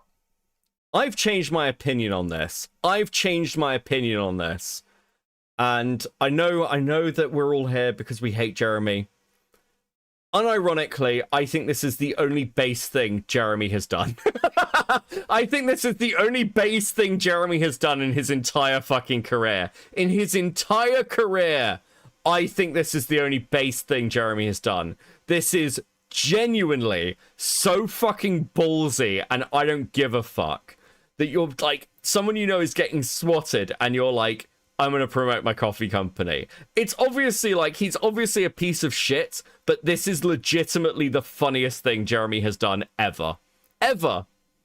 And if he was just 100% like this all the time, I'd probably like him, because there's something funny about this. It's just that he's got no fucking follow through. This is it. This is the one example of Jeremy kind of being funny. This is it. It's the best I've got. Or cocos he offers. Jeremy was also swatted later that night. As for the donation, on Twitter, Pimp Master Yoda 1 made a comment in jest, asking if Jeremy gave the officers free coffee. Jeremy was none too pleased, citing the aggression and or lack of critical thinking of the police officers. As for the coffee brand Coffee, Jeremy wanted something uncomplicated, which is why he named the coffee brand Coffee. Coffee brand Coffee was being sold as apolitical, though he constantly advertised it on his political commentary channel. He saw this as a necessary boost to then hopefully detach it from his brand, and perhaps see it on store shelves. There was an issue with this. Not only with Jeremy's brand inherently tied to his coffee business, but also the possibility of it being tied to the roasters. On July 17th, 2022, Kiwi Farms user Cat Attack compiled several images from Jeremy's visit to his roasters, and from a suspiciously similar-looking roaster. Cat Attack highlighted the red trim. While more saturated in the commercial, it was still apparent. Most damning was image 5 in the set. In both Jeremy's commercial and Mill Creek's Instagram page, there appears to be coffee beans being poured out of some sort of mixer. Though these roasting devices are seemingly mass-produced, there is one very odd pattern that they both share, one that for no reason should be the same. It is the paint. Right below the hatch, the paint is chipped, a design flaw that undoubtedly mixed paint chips with coffee beans. The pattern in the chipped paint is the exact same. If Jeremy is indeed sourcing his coffee from Mill Creek Roasters, then it also means it is attached to their politics, which are opposed to Jeremy's perceived politics. But the rabbit hole goes deeper, as this Reddit post points out. It appears both Jeremy's brand and Player One Coffee, owned by the CEO of Meta PCs, shared a registration address, and the address is in the same state as Roasters. Located just outside the city they are located in. To this, Jeremy admitted to sharing a fulfillment center. Like, this is not an own. It's like the same mentality of like, you peed in your basement. Like, you have a coffee operation that has shipped 30,000 units in the last 3 months. Gotcha! You used a fulfillment center to ship. Because you're lying about what the fucking coffee is, bro. And you're lying about, like, your involvement and your level of involvement. Oh, dude. I like the way he's like, oh, the peeing in the basement. That's not known, guys. That's not known. Okay? Who doesn't pee in their basement? What's a basement for? I can put in the time on this video. Yeah, like, I'm trying to balance commentary with the fact that this is like 3.5 hours long. And we might have to do something afterwards as well. Name a single business that doesn't. I don't even understand. I don't understand these people. As for Mill Creek, oh, it's just rebranded. It's just rebranded this or rebranded that. It's absolutely not. If anyone understands anything about business, yeah, you have distributors. It's not like I went out and bought like $1 million in machinery to roast my own beans. That's not how any of this works. But like any idiot knows that. And like these clowns, there's like 15 clowns, and then now Rick, who are like, ooh, exposed. A facility that does fulfillment for him occasionally on a certain roast is associated with him, and ooh, we got him. It's like they'd handle one tiny part of the business, but because they hate me, they've been harassing them, calling them, emailing them, and it's really pathetic. And this was hardly the last controversy attached to Jeremy's coffee. In August of 2022, Jeremy promoted his coffee by placing Oh, hold on. I've got a like slight update. Sorry, I'm checking my Twitter stuff at the same time. Sorry, guys. I'm sorry, Joon. Kinoblade. Kinoblade retweeted this, and I saw like a conversation in my notifications about it, which is interesting. So. This is Camelot talking to Nina. She says Chrissy Mayer lied on knowing about the Melanie Matt Jeremy quartering situation, and she tells Camelot it's freaking heartbreaking. Because, as you know, I made a statement yesterday morning before FNT happened. Yeah. Now, you know me, like, you and I, you can vouch. Yep. That you and I were basically kind of watching that Mel stream together, like in DMs. Like, we were talking about it specifically after, and I mentioned to you that I had that stream with Chrissy, and that I had told her about all of this, and that I was kind of in shock. Like, I was actually in shock about what's happening. And I told you very honestly that I don't actually know how to handle the situation, because I really like Chrissy, and she's always been so kind to me, and I really love her. Mm-hmm. And I felt incredibly gaslit and kind of in denial about what was happening, because I was like, I'm going through a lot right now too in my personal life. Like, my husband's sick and I'm taking care of him, and that was one of the reasons I couldn't come on tonight. Right. He's just sleeping now, so I can like come on for a minute. I just wanted to basically let everybody know that I was struggling with this a lot, because Chrissy and I have been close, and I feel very upset about what was going on. So I went and like, when I realized it, when you kind of realize somebody's lying to you, it's a really hurtful feeling. So, and we have had DMs like since then too, and I've told her straight up that this is just, like, it's just so unbelievable. So I've told her to hold herself accountable and to admit that she's lied. And I'm not going to like share the DMs, because that's not how I roll. Right. But I just wanted to make sure that everybody knows that, like, I have been trying to get Chrissy to not do this. Like, that, I just didn't understand why she even had to have Mel on. Like, I DM'd her that morning, and I literally said to her, are you going to address the quartering issue? And she never messaged me, because I wanted to tell her, please make sure that you have pushback questions for Melanie, because she's going to come on your channel and she's going to try and obfuscate everything, and then not freaking answer anything, and try to basically create this situation where... Dude, this is fucking leak the DMs at this point. I mean, I've got no reason to disbelieve her, because Chrissy can just come and go and throw the DMs out. Like, Chrissy's just burnt herself. For what reason? Why? Like, was the intention to bring on Melanie Mac and then turn it into a spectacle, and you fucked it up?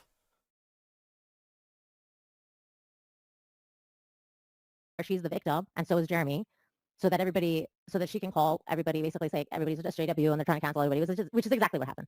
Yeah.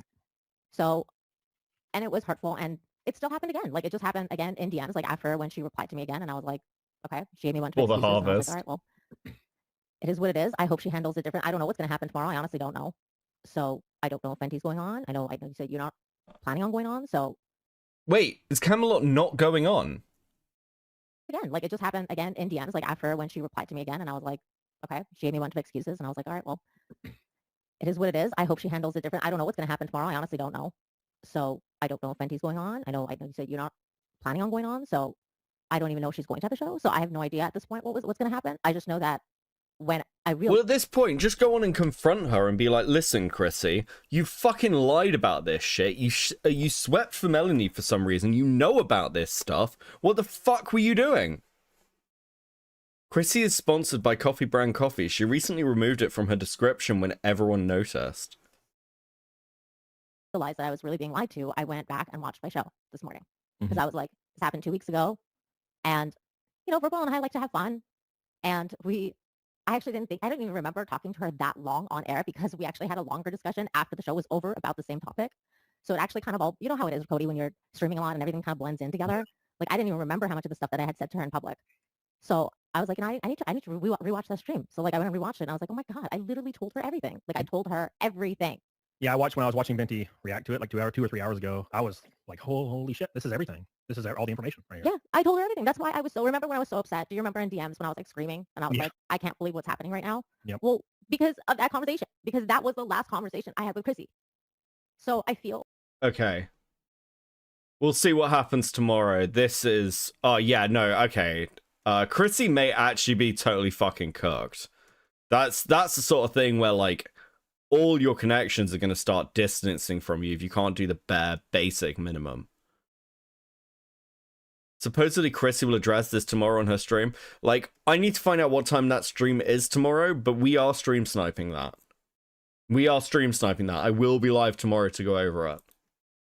Money in random orders. So let's get that guy some money. Man, this recession sucks. Well, let's give you guys some stimulus. We're gonna throw some. Ooh, we got some 50s in here, so...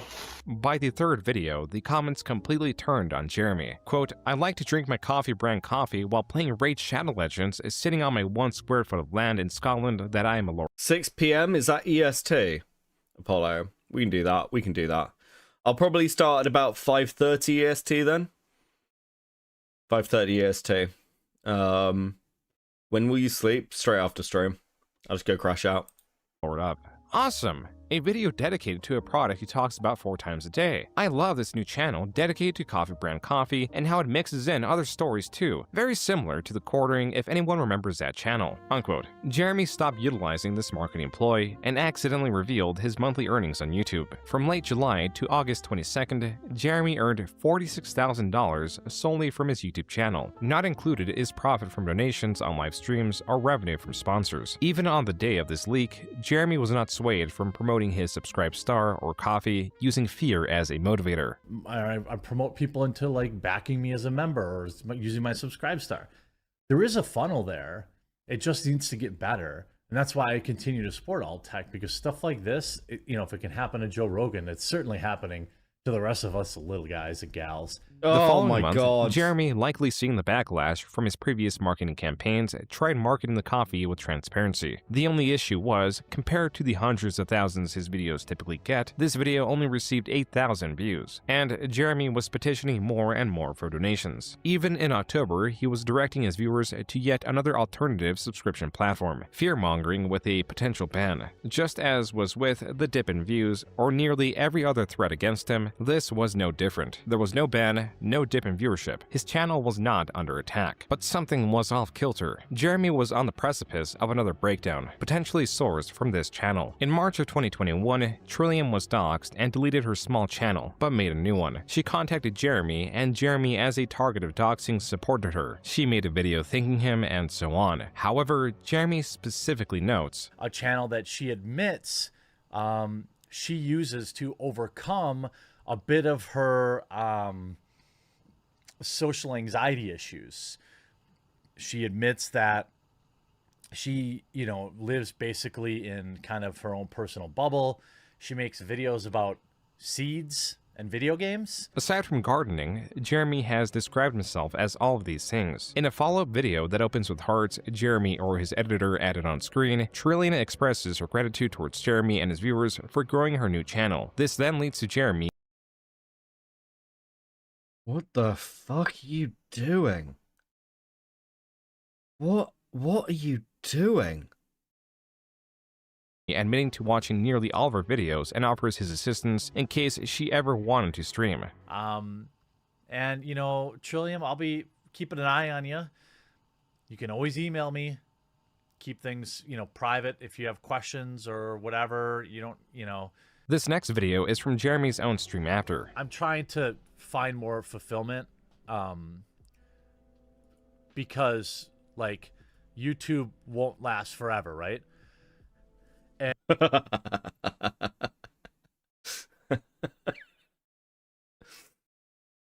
Have you tried a site called Rumble? Where's next, yeah? Odyssey? And I realized that the Trillium thing made me feel really good. For me, I thought maybe the closest I've come to feeling that way was helping Trillium. Trillium? Trillium? For $5, I'll make a video. Well, look, I don't want to put any pressure on you. All right? But I just want to say that it ruined my day when I didn't have a new video from you today. I'm just kidding. I'm just kidding. In August, Jeremy received custom leashes for his dogs and a card from Trillium. Jeremy would send support to another similarly small channel known as Melanie Mac. You know, just like with Trillium, just like with Melanie, just like with MXR Plays, or, you know, whatever the case may be, Ishra Gaming, you know, don't just do it because I told you to.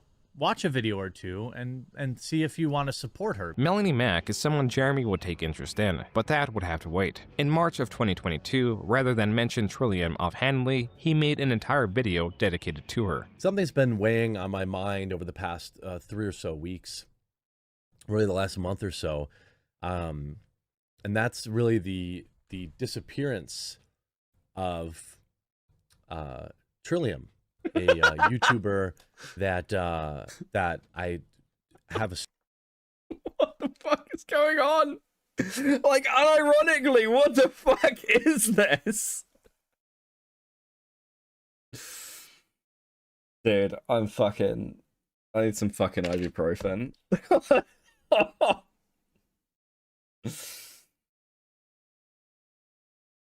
I feel sorry for Joon. He worked really hard on this video, and if he'd waited just a little bit longer, he'd be able to include everything from tonight. It probably still wouldn't be the end. Strong, I don't know, like, I feel protective. Like, if you go to Trill's channel, like, I watch all of her videos, all of them. I mean, if they're not read on here, then that means I watched them on a different account. Okay. Haha, This is I found an important some. part of my Let's day. go. There used to be daily or every other day videos, but now I feel like, and I don't want to put pressure on her because I know that's how she's going to be, how she's going to perceive this, but that's not what I mean. It's just her content is important to me. Her success is important to me, and her safety and happiness are important to me. And she had disappeared for about, I don't know, a month or something like that. This is a fucking, like, I probably don't need to say this, but this is a fucking insane way to talk about another content creator. This is fucking insane. This is depression posting about someone not uploading to their channel. This is the sort of thing you do when you're like a super fan of somebody, or with like a channel with like 100 subs. This is fucking bizarre. Bizarre behavior. Oh boy, this is uncomfortable. It is deeply fucking weird. That came back and kind of let everyone know that, hey, you know, my mom isn't doing well, but they had seemed like they had got together a plan. Kind of 1 week went by, 2 weeks went by. I sent her an email, gave her my number. I was like, hey, if you need anything, you know, you need us to crowdfund something or whatever. People think this job is easy, and maybe it is, but it requires you be plugged in like 24/7, like waking up in the middle of the night, checking your phone, see what's trending. There's some big thing happen. And then I'd watch her videos about like taking yucca leaves and making just twine out of them. And they're an important grounding factor for me. Trillium did return in June, stating that her mother's illness was the reason for her absence, which is when Jeremy released this video. I don't have any way to really get in touch with you privately, and obviously not that I would expect that. But so as long as, you know, as you're on YouTube, I'll be keeping an eye out for you, keep an eye on you. I did message you a few times, checking in on you. Because this is the weirdest thing. This is the weirdest thing I've seen out of Jer in this whole fucking thing. Like Cammy's right. This is actually uncomfortable. Like, the thing is, if he wasn't such a detestable, insufferable twat, I would feel sorry for the quartering. Like, on a personal, human level, I would pity this guy. Like, it is a sad, miserable existence, clearly. He has tried to fill his life with items and things because he's got nothing else to put there. It is deeply depressing. But like, bro, there's like, dude, it's weird. It's weird to look at Jeremy and almost have like a human moment where I'm like, dude, are you like okay? Are you fucking good, bro? But this is so fucking pathetic. I've covered people before where something will happen in their life or they'll put out a particular piece of content where I will stop covering them because I'm just like, this is so pathetic. I feel bad for you. And if Jer was a normal lolcow, or like this was months into the drama or something, I might even feel that way about him, but like, dude, this is fucked up. Man with a 5. Every move you make, every breath you take, I'll be watching you. Yeah. It's a trap, Becky, don't fall for it. You know, like when he does this kind of thing, I don't really, like, I think this is probably like, it's bleeding through that deep sense of loneliness. It's like Boogie, lol, you can't get bought in. Yeah, no, I agree with you. I agree with you. And fuck these people. But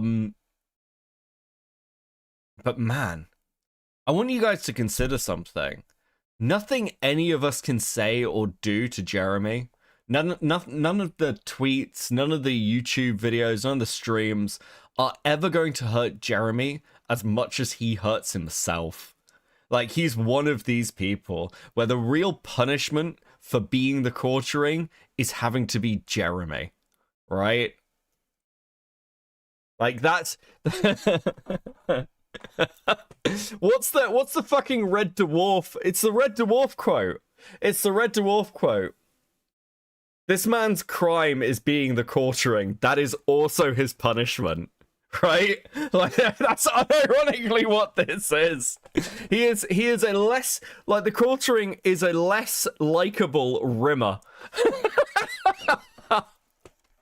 Because we missed you and we were worried. Trillian would post sporadically, then disappear entirely in the upcoming months. This takes us back to Jeremy aggressively petitioning for more donations in late 2022. The absence of Trillium, or the multiple uploads a day with the addition of a new company, was stressing Jeremy. He was nearing his breaking point on November 29th, 2022. This day, Elon Musk on Twitter made a post about free speech, which Jeremy replied to, requesting clarity, and asking for a 10-minute Zoom interview, mentioning his 1.4 million subscribers and his fight for free speech. Elon Musk declined by stating that he had been very specific. Jeremy responded one more time, but it does not appear that Elon replied to him. On December 18th, Elon made a poll, asking if he should step down from Twitter. The quartering, in response to Elon Musk unable to find a suitable CEO for Twitter, stated, quote, "Elon, I want to do it, and I can keep it alive. Not only that, grow it far beyond what it is now. I have a complex understanding of all tech, what Twitter needs, and what..."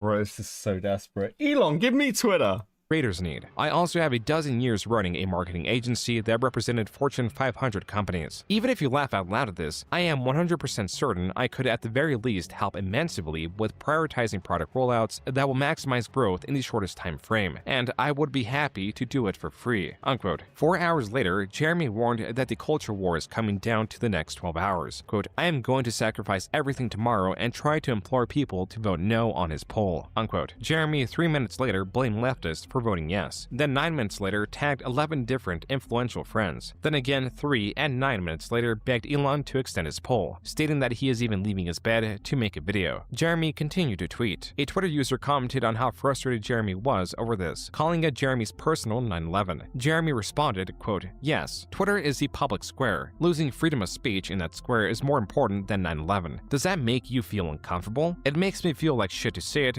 but it's also true." Unquote. Other creators, like Mr. Beast, were not as appreciative of Elon as Jeremy was, though he did try to change his mind. By the 10th tweet, Jeremy had released his video and tagged Elon Musk, asking if he could get just 3 minutes on the phone with him. I literally got out of bed to make this video. My most important video that I've literally ever made on this channel. Jeremy in this video asked his viewers to vote on Elon's poll, and if they didn't have an account, he requested they make one. Then he attempts to rally his contemporaries. I'm calling my fellow content creator, Sydney Watson, counting. Calling my YouTube back. He's doing the fucking kraut thing. Bearing, Sargon of Akkad, Carl Benjamin. How is this any less cringe? How is this any less cringe than like Sargon saying we need to get Trump to tweet out Gamergate 2 to own the libs, or Monday Matt supporting him, or like Kraut trying to like fight the alt-right with YouTube academics? How is it any less cringe than that? These people fucking suck, bro. Like, it's totally fucking dire.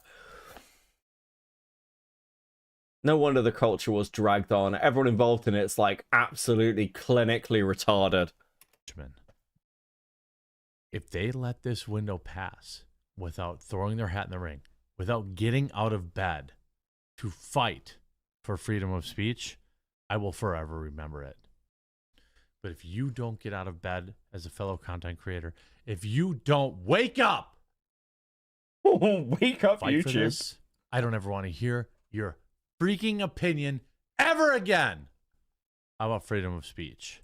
I need you to remember this moment when all of my fellow free speech content creators were in bed, okay?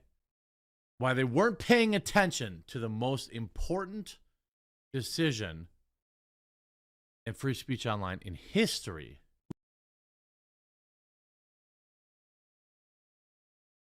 How are you in your late 30s saying shit like this? I mean, I feel like I've been super consistent with shit. YouTubers are not fucking warriors.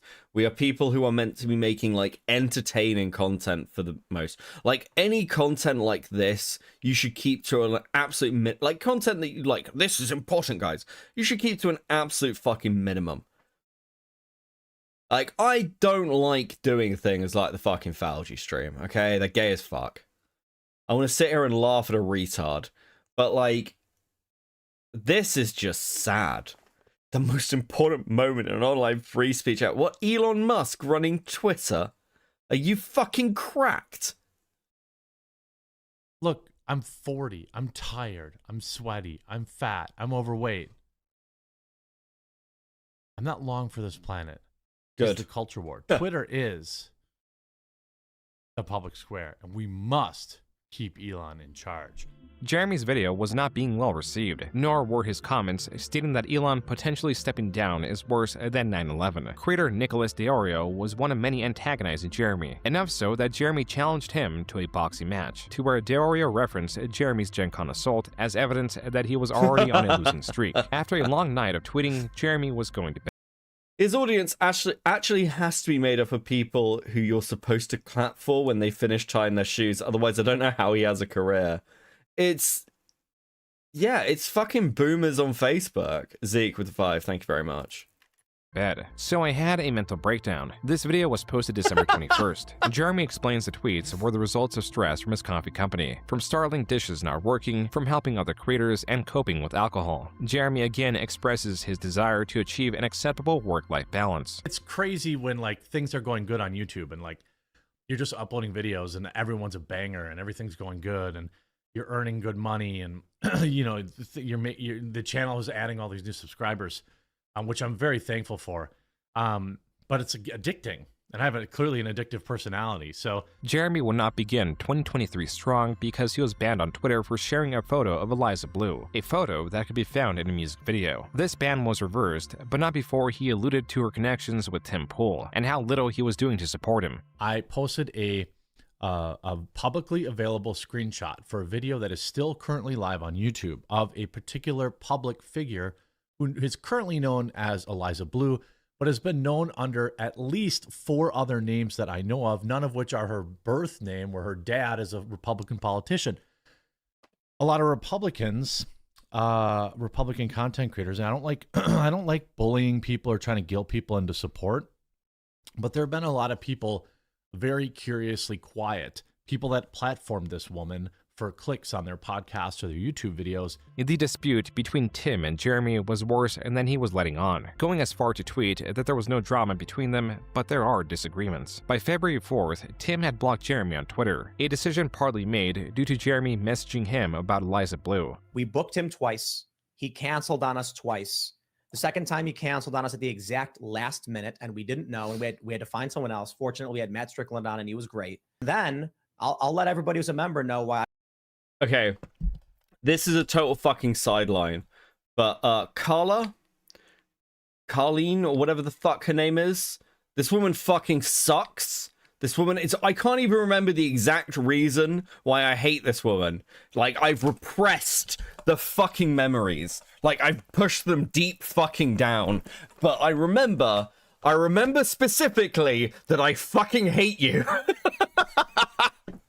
I remember hating you. You were like completely fucking useless. Like total vapid, like Trump dick rider who's like anti-SJW. Like, I can't remember what the fuck it was, but I cannot let this moment pass without me being like, I fucking hate this woman. Anyway, Biokic with the 2. I love you, man, but your alerts is giving edgy teenager.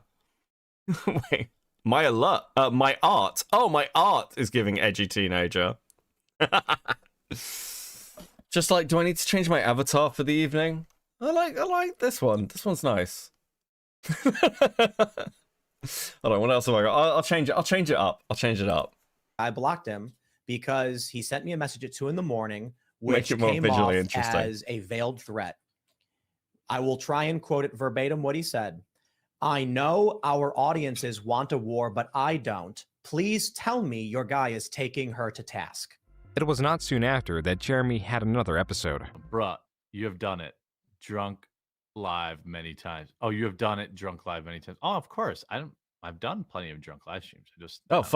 This episode did involve alcohol, but it was different from the rest because it was in the window of a 4-hour live stream where Jeremy would get more and more intoxicated, culminating in guests joining him at peak intoxication. How's that? Playing with dinosaurs. Is that less drunk, less angsty teenager? My brain is fucking broken. It's because I've been screaming about the fucking Carline or whatever the fuck her name is.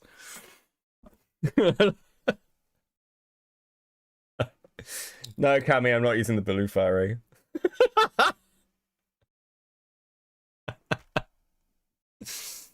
Just chilling. Intoxication. If Anna or Brittany, they both have my cell phone number. So if they want to come on, I'll send them the link. I must have a female. Wait, let me get some boobs on here. Allie. All right, I'll get you in here, Allie. Allie Drummond, okay? I'm going to require a cam on for her. There's thousands of people in this chat have never seen me without a hat on. It's nice, just edgy. Dude, I have so much good art. I think Tig did the last one. This one's Mooney. I've got a couple I want to put up. Actually, hold on. I know what I want. I know which one I want. At all, Mad Age. Ready? We'll have a coffee themed one. Arenas. There we go.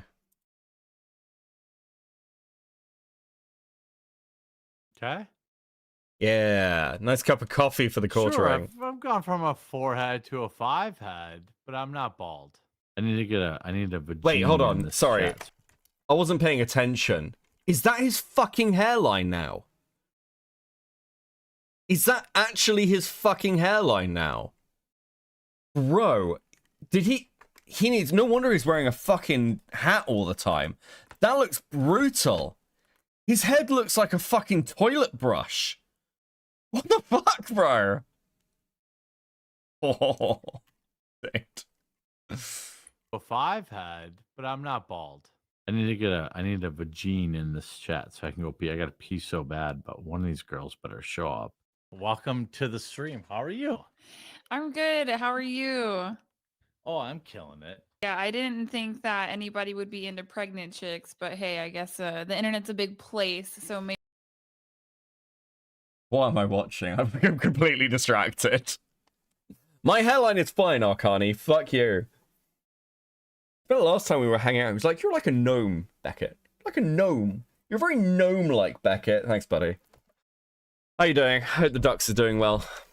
Maybe they are. She also has an OnlyFans where she sells breast milk pictures, stuff like that. So, Allie, I mean, we've only ever exchanged nudes online. So, what's it? I appreciate you joining me. Yeah, no, thanks for having me. My husband actually likes your content, and I didn't even know that you had reacted to my content before. I didn't even think you like looked at my channel like that. Well, it's obviously before you were pregnant. Now that I know you're pregnant, I've moved on. I'm diagnosed Asperger's, so I can say it. Oh, what? But, like, But yeah. you seem like the Yeah. very normal. What? Hello. Oh my lord! I love how What much is- women hate her just because she's so beautiful. I was pretty ugly before I learned how to do my hair and my eyebrows. Ah. Oh yeah, and you were blessed with gigantic boobs. But the Came in and- later. What an odd thing to say. Are you live Everyone right now? feeling- Yeah. Are you live right now? Yeah. So Yeah. if you want, I'm not gonna be offended. Brittany said she's gonna pop a nip later. Maybe when I say later, we don't really know when that means. Astro Boy says, Jeremy's not for the night. You're hurting your brand. What do you mean? My brand is what I am. Jeremy deleted the stream, and the following months he made his first video of the year. Wonder why? What a fucking creepy way to interact with people. Claiming YouTube was targeting his channel, deeming the survival of his channel and others were important to fight the culture war. The last section of this video is dedicated to persuading viewers to join his mailing list or join his locals page, where he states financial support is optional. To add to Jeremy's list of projects and responsibilities that include his coffee, his main channel, his Rumble live streams, his constant advertising that has him tweeting on average 20 times a day, was now the Publica, his magnum opus, a news website like Exclusively Games that was meant to deliver more neutral and honest stories, co-founded by Sydney Watson, someone who Jeremy also had a podcast with. Jeremy and the rest of his audience will later find out Sydney did not have a high opinion of him. This clip could possibly explain why. Have you ever peed in a trough where there's like dongs on the left of you and to the right? You can Bro, see them both. you and don't you're have to peeing look in an at them. open river. You don't have to look at them. It's You not have like to look. It's a respect thing. I guess I can only speak of, to my experience. If there's a guy who is like supremely hung, you would like rib him about it. You Mhm. know what I mean? Versus like be jealous. Most of Move our into- conversations are you saying, man, I really want to put a bunch of work into things. And I'm like, Sid, whore yourself out. Sometimes Yeah. you even just text me tits. Maybe this is something that guys and girls can come together on. Yeah. So when I know This man is gay. This man is so... Like, it's the overcompensating. This man is a fucking homosexual. like let's say I go to like a fair or a festival or something like that, right? I take a mo A fair or a festival? Well, that's very interesting. What an interesting thing to say. Maybe a Ren fair of some kind, Jeremy? Or if you go to a Ren fair, something like that? podium before I go. What's that? It's like for diarrhea. So it like Oh, you do not, dude. What is happening? This is I devolving. do from that. This is not the information that I needed. It's called the life hack, Sydney. Okay, it just confirms for me that men are revolting. The importance of the success of the Publica to Jeremy was the same as his coffee. He chased it as an out to increase his income while lessening the time he worked on YouTube, as any dip in revenue would increase stress. That and he was discontent with the direction of YouTube, now angry that they were pushing YouTube channel promotions, asserting how insulting the proposition was to have to pay YouTube to promote his videos while his subscribers were not receiving notifications. Even so, this service would be on the back of Jeremy's mind. For now, compared to 2022, Is this like paying YouTube thing to promote shit? I might test this. I might actually see if this fucking works or makes any difference, because I don't think it does. Do you think it does? Sometimes the algorithm just doesn't like you. 2023 seemed like a better year for Jeremy. His life was beginning to see some stability, but then in August, his father passed away. In this video, he reflects on the shortness of life, the importance of spending it with loved ones, and the importance of making peace with others while there is still time. In November, after 6 years of not posting on it, Jeremy resurrected his RC channel, a decision he made to relieve stress. This is a channel he'd post most frequently to in 2024, a year that pushed Jeremy towards the quartering and away from his failing external projects. Still, a ghost of a former project would come back to haunt him in a somewhat ironic way. When you are living off other people's work exclusively, I think that's the definition of parasitic. You can make the same argument. Look, I cover other people's news too, right? I try to say, hey, this is where it's come from. Try to give, Jeremy was irritated that his former employee, Ian Miles Chung, had posted on Twitter one of the Publica's headlines without giving credit to the website. After Chung got into an argument with Jeremy on Twitter, Chung posted the infamous 2008 video of Jeremy. Here's the creep advising peds on how to clean up their messes. And his response was to take a video from 20 years ago where I am simply describing to people that when they take their computers in to get fixed, oftentimes techs will look at the files. It obviously had nothing to do with advising predators. Okay. I mean, you give a very specific example as to why, Jeremy. I don't know what to tell you. It's something that people like Matt Walsh and shit did. It turns your 2-hour magnum opus into an ad that targets people driving. Yeah. Okay.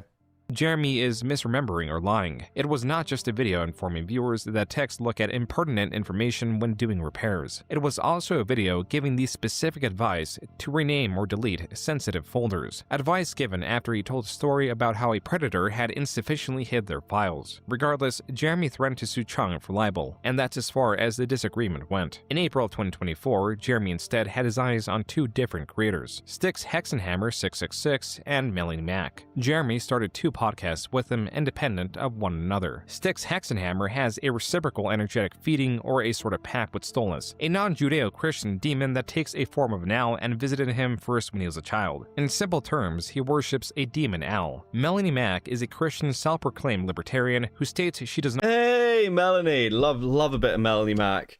You would like to know more about Melanie Mac? I have multiple streams on Melanie Mac because I fucking hate this bitch.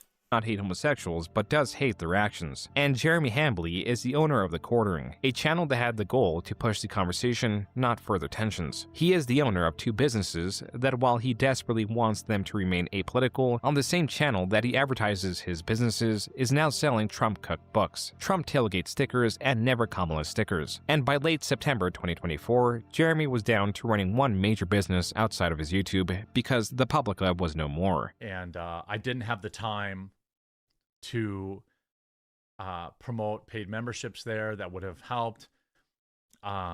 Sponsors. Melanie has the personality of butter. You are what you eat. Really aren't out there for a news site that, dunks on, trans weirdos and Indian people and stuff like that. There just wasn't anything out there. So, I guess I didn't get any mysterious billionaire donors either. Jeremy appeared to have remained cordial with his former employees, but not Sydney Watson, his former business partner. Are the Quartering and Sydney Watson not cool no more? No, 100% not cool with Sydney Watson. She talked massive amounts of shit about me in these feminist DM groups, and one day I'll expose it all. One day I'll share, because all of her woman friends, by the way, turned against her and shared all of her DMs with me. All of her so-called feminist confidants immediately sold her out to me. she said heinous shit about me after I paid for everything with the Publica. And it made me want to sue her because she never paid a single fucking penny for anything at that company. I lost $100,000 or more. Jeremy confirmed doormat. Yeah. With the failure of the Publica, Jeremy would have to rely more on his YouTube channel, a channel that had its best year ever. In June, he broke his record for monthly viewership at 71 million views. This could also have been a fluke. 2024 was an election year, and Jeremy's channel afterwards could as easily see a decline that would come at the worst time possible, as he had attracted the attention of two persistent adversaries. The Kino Casino. Those evil men. Poor Jeremy. Listen, he'll willingly have sex with his Jewish bull, but he did not consent to getting absolutely fucking raped by PPP and Andy. Okay, Matt with some cheers with two. Dude, how are you still going? Go to bed. We have like an hour left. We have an hour left of this. Okay, also, as Matt with Cheese here, Matt with Cheese has started a new channel. It's called Cope and Read. We're testing out the idea of reading fucking Google Docs so they're easier to react to on stream, and like people mind particularly, but other people's voices don't get fucked. Go check it out. It should be mods. Someone post a link, but go and check it out. Link for that. It's like a little bit of a test. I want to see how it goes. Ordering has made a career by selling outrage, and uses the same strategy to dismiss his critics. Yeah, Albin says, does sticks know you crapped yourself in a store? What?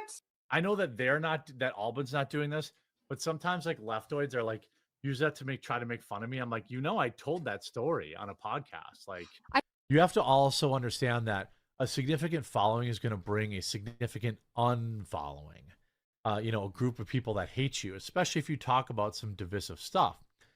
But you have to understand who's on the other side of that stuff. It's like that person's life sucks.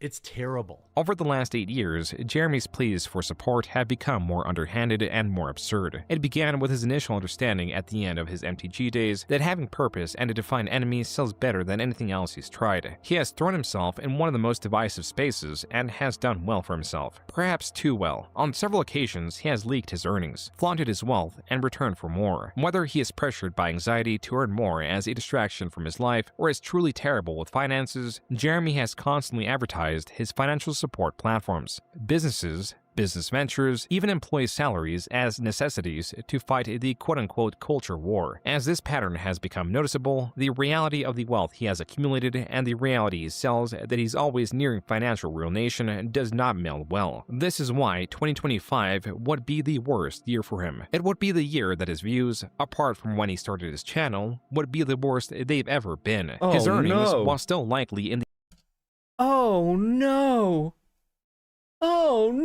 Sorry.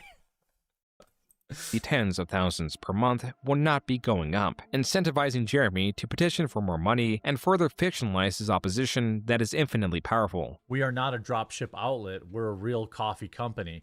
And I made that investment with the plan of having something that could grow. Well, we've never been at our most vulnerable. You probably saw I was selling my Neo Geo collection. I'm selling my Nintendo collection. I'm selling all this stuff to help fund this stuff. And it's because I believe in the things that I'm doing. But now we hit a roadblock that I need to try and reach out and give you an understanding of why I could use some help. I can't confirm. Literally, what am I meant to say to this? All these clips of him begging for support merge into each other, bro. It's just, they converge. It's fucking bizarre. That's for sure. The only thing that we were reliant on anyone else for was some of the boxes for our K-Cups and some of the procedures around that. Well, apparently that person, I don't know this for sure, but I suspect it, saw my YouTube channel and didn't like my politics. And while we have a 20,000 K-Cup order, basically decided to tell us, to pound sand, or I don't know what's going on. We haven't heard anything back. The title of this video is Woke Leftist Just Screwed Me Over and All My Staff. Jeremy says he is selling his Neo Geo and Nintendo collection. These are retro gaming consoles and games that Jeremy has a large collection of. As for the core of the video, according to Jeremy, he only assumes the order was cancelled because of— Jeremy got community noted on Twitter? What the fuck happened? Hold on a second. The quartering. Oh, fuck me. Every live stream I've ever done is now disappeared. A co-host for one of the affected channels revealed no strikes were issued by YouTube. This content was deleted by Jeremy. No user reports could remove this volume of content without multiple channels across three unaffiliated sites at the same time. Based. Of his politics. Furthermore, he bought an $80,000 machine to make coffee K-cups and allegedly took out an $80,000 loan through his credit card to pay for it. That is not even the extent of his debt. I've got $300,000 almost floating right now in debt. I'm just being dead serious. Some of the comments on this video read, quote, "Imagine being financially irresponsible as this and blaming leftists for your own incompetence. Couldn't It's true. Have happened to a better person. Can't take any responsibility and got ruined in a free market doing what 10,000 other YouTubers have done. $300,000 in debt. It's almost like woke ain't the only ones going broke." Unquote. That video was released in March, which appears to be the same month of this livestream where the mutual frustration Jeremy and his viewers had clashed. Jeremy, your show is not worth all of your BS promotions I have to listen to. I'm done. Okay, 757 driver. First of all, I'm gonna ban you from chat, and you can suck my fucking ass, dude. I have been live streaming on a fucking Sunday for 3 fucking hours. Instead of spending time with my wife and relaxing, I have been streaming for 3 fucking hours. Guys, I know I get one guide all the time, but can you imagine me doing this? Fuck you! I've been streaming on a Sunday. Don't tell me not to promote my products. If you don't like it, get out. I'm gonna ban you. Fuck, dude. What a fucking loser. Sorry. Okay? Sorry. If I'm trying to make a living. You can go fuck yourself. Okay? Fuck you. I don't have any time for that. You fuck off. I don't want you to watch my videos. I hate you. You know how hard I work on my coffee company? I'm not like these other losers that just do dropship coffee. We have 15 people's jobs that depend on this. So I'm sorry if in 3 fucking hours of live streaming, I talked about it 3 times. I'm sorry. In April, Jeremy released a video titled, "Woke Psychos Try Destroying Local Business for Being Conservative and It Backfires, Hopefully." It's kind of become a meme on this channel of like, I'm under attack. Like, I get that. This near 14-minute video is about Jeremy being disgruntled that he got a 1-star review. This is a 1-star review out of 36 reviews. The other 30... It's not a meme. It's a psychosis. You got a 1-star review. You got one 1-star review and lost his fucking mind. Bro. Also, what's this about 15 people working there? He had 15 employees. Are these employees in the room with us anymore? Is there any confirmation these people actually exist? I know there was one of them because they responded to Luther's email.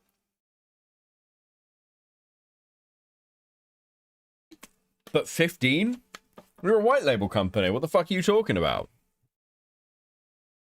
Also, if he had 15 employees, wouldn't this have had to be in a registered business? Because he would have had to pay taxes on all of them, set up any employee benefits, all that kind of shit.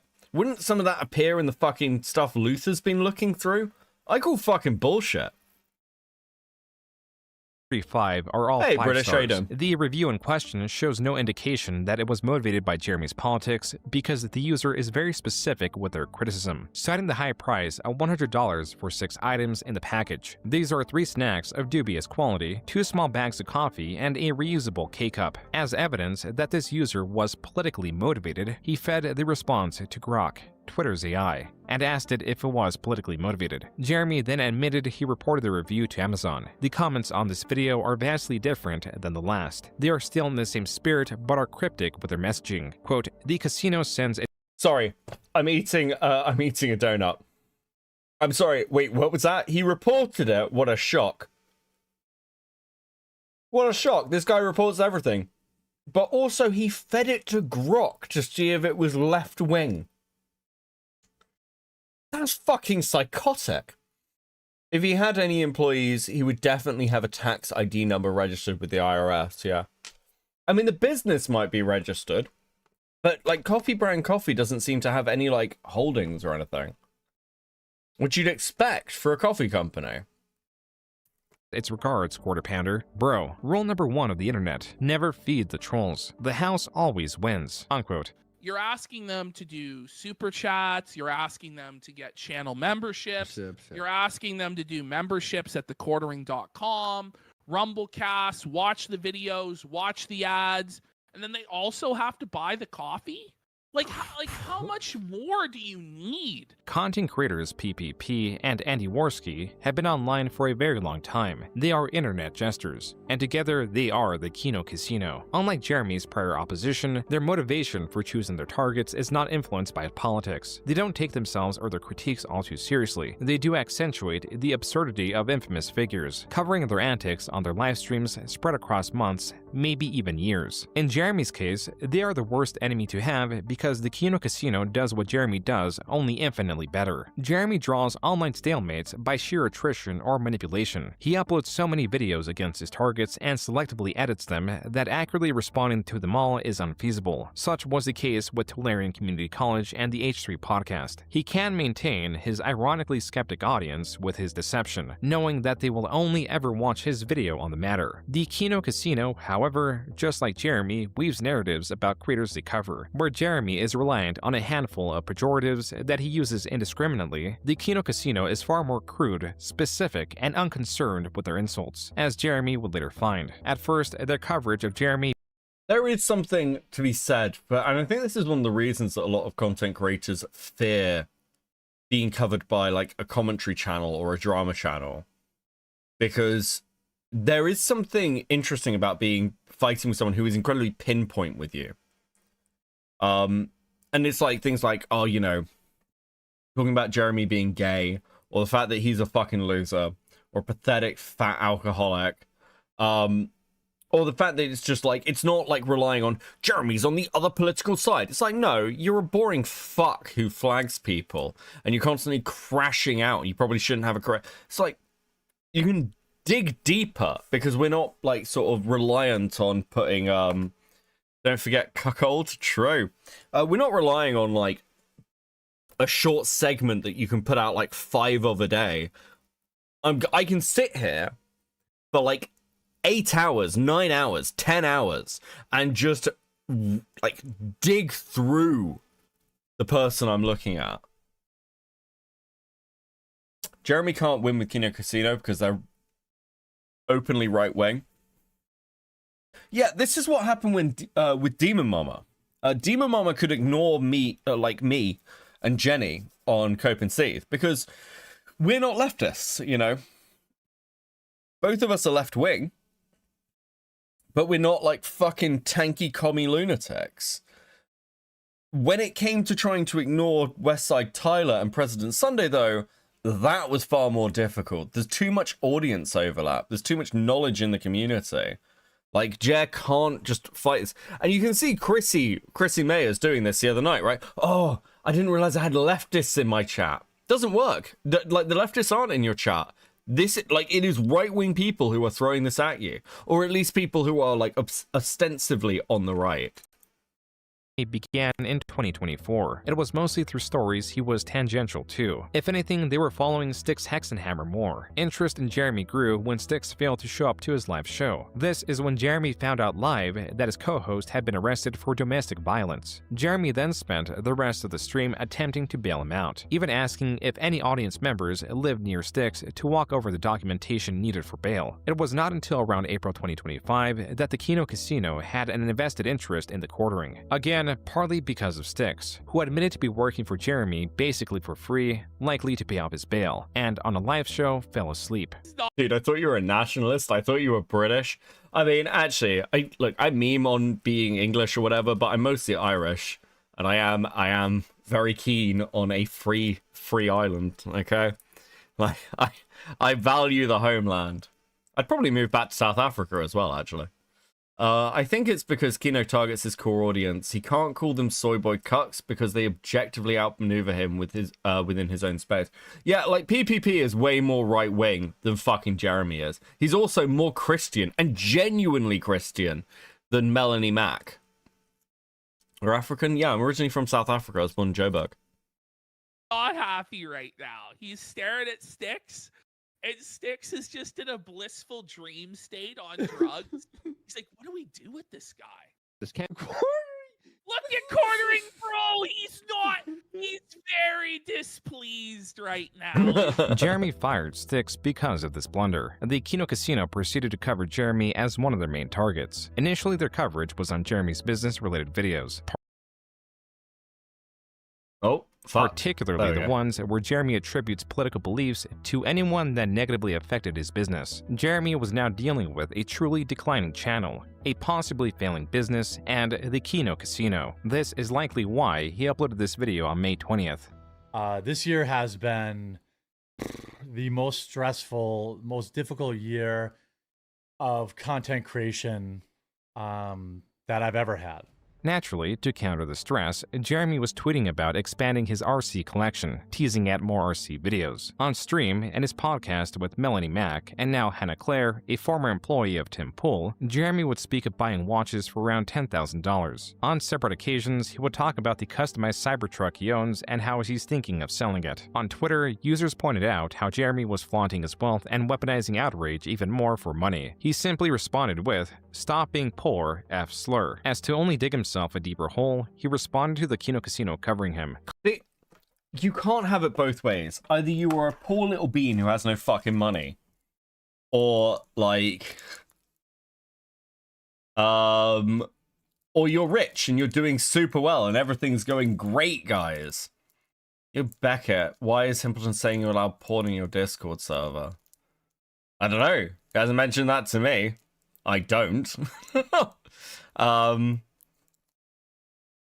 Fucking what? Okay. Lol, it's all your own fault, Jeremy. Yeah, my server's like safe for work. It's all safe for work. Dude, those white effects are actually breaking my eyes.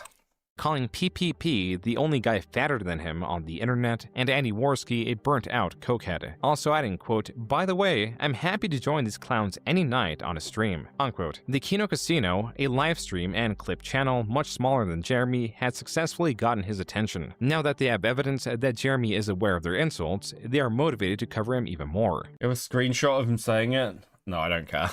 I don't give a shit. You can DM me about it if it's something that's come out.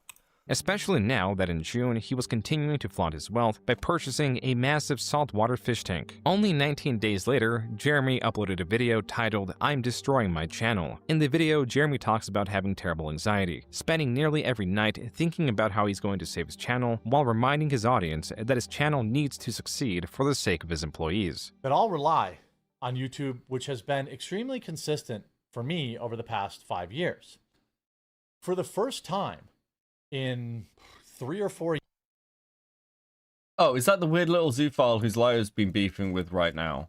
The one that made Lio's house. Oh, I thought I recognized the name. Yeah, I heard the mods banned you. Yeah, I don't know, man. I don't really personally give a shit about the Twitter banner thing as far as I'm concerned, because somebody asked me about it.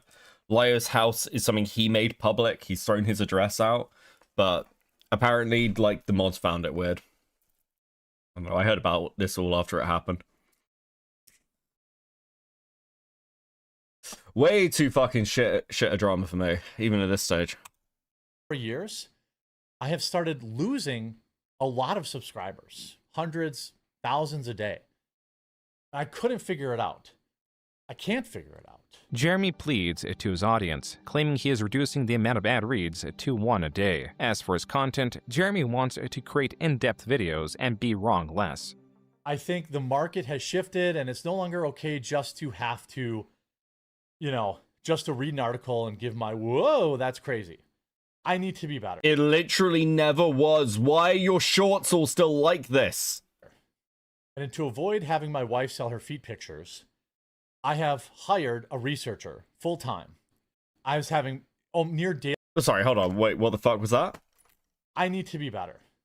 And to avoid having my wife sell her feet pictures... What an odd thing to say. I have hired a researcher full-time. I was having near daily anxiety.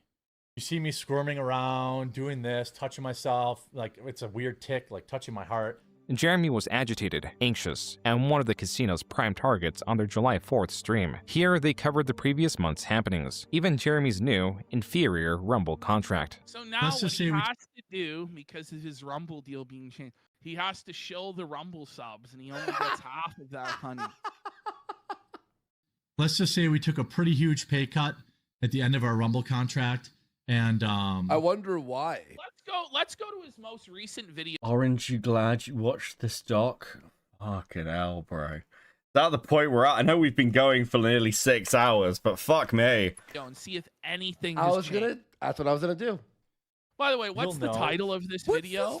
Video? Flight forced to emergency land for insane reasons. So it sounds really clickbaity to me. Okay, at least it didn't start with a coffee plug. Okay. What's the thumbnail? Hang on, let's see the thumbnail. Let's see. Genji, you glad you watched this, yeah? I think he was... Dude, fuck me. I think he was thinking of a cute joke. A few women had posted TikTok videos telling their cats they would have to sell their feet pics, and each cat responded by holding out a paw. That's kind of cute. Andy looks good. Yeah, listen, Andy looks way fucking better than he used to. Like, he's a like totally different fucking man, let's be honest. I'm done flying forever. So it's just full on clickbait bullshit.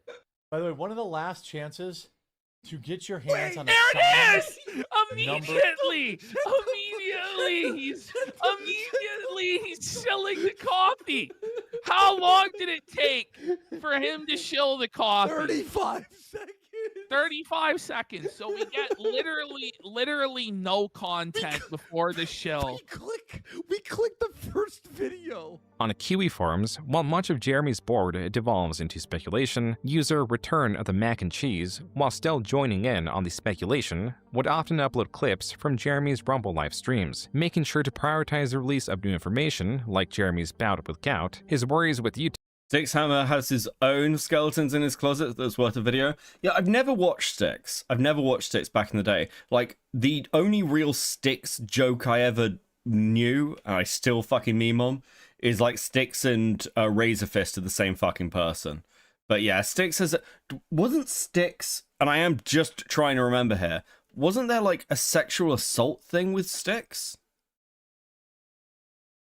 Like... Wasn't that it? Or there was some shit. Styx is a pedophile, if I recall right. Like, yeah, what?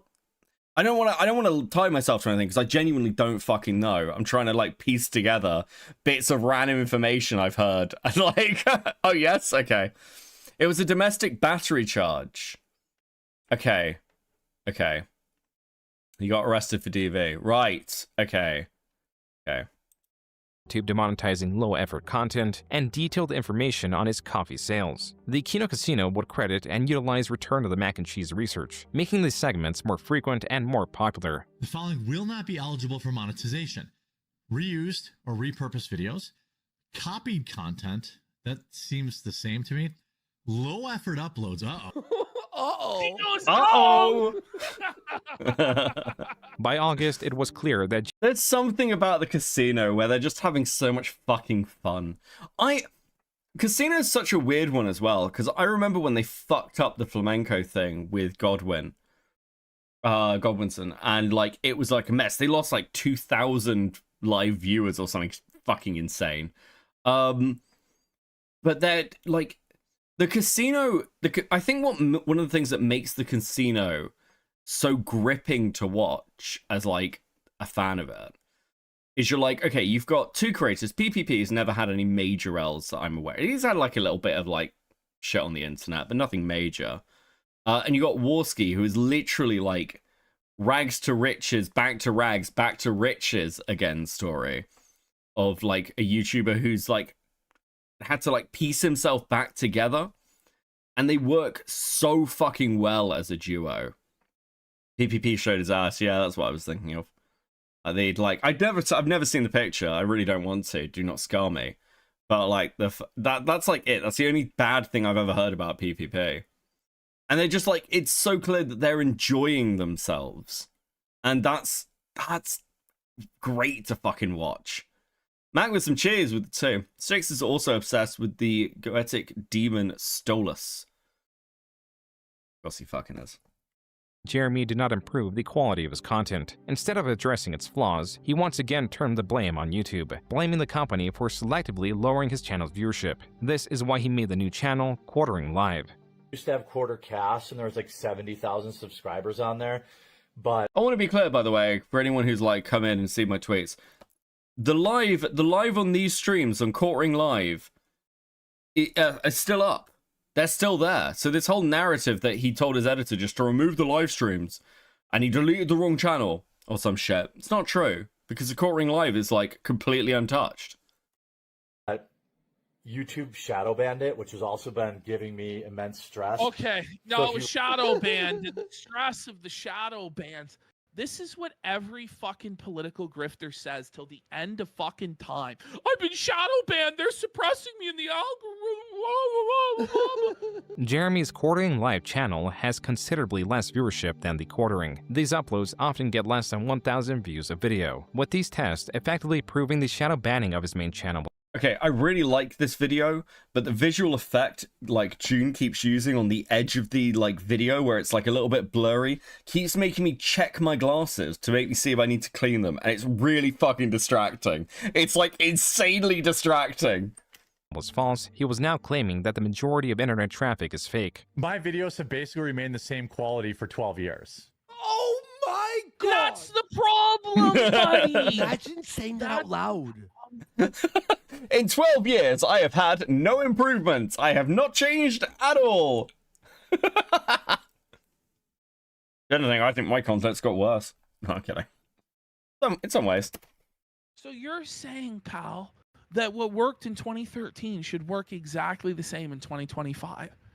That's delusional, buddy. I just think that there's something weird going on. Like, everybody collectively has had enough of the internet.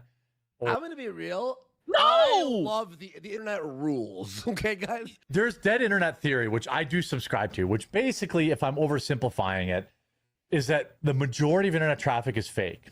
Jeremy was using all that he learned in the past 2 decades to attempt to resuscitate his channel, even using his oldest trick. Have you ever thought to yourself, hey, somebody should be paying me to watch these videos? Well, I've heard you loud and clear, and that's exactly what this week's going to be. Hey, Quartering, you dumbass. You're supposed to be a businessman that understands this. You know they're supposed to pay you for the streams? That's how you make money. You're not supposed to be paying them. It's another vanity project for you. Look at all the viewers we have that I paid for. Listen, I know that most of you aren't real and you're just figments of my imagination. I've made peace with it, okay? I get it.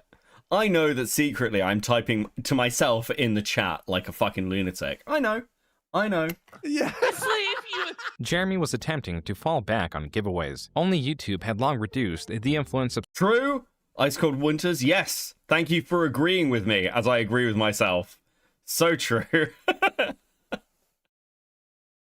Subscribers have on creators. The Kino Casino covered this and were following Jeremy's financial decisions. Come late August, they also began covering Jeremy's many stories of involuntary bowel movements. Only keep people for an hour, and I was totally off my game because I have anxiety diarrhea from you. He has anxiety diarrhea. He has anxiety diarrhea. I was trying to poop for an hour straight before the show, and then once was it started, the 15 beers? For an hour straight. He's on the porcelain throne. The porcelain punish. No fucking way. Okay, look. Like, dude, how would you walk afterwards? Right? Like, no way this dude was sat on the toilet for an hour trying to shit. That's fucking, like, he's gonna die. He's gonna die like a fucking British monarch from dysentery. He's gonna go out like a medieval king sat on the throne shitting himself to death. That is the end of the quartering. What a fucking depressing life. Turns up, shits himself, talks about shit, dies while shitting. Sure is right. I mean, I had diarrhea for like 5 straight months. 5 just straight months. These are the diarrhea files. When I'm trying to really work on my gut biome, you know, as my well-documented nonstop diarrhea. In September, the Kino Casino rediscovered the pinnacle of Jeremy's diarrhea-related stories. They uncovered the Walmart story. The trail of smears. This is the trail of smears. No, it really is the trail of smears. You're gonna Like a significantly less cool Elvis Presley. Savage, true.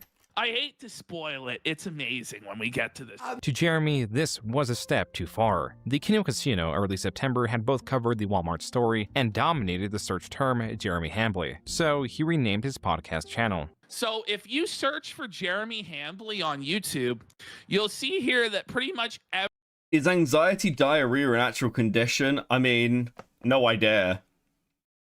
If you did have it, why would you admit to it?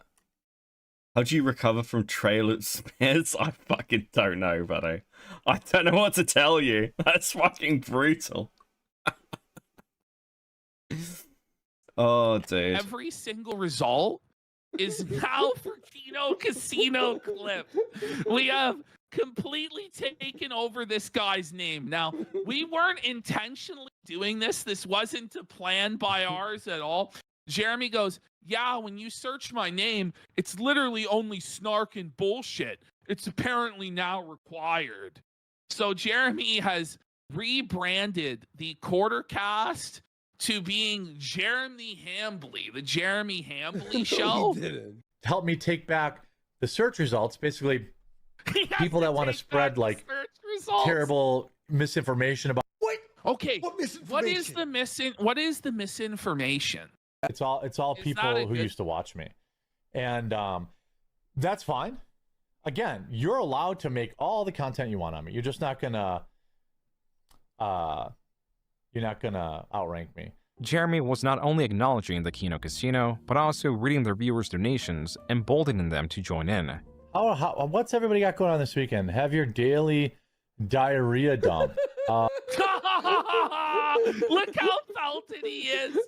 He knows. A week later, with the Kino Casino still competing with the search term Jeremy Hambly, Jeremy was now using his main channel to outrank them. On September 17th, Jeremy on Twitter claimed that he has never even heard of the Kino Casino, while at the same time directly replying to their tweet asking to get on their show. When this did not work, he tagged both PPP and Andy Worski. Unable to take out his frustration on them, he instead settled for his employees. Oh wait, the White House.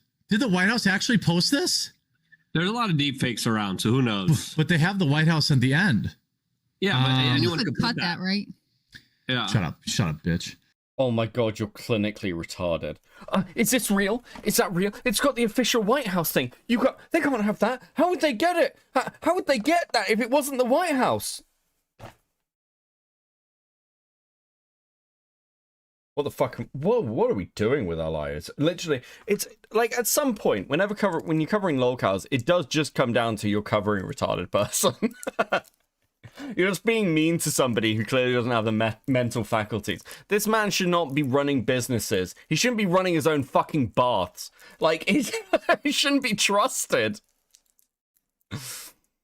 Oh, dude. But what if this is the thing, like and you saw this with like everything Gavin Newsom's doing right now. Like there's so much push to get better at social media. I mean, I sent Jeremy a post. She just kept on going with the, I called you a bitch, and you just ignored it completely. What? And I mean, I sent Jeremy a post. She just kept on going with the. I called you a bitch and you just ignored it completely. What? What is that clip? The fuck is wrong with... I called you a bitch. Respond to me. Don't ignore me. Don't ignore me. I insulted you. Get upset. Cry. I called you a bitch.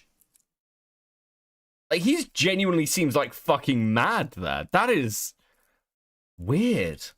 That's just, like, so much of this is, like, really odd. He hates that Hannah never gives him the reaction he wants, lol. Dude, that chick needs to get away from him. I think she's, like, pulling away. That's what I've seen.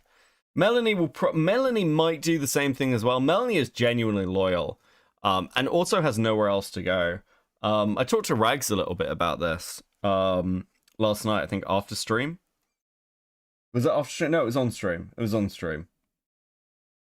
Where Melanie is, like, so generally disliked from all the shit, especially the Goonagate stuff, actually. The Goonagate stuff really pissed people off. That she's not really got any other connections to kind of go towards. I wasn't expecting to see white-faced ghost Mickey Mouse in my lifetime, but face sure is a funny thing. Yeah.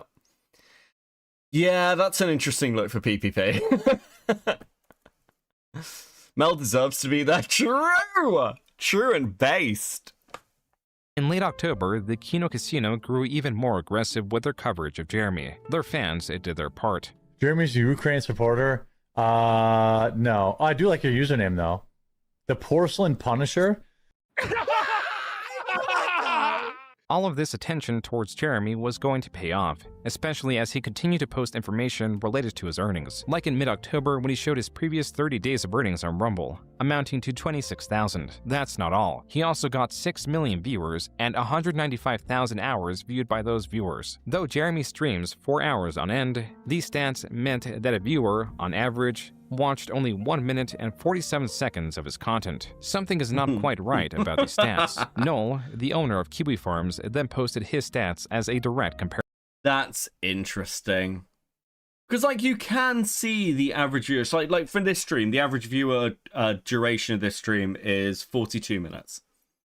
And, like, I average out around between 30 and 40. Which is, like, all right, I think. Yeah, it's all right. But, like, a minute and a half average? Those are bots, surely. Unless someone's accidentally continuously clicking on your content.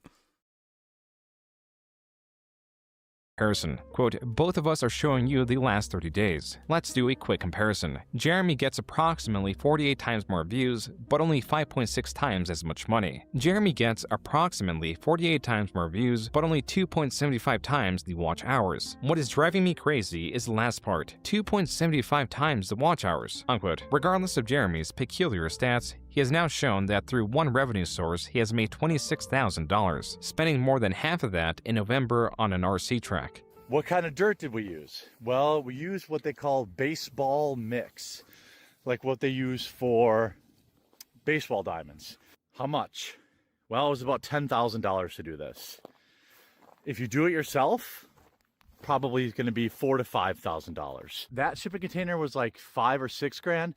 And I installed vents and solar lighting on the top, and inside I've run power, but I'm not going to include that. That's like a luxury. He's not even going to get to use it even one time. I don't know if this is going to survive the winter. Think about it.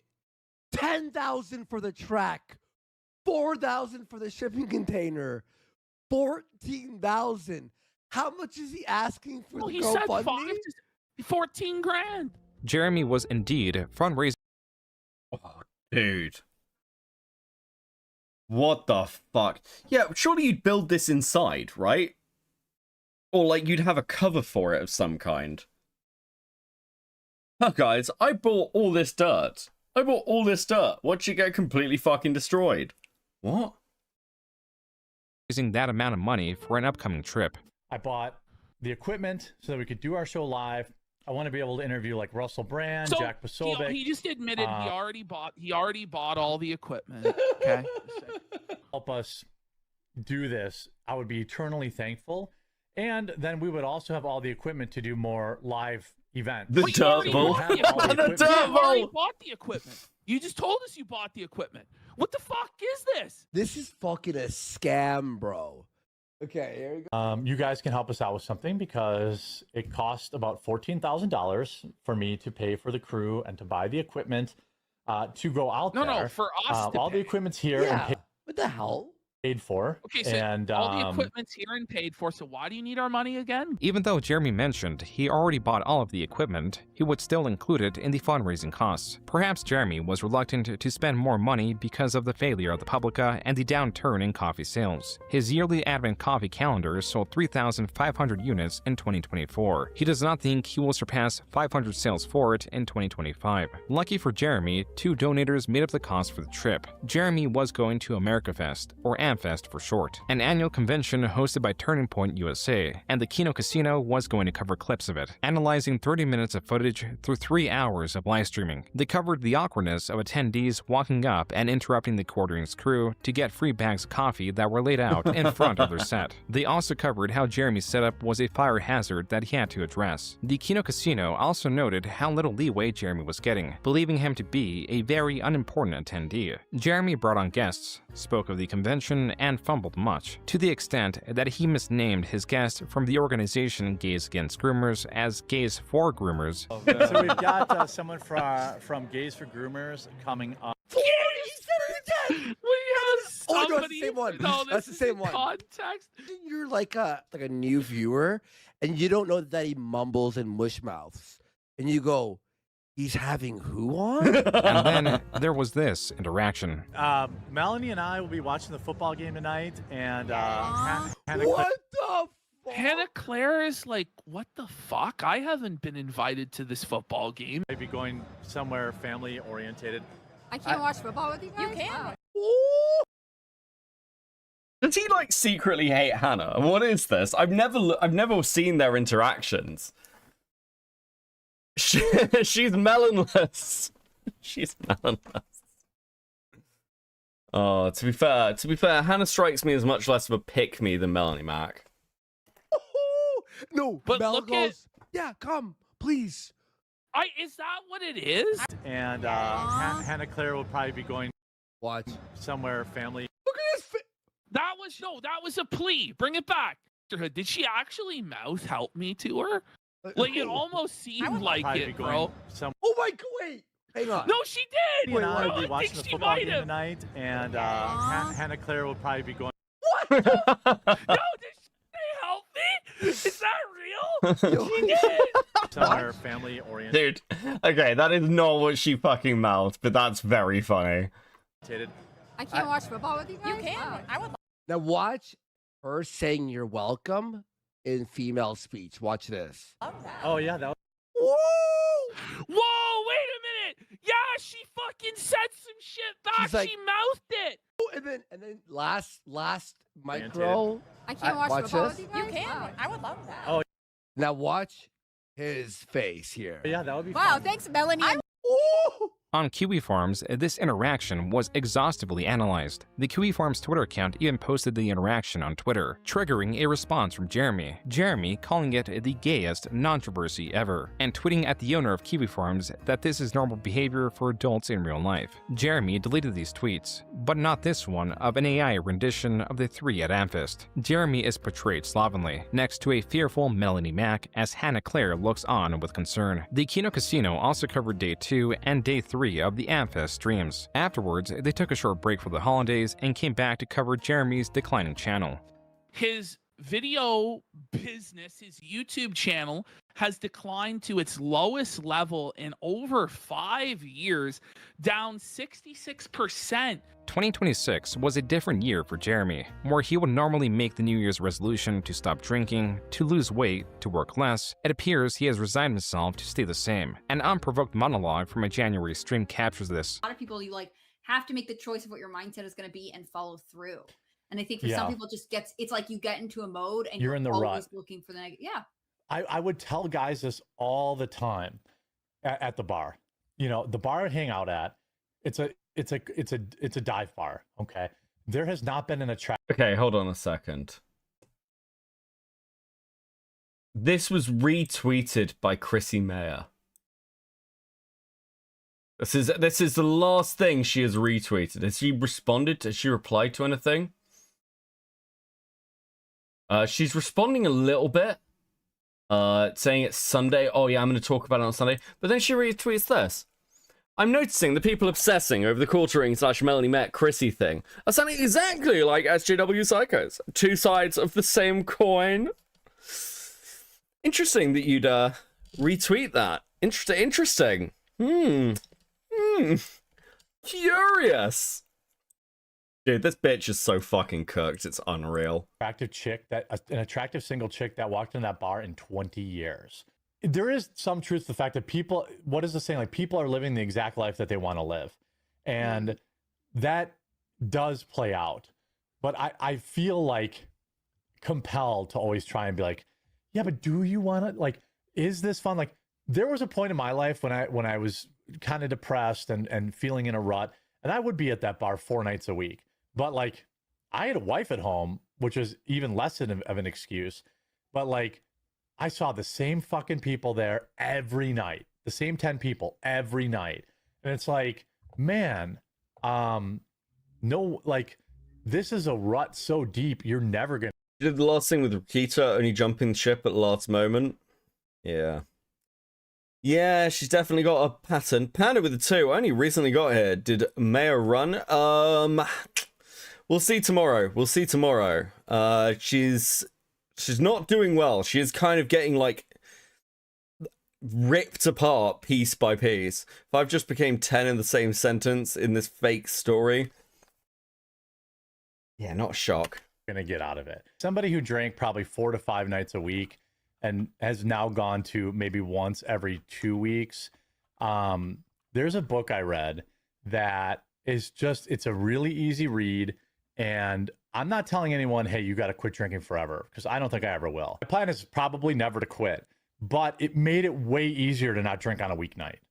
You know, it went from like 1 to 2 times a week to like, wait, I drink like 6 days in a row. Like, what the fuck? In those clips, Jeremy claims he drank 4 times a week, but then it was 6 times a week. The important bit was that he was making peace with his addiction, aiming to drink less rather than not at all. There was a similar approach to his YouTube channel as the Kino Casino were noticing. Yes. He got, on January 19th, 20,000 subs. On a day, he got 87,000 views. Okay. Everyone's like, he bought subscribers. I'm like, no, I was running YouTube ads because things were leveling off. I wanted to see if I could re-engage. The views on that video, 80,000 of them were from my own channel. You get like 2,000 paid views, and it costs you about $2 to find a new subscriber. Jeremy was now utilizing what he previously called one of the most insulting services YouTube has ever offered him. As a comparison, the quartering in January got 10 million views and gained 50,000 subscribers. His peak month in June 2024 was 74 million views and 60,000 subscribers. This is around 7 times the views, yet just 1/5 more subscribers. This is how inordinate Jeremy's subscriber growth was. If 40,000 of those subscribers were paid, then that means Jeremy paid around $80,000 to YouTube in just January. Even stranger, Jeremy had long known how useless subscribers were through YouTube prioritizing their I think the quartering should get a law degree then start coke. Fucking hell. algorithm, Nice. but there is the possibility that this same learned behavior from 2008 is still present within him, where subgrowth directly translates to dopamine, creating a strange loop where Jeremy is endlessly working to escape his life, is burning himself out and exhausting his money to artificially grow his channel, all done to feel better. What's more, exposing that he does this exposes that he has much more money that he's let on. $80,000 is how much he mentioned the K-Cup machine costs. It still does not stop there because Jeremy was reviving Unsleep Media also at a cost. In fact, I have about $10,000 in product to open up to celebrate coming back. Jeremy claims he was unbanned by Wizards of the Coast. As for the packs, he was phenomenally unlucky with the cards he received, obtaining many inexpensive, rare duplicates. The pinned and loved comment on this video reads, quote, "Thanks for the heads up. Forgot about this channel. Unsubbed immediately. I would prefer an actual rectal prolapse than having to suffer through any content from Jeremy, the walking prolapse." Unquote. So he live streamed this on the Quartering Live, and it has a grand total in a day of 1,500 views. Live viewers? Not live viewers, just replay views. No! Wait, is this sweater inside out? It might be inside out, but it looks like it's like a poop thing. Wait, is that, I don't know, maybe it's just a style. I'm being like a little, now I'm being It's like inside extra. out! It's inside out! The Kino Casino reacted to this lengthy stream, and where Jeremy admits to forgetting to go live at the very beginning, which means he was opening packs to no one, and is wearing his... He looks fucking deranged. Look at his eyes. That's if you woke up and were looking into that face and those eyes, you'd be like, oh, so I'm dead then. Like, this is it. This is how my life fucking ends. He literally looks like he's gonna like fucking pull out a knife and shank you. Like the UPS fit. He does. He looks fucking deranged. He looks psychotic. He looks like he hasn't slept in 4 fucking days. His sweater inside out. The most shocking event did not even happen in this stream, but a different one. Ash, emergency. What's going on? Quartering just got caught looking at cock porn? No! It's on Kiwi Farms? This is why I can't scroll Twitter. That's my out. Like if I'm ever hosting, I'm not logged in because that way it won't. It limits what you can see because I don't want. There we go. Yeah, sensitivity. Warning, yeah, I guess I can probably do. On Twitter, Jeremy claims that tweet suddenly popped up, furious that it did so, even tagging Elon Musk in the process. This tweet received a community note, explaining that Jeremy has in the past been exposed for searching Reddit for forced cream pie, going as far to assume, quote, "It is easy to assume they search porn frequently and get recommended porn in their feed," unquote. Jeremy deleted this tweet. The antagonization of Jeremy had increased sharply, his antagonist now not only utilizing his sexual blunders to expose previous sexual blunders, but also now commenting on his finances and failing channel. Previously, Jeremy spoke about his watches, RC track, and saltwater fish tank. This time, he leaked his Rumble dashboard, presumably on purpose, showing a balance of $904,000. Much of this dashboard does not make sense and works against improving the image of Jeremy. To start, the center notification states that he has been rejected from the Rumble Creator Program. His balance from the last 30 days is $2,594 from 6.6 million views, a tremendously low pay rate, and with the views he has 158,000 hours viewed. This is even less than last time he leaked his dashboard. Now it averages to 86 seconds of watch time per viewer. Jeremy soon after admitted that the balance of $900,000 is false. This is the super chat that makes him seethe and crash out here. Jeremy, if you have 900K in a Rumble account, why are you asking people for 14K to go to AmFest? And why couldn't you donate the 6K to Toys for Tots? He crashes out about this, and this is the moment where he admits the 900K isn't real. And I recommend, as a man, as I'm sure you are, you don't worry about other men's money. The idea that I'm not sure what you're talking about with the Rumble money, but I get paid from Rumble monthly, and it's not what people think. You know, it shows a bunch of money in there, but that money doesn't really exist. So there it is. That's him admitting that the 900K isn't real. There was a new revelation. It turns out Jeremy did not sell his Neo Geo or even Nintendo collection. Thought you were selling them off. No. So he's looking over at his wife. Oh, so he's denying he ever sold them off. She's like, I sold my Neo Geo stuff a long time ago, but my... Okay, we've got like 40 minutes left. We can do this. We can power through this. But dude, this is all like coming up to the current stuff anyway. This is so fucking pathetic.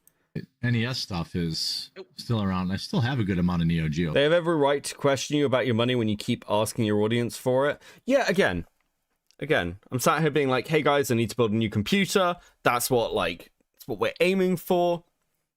We've got no idea how much this shit costs. But like, if I don't know, start buying other shit or start to take a paycheck out of the channel before I'd done the computer thing, you'd be like, hey, Becca, didn't you say you were building a computer? Well, wasn't that the thing? It would be like a genuine, legitimate question.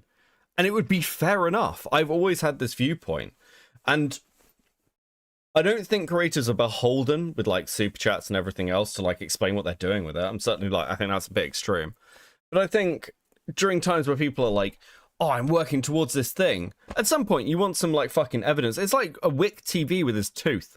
Wick TV crowdfunded dentistry stuff and didn't get his tooth done for 2 years. And after a while, people were like, hey, Wick, your tooth is still fucking broken, buddy. Isn't that a bit weird? Can't you go get your fucking tooth fixed? It's legitimate. You're asking an audience for money. Stuff. This is a fucking lie. You can only really... Jeremy on 2 occasions claimed that he sold his Neo Geo collection. Once in this tweet to focus on his Nintendo collection, and again when he was pleading to his audience to assist him with the purchase of an $80,000 K-Cup machine. Jeremy in the stream also touched on him promoting his videos, claiming he was spending around $20,000 a month, a large difference from the presumed $80,000. He arrived at the $20,000 figure because he doesn't find it strange to reinvest 20% of his earnings back into his channel, alluding to now earning $100,000 a month. Lastly, he clarifies that he has $20,000 to throw away each month. If I didn't have 20 to 30 grand a month to advertise my own videos, 30. do you think I would be doing it? With this revelation, Jeremy's fundraising for events like Amfest seemed even less necessary than before. Regardless, Jeremy in March claimed he is not wealthy. Isn't Jeremy rich? Why'd be concerned about finances? Well, I'm not rich. Only the rich can own a shipping container, according to fat retards from Canada. Yeah, if only fat retards from Canada were actual people. On Rumble, I have never paid for bots. I don't give a fuck. I have a contract with Rumble that does not care about... I've never paid for bots. I get them for free. My minimum viewership, does not care about any of that. None of it. None of that. Multi-million-dollar contract with Rumble. Multi-million. And they have never had minimum viewerships or anything like that. So, again, this is also a fucking lie, by the way. This is also a lie. The owner of Rumble came out and said they don't do fucking contracts like this. It's fucking bullshit. Wait, so you aren't rich but willing to risk 100K? Yep, I am. If you can prove that I've ever bought bots for my live streams, I will give you 100,000 USD, or even in Bitcoin, if that's what you want. Just because you're begging us to buy your charity coffee, at the same time you're trying to flex your finances. I'm not begging anyone to buy my coffee. You're living in a fucking loser mindset. Do you have any idea? Like, I sell $150,000 of coffee a month, every month. You think I'm fucking poor? I'm saying I make well over $1 million a year just on coffee. You think I'm poor. So I'm done addressing you unless you put your money where your mouth is. That last video is where this video was meant to end, and this post by Return of the Mac and Cheese, posted March 24th, was only a footnote. Now, it is the reason this video had to be rewritten to include... Don't quote me on this, but I think when Rumble said they don't do $5 million contracts, Joe took down that Rumble pillar in his set. That would be funny. I mean, it isn't... Like, how the fuck do you burn through money like this? How? ...include a new chapter. Quote, yep, I got an anonymous tip from someone who claims to know people who know of Jer IRL that Quartering's best friend is a legit wife-busting bull. I looked into it and can 100% confirm this is real, and dude and his wife swing through Jeremy's best friend, definitely not his boyfriend and gay lover. The Hambly house to get blackout drunk and hang out in the hot tub and use your imagination, what else? Unquote. Jeremy's friend has stated publicly on Twitter that they are friends. He is also part of the Quartering's Discord server, even given the unique role of Quartering legend. Mac and Cheese then shows Jeremy's friend's Discord ID is GrapeJelly817. There is a Reddit account with this exact same username. The problem was that this post and commentary was hidden. but a bug allowed Mac and Cheese to somehow view the hidden comments. Several comments were made on r/Midwest Hotwives, a subreddit dedicated to lewd photos and swinging, and also the Wisconsin Bulls subreddit. This is specifically dedicated to seeking out a quote-unquote bull, a third party to join in intercourse with a couple, sometimes as one partner observes rather than joining in. And Jeremy's Dude, friend... I can't take Joon seriously while he's fucking describing what a cuck is. Jesus Christ, bro.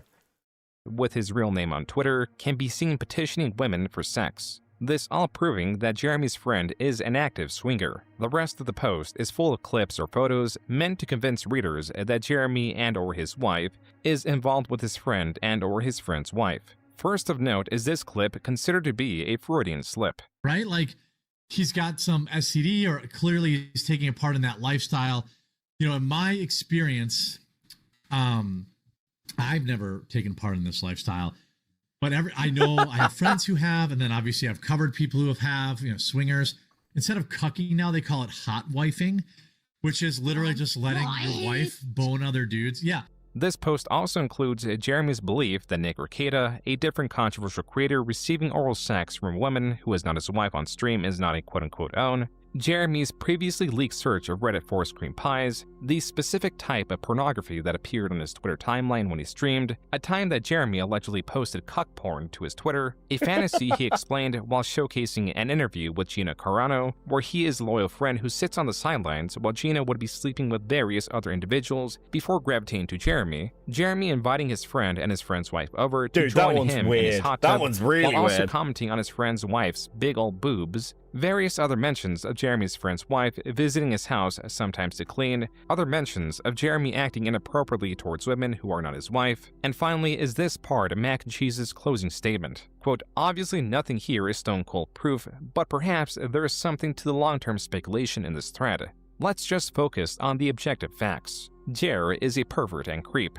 Yep. Jeremy's best friend is a bull and swinger. Redacted appears to be wealthy and owns a $1.25 million 6-bedroom, 5-bath home, according to public record, yet his wife goes to quarter his house alone to quote-unquote clean regularly. Jeremy makes comments about his friend's wife's fat tits and how bad wants her in his hot tub while drunk on stream.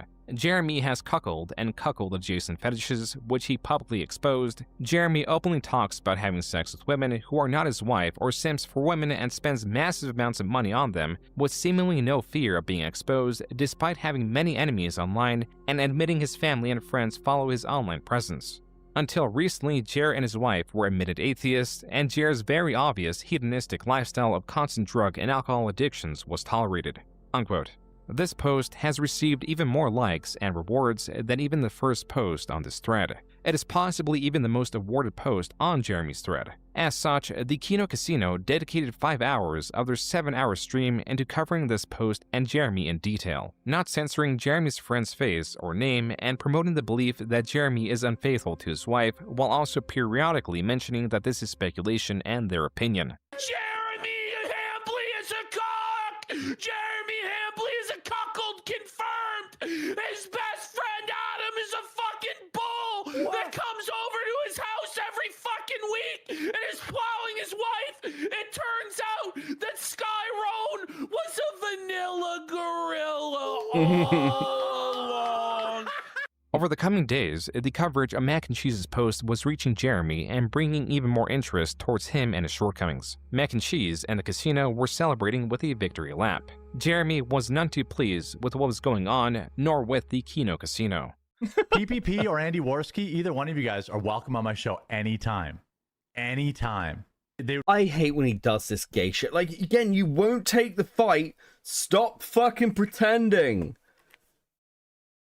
Dude. Rather insinuate that my wife of 15 years is having an affair with somebody else and put that shit out on the internet like it's a fact based on nothing, then you know, I've reached out to both of them, and guess what? Neither one of them have replied. I wonder why that is.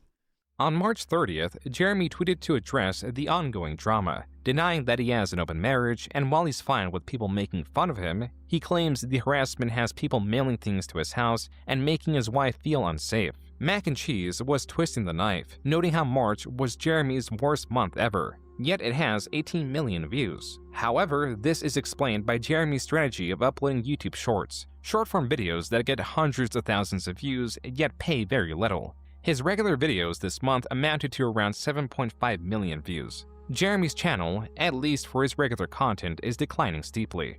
To make matters worse for Jeremy and those around him, a detailed dox of Jeremy's friend was posted on QB Farms, alongside a separate post detailing Jeremy's friend's criminal history that includes domestic abuse. On April 3rd, Jeremy again tweeted at the Kino Casino, requesting to have a debate/conversation. He also posted the messages he sent to PPP, and the considerably lengthier and far more numerous messages sent to Worski, likely because of their history covering similar topics in 2018. He'd even petitioned Null to host the possible debate. Null responded by clarifying that PPP is after Jeremy's financial information, likely circumventing the debate by mentioning... We've obviously talked about an awful lot of this. We have talked about an awful lot of this. Okay, what I'm going to do is, where are we at with this? Because we've got like 38 minutes left. We've talked about the wife stuff. We've talked about all this. The more I push, the more I become the villain. Then we got a lot of chaos stuff. You said you were going to talk about the Kino Casino. Should I unfeature the thread? Did you change your mind? Dude, actually, I've not seen this before. Purposely hid were so numerous they possibly outnumbered the unhidden replies. Even Null commented on Jeremy's inaction. Finally, Jeremy began streaming, and many viewers anticipating the stream both joined and were banned, likely for their comments. Null also commented on the stream, as Jeremy was not even talking about the Kino Casino, rather returning to his standard programming. The scope of mockery was increasing. More creators were jumping in to denounce Jeremy, often in support of the Kino Casino. We're still here, Jeremy Hambly of Wisconsin! It turned out that this was not the first time a threat of the sort came from Jeremy. In 2018, creator Mr. Medicare was fighting with Sargon of Akkad, and had the possibility of getting his channel struck or perhaps even banned just by the act of a viewer donating a racist message. The quartering threatened to do such a thing, going as far as to demand to confront him, but only on Medicare's live stream, as to send a racist message to possibly get his channel banned. When Medicare failed to agree to Jeremy's terms, Jeremy himself began streaming and accepted a call from Keemstar. It was then that Keemstar added Medicare. I have covered this. If you like, I think it's a members stream. It might not be a members stream. I have covered that stream on this channel. That'll last year, maybe 2024. It's a great fucking stream. To the call, assuring the confrontation would happen, just not on Medicare's channel, as Jeremy demanded. You basically said, I can't wait to fucking super chat you 1488. Wink, wink, Jim. Oh my God, are you scared of the audience? You scared of what happened to Ralph? I'm going to super chat you 1488. Wink, wink. Fuck you. No, that's not Fuck what I you. said. You're obvious. Fuck you. That's not what I said. That was what Jeremy, in essence, said. You just told me you didn't say it, though. But you did. You did say it. You said, you know. What a fucking bum. Oh, come on, Jim. Let me get you flagged. Oh, come on, Jim. Let me run gay ops and deplatform you. It's been a long time. You don't have a reputation that precedes you. You're just some fucking guy on YouTube like everybody else. So then why do you assume I would flag your shit? He kind of does have a reputation. Like, pretty much everybody hates him. And now... Yes. Star from the top. This 2018 stream had one more standout comment from Jeremy. Your content isn't even art, Jim. Your content isn't even artistic. Yeah, that's great. I mean, your content isn't artistic. I know. All right. Well, yeah, I'm gonna go. All right, drink. be good. Bye. As for the Kino Casino stream, it opened with a particularly passionate and directed monologue by PPP, both challenging Jeremy to act and emphasizing PPP's resolve. You think they'll ever stop fucking with you, bitch? Send the fucking papers, cock! Fucking do it! You'll never do fucking shit! Take down this platform right now! You said that you had the connections. You said to Josh Moon in DMs that you were talking to Eddie from Kick and we would never stream again. Well, I'm still fucking here, bitch. What do you fucking think about that? You're gonna have to drag me out of this motherfucker with a crane because I'm fat as fuck and I've had it with you. As to continue to undermine Jeremy and highlight his failure, the casino compared themselves to Jeremy's recent humiliating Kick debut. Here's Jer's Kick debut. An hour and 25 minutes into his stream today, he had the lofty and grand total of 6 viewers on this site. Right now, we have 10,681. In the early morning of April 9th, and regardless of his inaction, Jeremy tweeted again, stating how easy it would be to get their channel banned, citing PPP, not Andy Worski, as the banned evader. Jeremy, in another deleted tweet, even alluded to getting their Kick channel banned. Just when it appeared that Jeremy was going to take the Kino Casino down, he posted this multi-paragraph tweet, now saying that he should have never implied anything about taking their channel down, and that it was him getting emotional. Even though he is displeased with the rumors they've spread, he also understands the error in oversharing information and how it has become weaponized against him. His new strategy is to write it out. This was not so easily accepted, as creators and viewers alike had hardly forgotten about the gravity of Jeremy's previous threats. Jeremy on his gaming stream was getting harassed like never before. This was meant to be the pinnacle of the scandal, the pinnacle of outrage directed at Jeremy. In reality, it was just the beginning. On April 10th, the Kino Casino's biggest channel, their Clip channel, was banned for violating YouTube's terms of service. On Twitter, PPP stated on the matter, quote, "Well, sure to his word, Quartering flagged down our entire Clip channel for quote-unquote ban evasion. He really is the most pathetic worm you could possibly imagine. Free speech warrior my ass, our channel is under attack," unquote. Hundreds of creators and Twitter users were quote-tweeting in support of the Kino Casino. Andy Worski reconfirmed the reason the channel was taken down was for ban evasion, just like Jeremy threatened. Even Andy Worski's main channel was banned just minutes afterward. Okay, so we know all this, we've seen all this. Then it's the Venti stuff, Melanie Mac, the Crimson Desert stuff. Got anything new at the end? The unknown source is literally your own DMs and your... Yeah, I hope we don't mind, guys, but we've been going for 6.5 hours, and it is currently 7:30 in the morning. So, dude, we're gonna get through this last bit. Own words. Kino Casino then shifted to covering a long history of Jeremy's hypocrisy involving harassment and how demanding he was for others to show proof of harassment. This stream was really fucking good. When now he himself was failing to do such a thing. The Kino Casino also covered more of Jeremy's recently uncovered exploits. When I was in my teens, I had one threesome. It was 2 guys, and it was. He's participating in sexual acts with other men. Wait, 2 guys. Yeah, it's almost crazy. It's almost like the Jewish guy's boyfriend. I want to hear. We'll play that again, actually. I had one threesome. It was 2 guys, and it was. Yeah. And on that day, something was awoken in him. The quartering became a man. And he realized that he'd never be happy until he could fuck his Jewish boyfriend. Publicly, openly. As a... That's it. He's participating in sexual acts with other men. Wait, 2 guys? So 3 men? Oh, no! It was 2 guys and a girl. And like.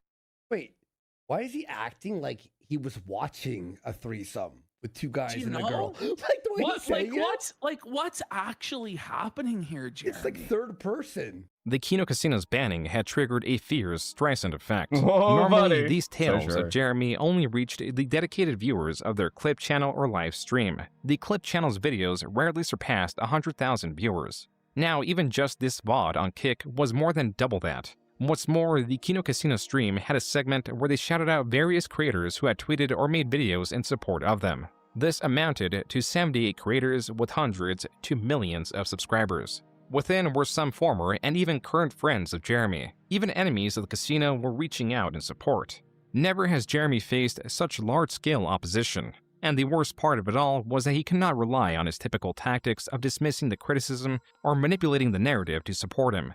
Even if there was truth to what Jeremy spoke and he had no hand in the casino's banning, the hate towards him was too great and melded with rhetoric from the enemies he's collected from the past 10 years. This is to say that even outside the Kino Casino, Jeremy had made so many enemies that ostensibly, the collective attack on Jeremy was partly the result of years of pent-up frustration. Years of hiding behind the status of his allies and politics. Years of manipulating narratives to benefit him or dismiss criticism. The day was finally here where Jeremy could no longer hide. He was now entirely unequipped to face these consequences, and entirely exposed to the derogation of the Kino Casino that even previously he was unable to rival. Just typing weekend in Jeremy's live chat will result in a ban. His paranoia had grown so great that his regular viewers were not only being exposed to Jeremy's antics through constant brigading of detractors, but also being caught in the crossfire. I've been a fan of Jeremy since 2017. Why was my other account just banned for asking why there are so many comments getting deleted?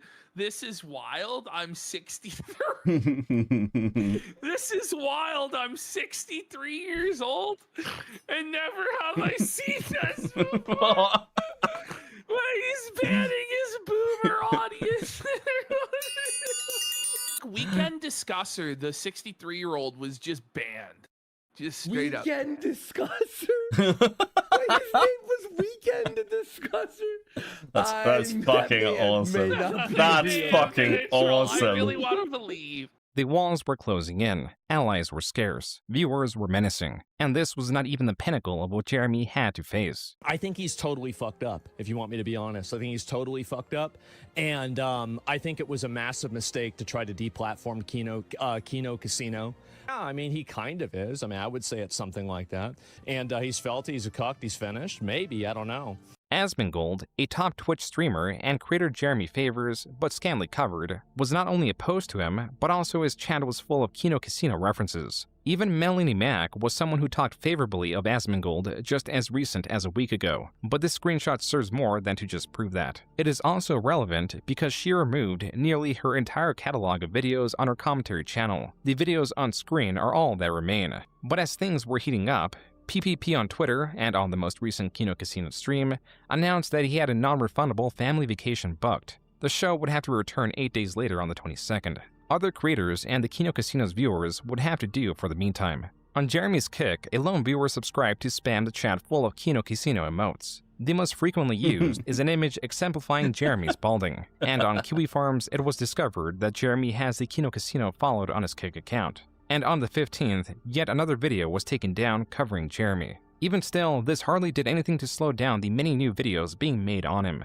Videos that were outperforming Jeremy's own videos in the YouTube search. Another reason Jeremy's videos are being outperformed by those covering him is that the comment sections are now made up of detractors. These people click on a video for the singular purpose of commenting. Because they only watch a second or two before pausing and leaving, it kills Jeremy's average view duration and makes YouTube promote his videos less and less. That was not the case with Jeremy's YouTube Shorts. These videos have been far outperforming his standard videos. What are the Upon viewing origins any for? of these, the reason is rather clear. Jeremy takes a viral video, adds 3 seconds of introductory commentary, and that is his entire contribution. This is a compilation a Twitter user made of such a thing.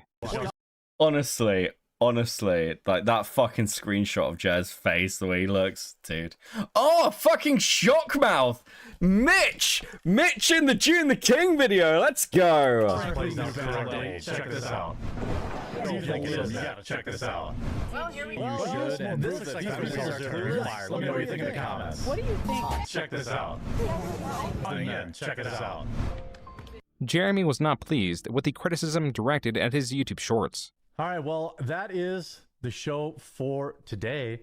I've got to do a bunch of low effort short slop that everyone's really mad about. I've got to do that, even though everyone does it. And, you know, instead of complaining about it, you could just do it yourself. Jeremy's main channel content was far underperforming. His shorts were being criticized for lacking critical commentary needed to satisfy fair use. Yet he still had Rumble. He is both looking forward to a massive year on the platform, who claims to always have his back. On one of the tweets, creator Nicholas Diorio commented, quote, "Didn't you just stream to 82 people there the other day?" Unquote. Jeremy did not respond. Separately, Jeremy advertised how easy it is to get a Rumble deal. Yet, Jeremy's chuffed attitude quickly failed to reveal his penetrating rage. It was here that he sarcastically and furiously claimed that everything that has been flagged ever was him. He also doubled down on not taking a break on account of the harassment of his staff. This led into yet another, presumably drunken tirade. Another sign of Jeremy being undone, as he had claimed to have quit alcohol cold turkey just a few days prior. Perhaps this was the reason Jeremy was lashing out even more heavily. On April 17th, Chris Pavlovsky stated that no creator has a 5-year deal with Rumble or even close to it. Jeremy's 5-year $1 million contract with Rumble was a sham. As if this day could not get any worse for Jeremy, the H3 podcast dedicated yet another episode to him, covering his old and recent scandals, even recontextualizing the basement peeing event. He's angry that his wife went for pizza without him. And I'll give credit to Diorio for this, and it makes a lot of sense. He was like, I wonder if that's code for fooling around with other people. H3H3 even commended PPP for his dedication, deeming him to be one of, if not the most dedicated, passionate, and entertaining troll. Jeremy had set everyone against him, but he appeared unrelenting when on the 18th, yet another video was taken down. This time it was a video by Luther Morgan, the author that wrote a book on lolcows that Jeremy unwittingly promoted. Luther, in his removed video, reinforced Luther's stuff has been so fucking good. Okay, we're gonna go ahead a little bit. Him and Jeremy. The question was, what was so damning within these messages that was Jeremy's ace in the hole? The answer was nothing. Their chat history shows a mild-mannered Craig periodically reaching out to Jeremy. This is with starting Craig, isn't it? Okay. Don't care that much. Hey! Andy Wolski's fiance, what are the oranges for? What are the oranges for? Dude, Jeremy's detractor base with yet another quotable line. This is why orange emojis, or the mention of oranges, can be seen spread across Jeremy's content. H3H3 was one of the creators jumping on this recent shorts trend. How drunk do you have to be to do this? Check this out. Here's a MILF. Okay, that's actually quite funny. Listen, that's unironically quite funny. Oh, here's another one. If I did see a girl in a chainmail bikini, you know we would have got her on camera. This is in Bristol, Wisconsin. Ooh, her cup overflows. She's a little bit old, but she overflows. MILF, yeah. She's keeping it tight. You know she DTF. She got kids. The clip H3 sourced was one sourced from a recently uncovered livestream of Jeremy at a Renaissance fair, and that clip was only the tip of the iceberg. User Reardon Steele uploaded several choice clips on the QB Farms. I know, I'm gonna put some babies in some bellies here, huh? Like, hey, baby. That is fucking gross. It's so weird to walk. You're walking around like IRL streaming, being like, oh, I'd impregnate those females. What? There's a couple hundred people watching right now. You want me to put a baby in your belly? Can you point me to the brothel? I would never know where such a thing is, my lord, I'm afraid. Well, as I'm a very happily married man. Gotcha. I'll keep walking. On the night of the 24th, this and more was uncovered on the Kino Casino's highly anticipated return show. Had he just let us continue doing what we were doing, he probably would have been fine. But instead, he pissed off the entire fucking internet. And what I mean by the entire internet, I really mean the entire internet. Among the updates to the casino moving to Rumble and the belief that the clip channel, while still being appealed, is gone forever, the casino showed many clips from Jeremy's Renaissance Fair stream. This one in particular stands out. This is one of the saddest clips I've ever seen. Disgusting. It's such a telling clip where he says not only he doesn't love his wife, he doesn't even care about his wife. It's weird, but I don't really connect with people in real life. Like even my He says this shit all the time. It is weird, man. wife, I don't really care. Even his wife, he doesn't even care. It's fucked up. It's probably not normal. It's not normal. But I crave companionship of... What? You're married? You crave companionship? Listen to what he says. But I crave companionship of anonymous people online. I feel like so often I just leave it all behind and go get like a 2-bedroom apartment. Really he wants to leave it all behind. It's not sad. Don't be sad. It's not sad. It is sad. Really sad. Yeah. It's one of the saddest It really clips is. I've ever seen. The casino would go on to show many more comments Jeremy has made expressing his interest in other women. Among the videos showcased was Luther Morgan's second video covering Jeremy, provoked by the takedown of his first video. The second one goes into even more depth, not only on the mysteriousness behind Jeremy's undeclared roasters, but also the various infractions involving the coffee's packaging. I wasted 40 of my own dollars to get coffee brand coffee. Luther Morgan, in his video, explained how Jeremy, with his... Oh, fuck off. Not you, Joon. Sorry. Fuck off. Just got home after an amazing Brewers win. I had my editor delete live streams because they were dragging down the channels. Lost in the Mix was an old podcast from 2 years ago. There are several archives of it, and feel free to re-upload. People were using 10-year-old streams to try and ruin my life, and so I said, delete them all. That wasn't clear about the podcast channel. That's on me. Hold the fuck on. Hold the fuck on. Hold the phone.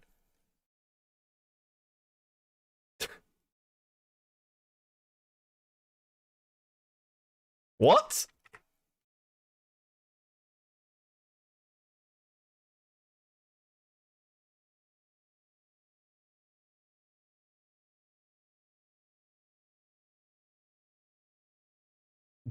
You were being flagged. Dude, where is this? Hold on, I need to grab something else as well. Ordering live.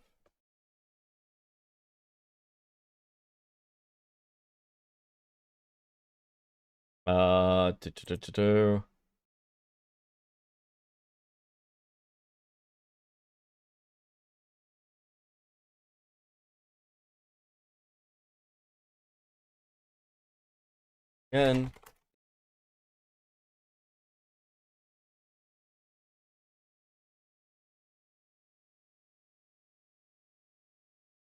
Live streams are still up. Exactly.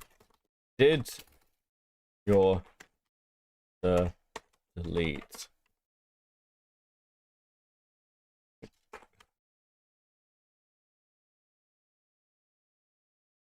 Actually, hold on.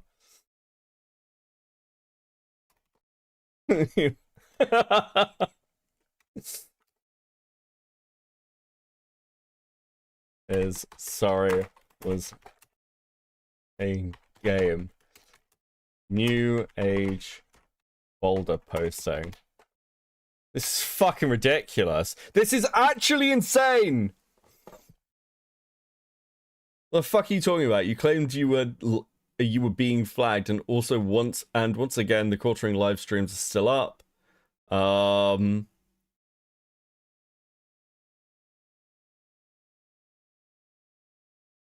This is so fucking retarded, bro. This is so unbelievably fucking retarded. Again, makes no sense. None of it. None of this makes a lick of sense.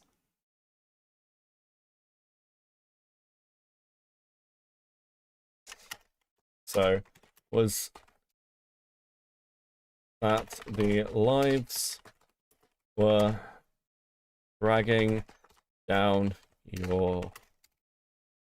going down... Oh, actually, no, fuck it. Dude, both the responses don't even match up.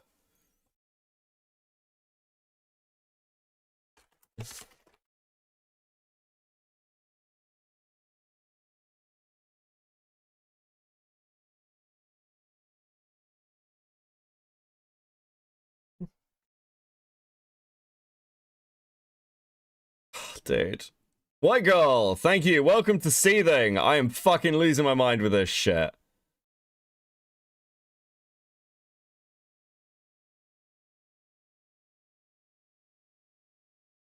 Fuck, it's so stupid.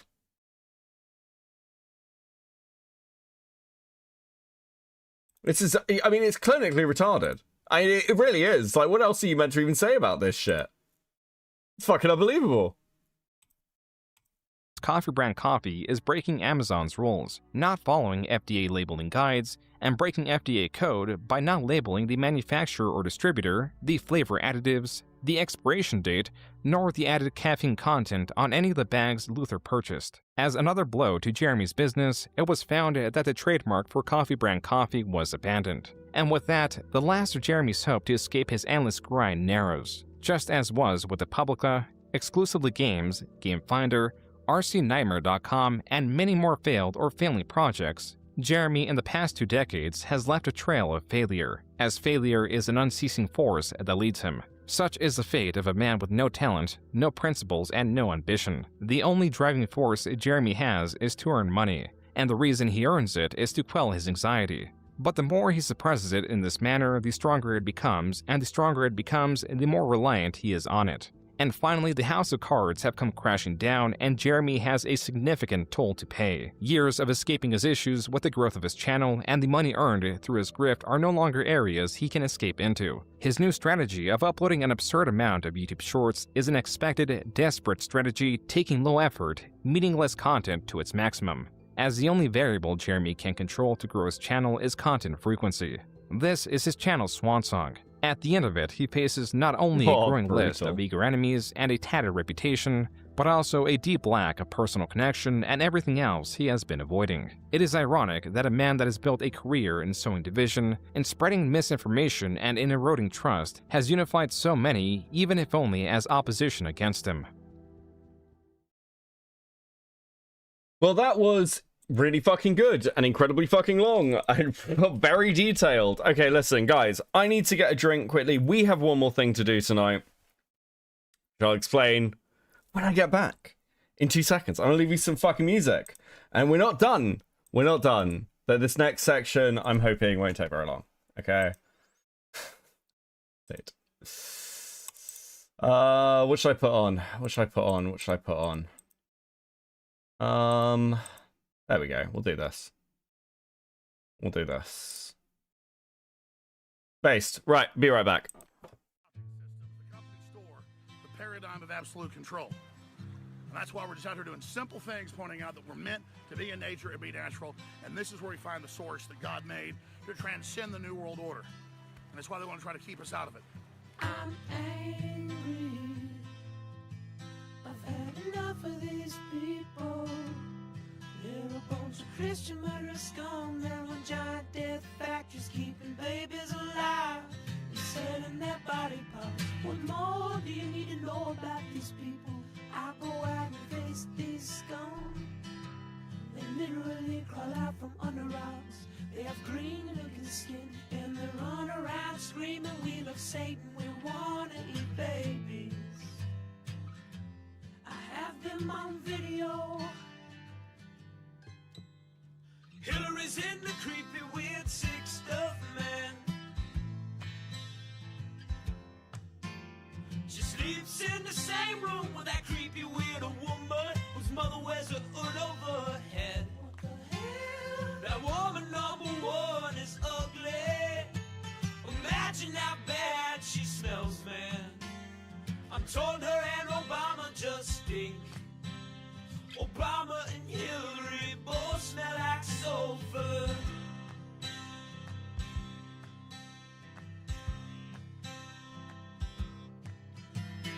Literal vampire pot and the goblins are hobbling round coming after us. My spirit gets close to that evil and I feel it go.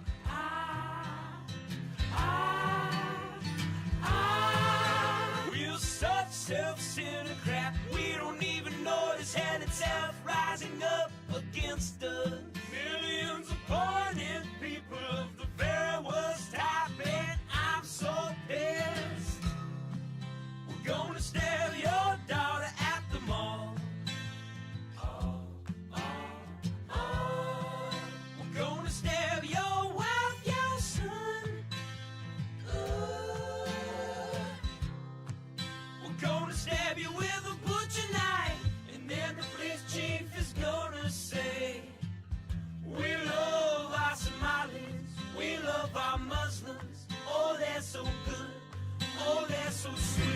He's questioning his life choices. He's questioning his life choices, chat. Yeah, I am. So, throughout this, I got a couple of DMs about people who were unhappy with my response to the Nicholas Diorio DMCA shit. So, we're going to finish up by doing something right at the end. We're actually going to go over, because apparently Nick did do a response, or like covered someone to ice. Christy Page's video, and said something else. So we're going to have a quick look. I've also been told it's in the court documents, which, like, okay. Let's talk about this bit first. Give me a second. So,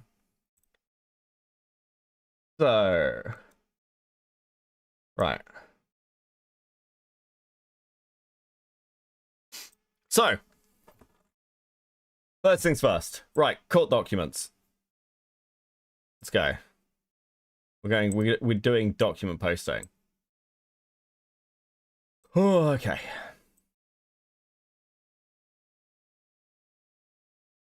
First off. Right, so. This appeared in the court documents. This is what we're talking about. So, there is the members only thing.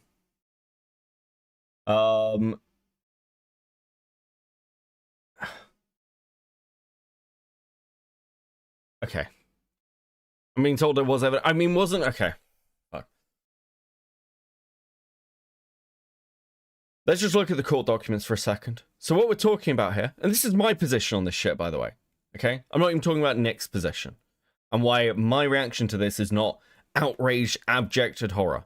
Because as far as I was aware, there was DMCA takedown stuff noted in this court document towards the H3 fucking snark subreddit forever. Like, this doesn't shock me.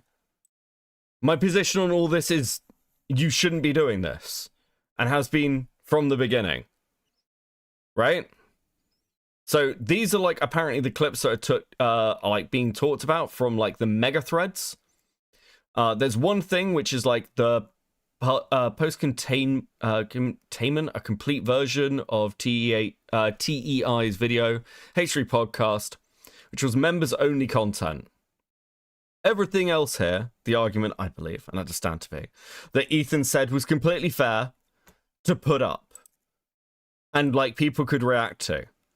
Which is like, firstly, I don't give a fuck. I don't give a fuck about this. I don't care about members' content. All of this should be fair game in my view. It's fucking stuff put out on YouTube. We all survive off fair use. This is just like basic ecosystem stuff. I've said this consistently. Like, I don't care whether you upload somebody's full streams or not. That's equally true for clips. It shouldn't come down. But that's like the clips we're talking about, right? Apparently. So. Let me just have a look at the dates on these. Okay, so that's July 10th. And this is May 3rd. So let's do May 3rd first. So this is before the lawsuits come out. We'll have a look at Nick's response to some of this shit. Okay. Fat fucks had to sit and cry and get scared for the night, where they thought the big mean Ethan Klein lawsuit was going to be in the mail the next day. I think that, honestly, it should be make vocal unhinged fans scared again. Should be like the 2025 motto. Holy shit. I'm the verdict is out. Wind it back. Okay. No. Going off your timestamps here.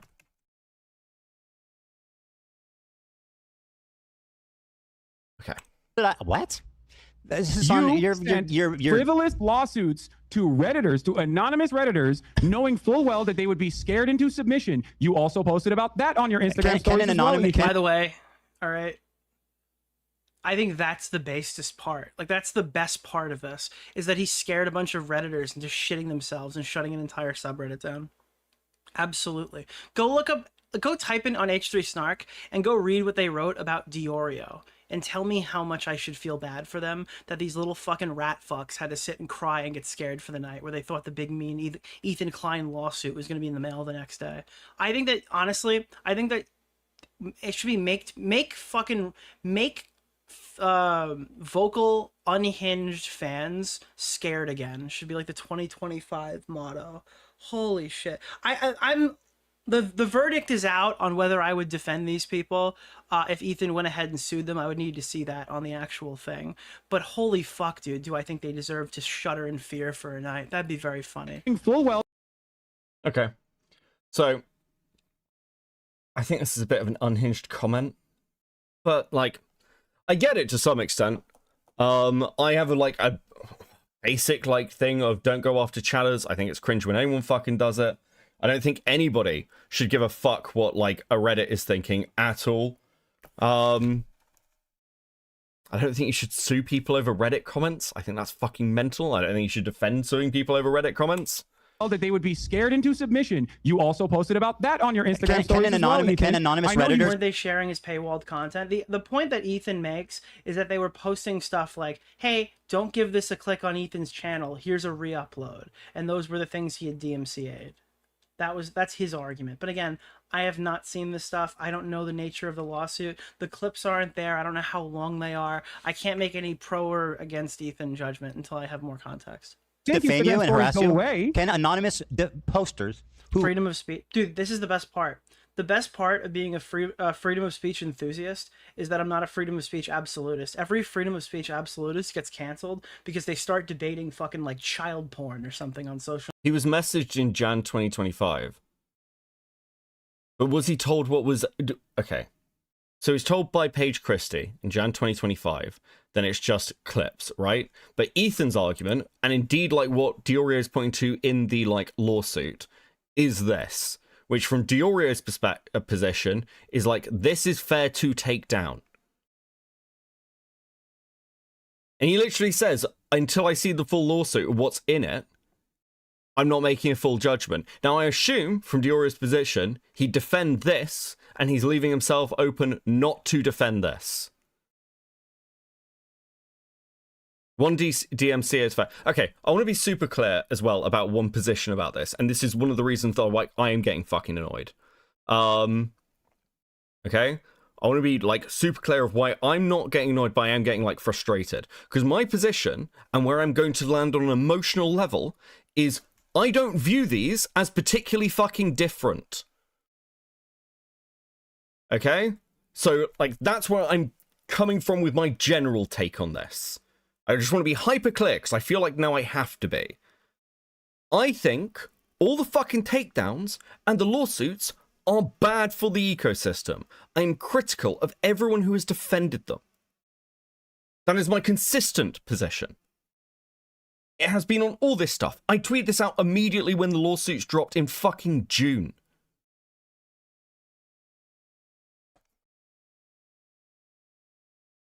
Media. Have you noticed this? Everyone who calls himself a free speech absolutist has some weird CP conversation on social media, and then everyone stops calling them. They just stop going on shows. That's the only way that you can be a free speech absolutist, is if you have a really bad take on like child porn or something. No, realistically, my principle says that like I might not agree with this lawsuit. My principle doesn't say I have to defend people who are completely fucking slandering me. It just means I'd abstain from the conversation if I don't support it. That's where I would stand on it. Yeah, I don't know. I think these people deserve to sweat. Just my opinion. Literally posted. Again, that's his position. I disagree with it. I think you defend people even if you disagree with them. Even if you fucking hate them. Because it's a wider thing within the ecosystem. Like, if somebody struck Jeremy, I would defend Jeremy. When the KP stuff happened, I said, do not strike KP. I am fully within my bounds to, like, go and strike KP's archival channel. I'm not doing it, regardless of how I feel about it. I've encouraged people not to flag down. Those are my positions. I, again, disagree with Nick. I think this is, like... I disagree with this position. But, again, that's his position. It's publicly stated. He's literally telling you he's dodging the story. He sent the evidence of this stuff and he wouldn't support and is avoiding the evidence while saying that's what he'd do. He was waiting for the lawsuits to come out. This is like May. This is before the lawsuits are there. And Ethan saying what he's striking is this. Like...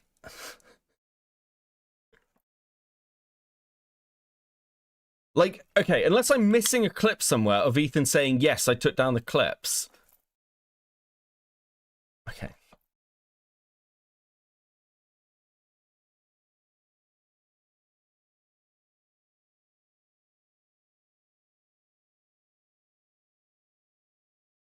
Dude.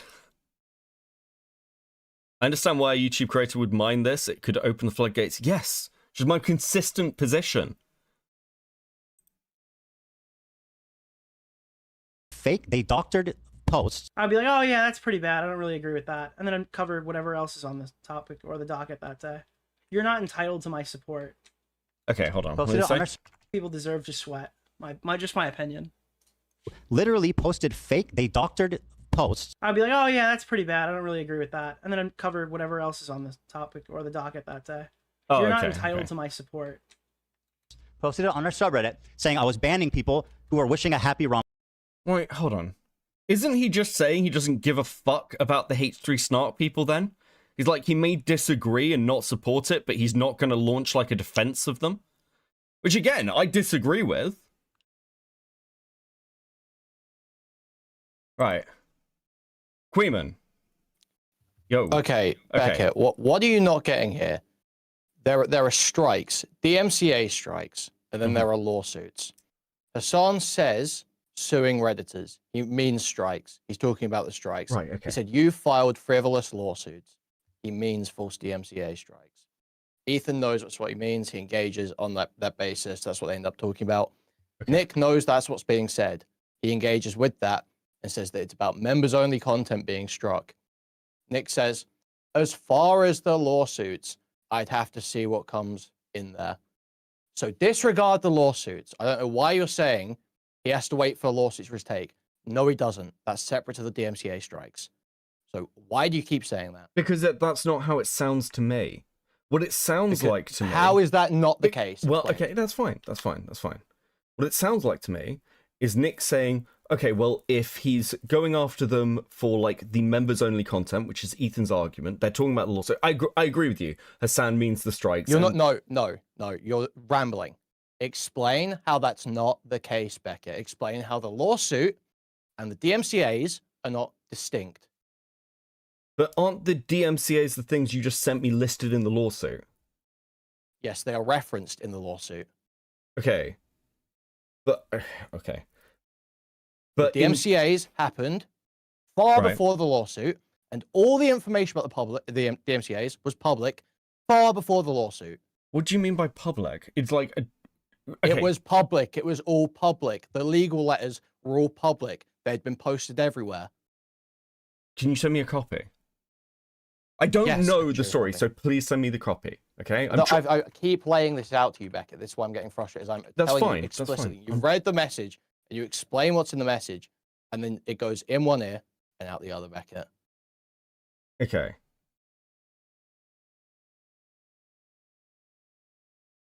That's fine. So that Reddit post... Yes. That got taken down. You know about this Reddit post got taken down? Yes, yeah. I showed that at the start of the stream. Did you show the Reddit post that had been taken down, or did you show it as taken down? Yeah, I don't have an original copy. You don't have the original one? No. Okay.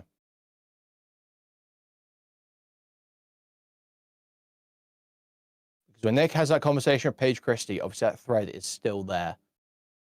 That's in January of 2025. Okay. So we're totally clear. Yeah, that's fine. That's fine. Where is it? Dick has pulled this up yesterday. I should find it.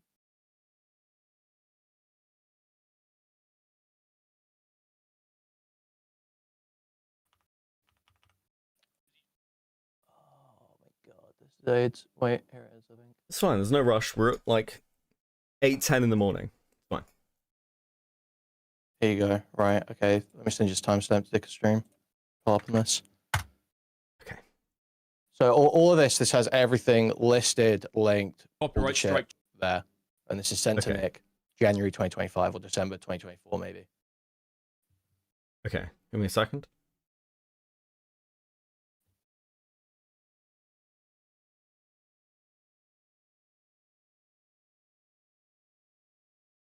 Yeah.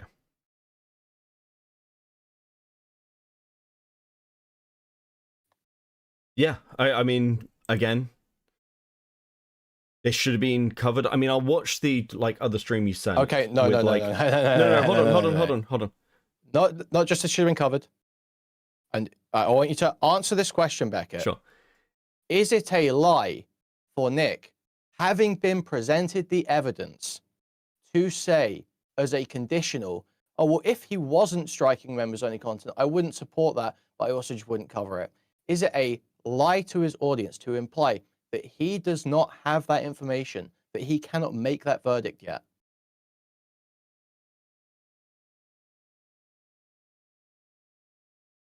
Okay, I want to re-listen to this. I want to be really clear. Okay. Just answer that question by the end of the segment. Watch both the videos, okay? Sure. I'll let you get back to it. That's fine. Okay, sure. Okay, because I want to be really clear. If Diorio is misleading the audience on this, and that deserves to be, noted and called out, that's fine. Fucking hell. I mean, okay, sure. I want to re-listen to just a bit of this with this Hassan stuff. Let's go back. I don't even understand what's happening. So I think the basic argument here is because when I listen to this, I hear them talking about the lawsuits, and I hear Diorio talking about the lawsuits. And the argument from Queenman's side is that actually they're not engaging about the lawsuits.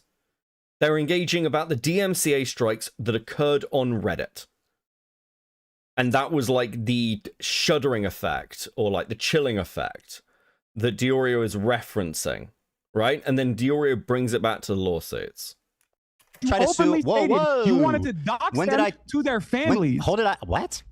This is you sent frivolous lawsuits to Redditors, to anonymous Redditors, knowing full well that they would be scared into submission. You also posted about that on your Instagram stories as well. By the way, all right.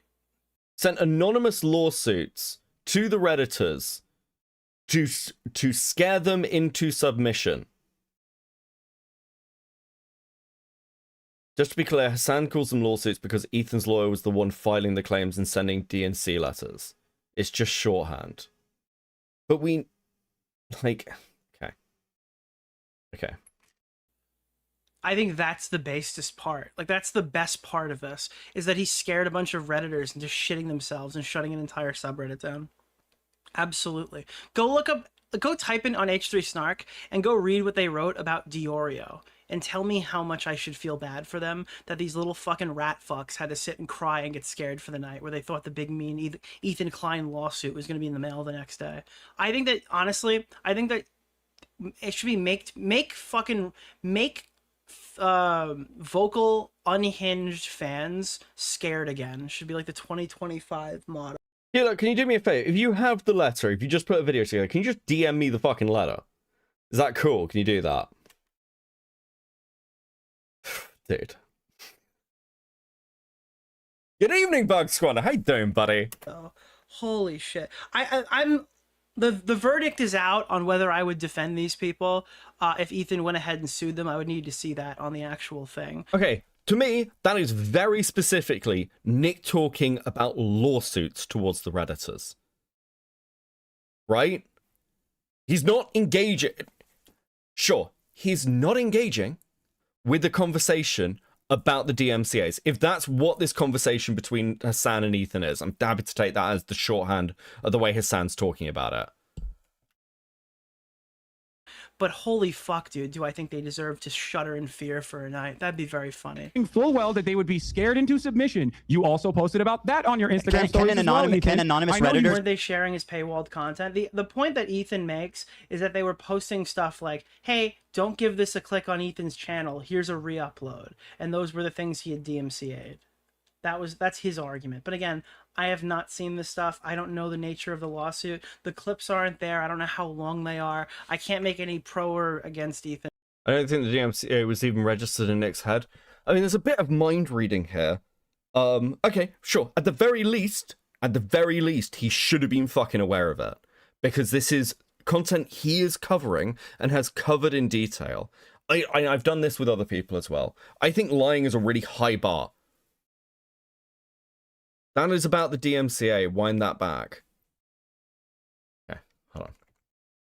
To submission. You to shudder in fear for a night. That'd be very funny. Full well that they would be scared into submission. You also posted about that on your Instagram stories as well, Ethan. Can anonymous Redditors... Were they sharing his paywalled content? The point that Ethan makes is that they were... But the anonymous...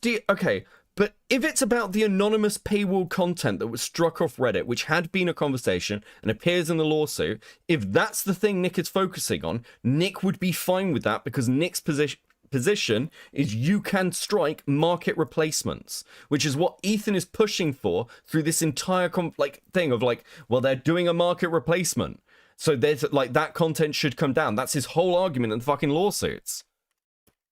Posting stuff we're not bringing up the fucking clips. And sure, if you want to say, well, that's Nick dishonestly pivoting or something, I can see how you'd see that. But he knows that's not the only thing, moron. Yeah, but wouldn't that be the main thing? And wouldn't that be the overriding thing with this conversation is well, is there legitimate stuff there? And unless Nick has a list...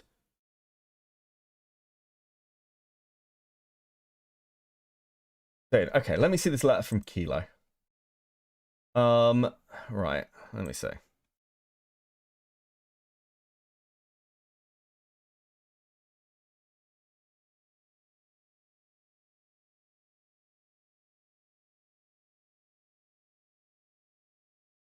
Okay, this is April. So Ethan Klein isn't just going after public figures criticizing him, he's also threatening litigation against random people like me, allegedly posted a 1.5-minute long clip on Reddit.com. Lamau, you have to be kidding me. Okay. I remember bits about this conversation and people being like, oh, well, you know, the H3 snarkers are getting what they get because he's going after them. Didn't people, call this out as well? I feel like some of this just isn't new information. Anyway. Okay. Sure. Okay. Also, hold on.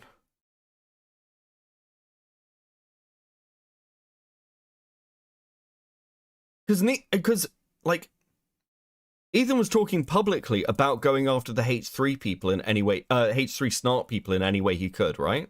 And Nick brings this up and is like, I don't know if I'd defend these people if they actually got sued or not. I might just be silent on it.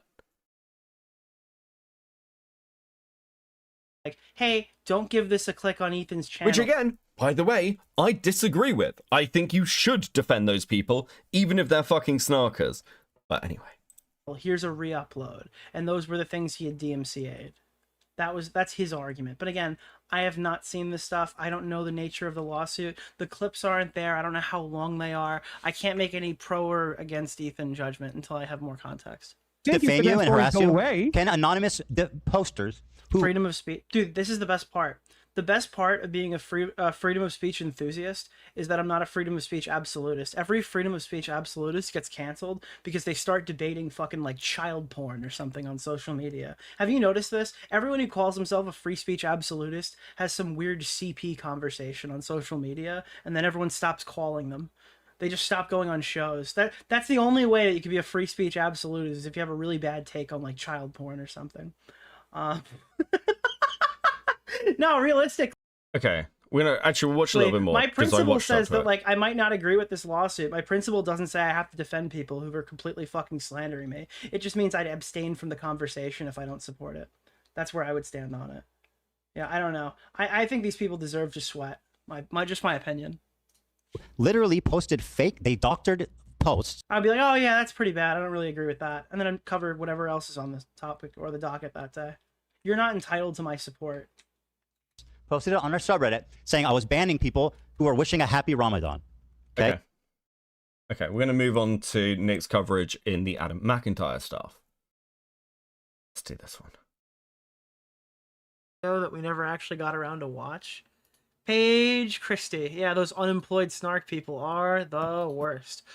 Did you ever make a video? This one. Incline. I got 2 seconds. You can tell I got 2 seconds into it. Let's see. What are we saying here? Let me see. Let's take a look. Nicholas. Let me see. Actually, let's just go to Snark. Oh, 50 mentions. Interesting. Friendly Fire, Nicholas Diorio. What was this segment about? In a friendly-ish way, I guess, Nicholas Diorio. Now, whilst in a live stream, Nicholas Diorio, as he stupidly does quite frequently, ended up Wait, she's right. I did. I actually did. No, I leaked all my DMs, bro. You could see my messages with Mauler. Showing his inbox on Twitter, to which people had noticed that AB, one of the members of the H3H3 podcast, was in Nicholas Diorio's DM. What was my DM? Wait, hold on. What was it? What did I say to AB? I can tell you what it is. No problem. Let me see. What was no problem? I actually wonder what the context of this DM was, because I only have like a few DMs with AB. So that'll take like 2 seconds to find. Was this when I warned him up? This might be when I warned him about Bad Empanada. Before all the drama started. Because, no problem. Oh! It was to send I sent along the Rosanna AB thumbnail thing. That's what that was. That was on January 6th. Dude, the most iconic January 6th reveal. His inbox on Twitter. Who is in here? Wait, dude, oh my god! Dude, this is fucking... insane! Wait, dude, these DMs are ridiculous. Look at all the names, bro. This is like actually fucking insane. Dude, so there's just one guy, there's a fake Augie, Mr. Beast, Lieutenant Cobra, Alex Gekmo, Colossal is Crazy, Paige Christie, Mauler, the Boston Tea Party group chat from the iconic leaks, and then the house group chat, which was the Boston Tea Party without Keemstar for Bo Blacks that we kicked Bo Blacks from. This is a ridiculous, dude. Tipster, dude. It's Tipster, fake Augie, Mr. Beast, Lieutenant Cobra, and Colossal is Crazy. Dude, I'm actually like, she's actually right. I am a complete fucking idiot for this. Holy shit, dude. And is there Mudahar in there too? Do you see Muda? I don't see Muda. To which people had noticed that AB, one of the members of the H3H3 podcast... It's not really fair to critique this in current day, though. This was made a long time ago. ...was in Nicholas Diorio's DMs. Other members of the H3 Snark Reddit had also noticed that my name... So I'm just letting this play. I don't really like... You even mind for the segment that Nick was aware of the Paige Christie video and was sent the list of struck material in January. Okay. Was there too. And that started the whole, we don't like Paige, she supports... Dude, wait, so is that why you sent me to the corn, Paige Christie? Because the Snark subreddit started turning on you for associating with me? Yada, yada, yada. By the way, you act like we're like friendly or whatever. You spelt my name wrong, you fucking moron. It's literally in my fucking channel. My name is my channel. It's extremely easy to spell it right. Now, I've had a parasocial love-hate relationship with Nicholas Diorio for quite some time. I don't think I've ever loved you. I respect him as a content creator. Drama is never going to end, is it? No. Eventually, somebody will die. I think he's fucking fantastic. Thank you. At what he does, even if I don't agree with him. However, as a person, I find him insufferable, as he does with me. He doesn't... This is fair. This is a fair argument. Like me either. However, I would say that there was a morsel amount of mutual respect. I stay in my corner, you stay in yours, and we're good. However, when I found out the update of... Your corner is like way off to the side, though. You know, completely out of the way, you know? The H3... Some would say it's like, you know, just like a little area off to the side. H3 Snark Reddit, as well as the lawsuits and legal documents and all of that kind of stuff. I reached out to Nicholas Diorio to let him know about it. As you can see on the screen, this is exactly what I said to Nick. Oh, she leaked my DM. I think I wrote back to her knowing that she was going to leak my DMs. That was the intention. Hey, Diorio, just leaving you a why do you keep... Look at this. Look at this. I actually need to fucking point this out to you. How do you spell my name wrong? It's... Look. Hey, Diorio. Hey, Diorio. 404 with 2. I'll care about K-Man when he makes his own stuff. Queen makes his own stuff. He does make videos very occasionally. Hey, Diorio. How? How do you click on someone's DMs and spell their name wrong? How do you do that? How do you fucking, this is insane. Nicholas Diorio. Now I did this because what did I say in those? Because I stopped responding to her because I realized that this wasn't like a friendly conversation. This is content. I respect. However, as a person, I find him insufferable. Mutual respect. I stay in my corner, you stay in yours, and we're good. However, when I found out the update of the H3H3 snark Reddit, as well as the lawsuits and legal documents and all of that kind of stuff, I reached out to Nicholas Diorio to let him know about it. As you can see on the... Okay, let's see. It was, hi, just leaving you a tip here. Ethan Klein has been abusing the copyright system despite his history of fighting for fair use. Well, now it seems like he's been targeting things that were supposed to be market replacements, but I almost think, I might have even mentioned that on stream, but it sounds like that's what they were, that like what he's mad about now is what he was mad about then, right? But if he's striking down posts that are here, watch this mirror and don't give Ethan the views, that's based and best practices is what I said. This is literally, you know, the lawsuit stuff that happened. So this is like the early conversation that was happening. At this point in July, Diorio should know that there was other stuff that was going on with the DMCAs on Reddit, which was for clips. Think, like, again, like he'd been covering a load of this stuff. So it is a bit of a diversion, at the very least.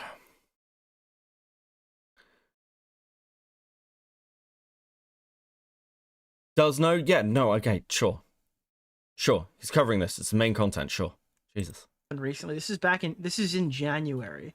I don't know how long these DMs might have even like crawled back into December, but the rumor was he was striking people who were doing market replacement type content where it's...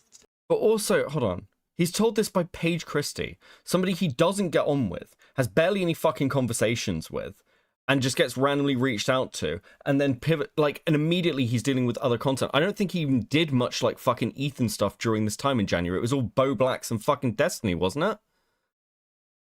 And by the time we come to this, it's like, what, 6 months later?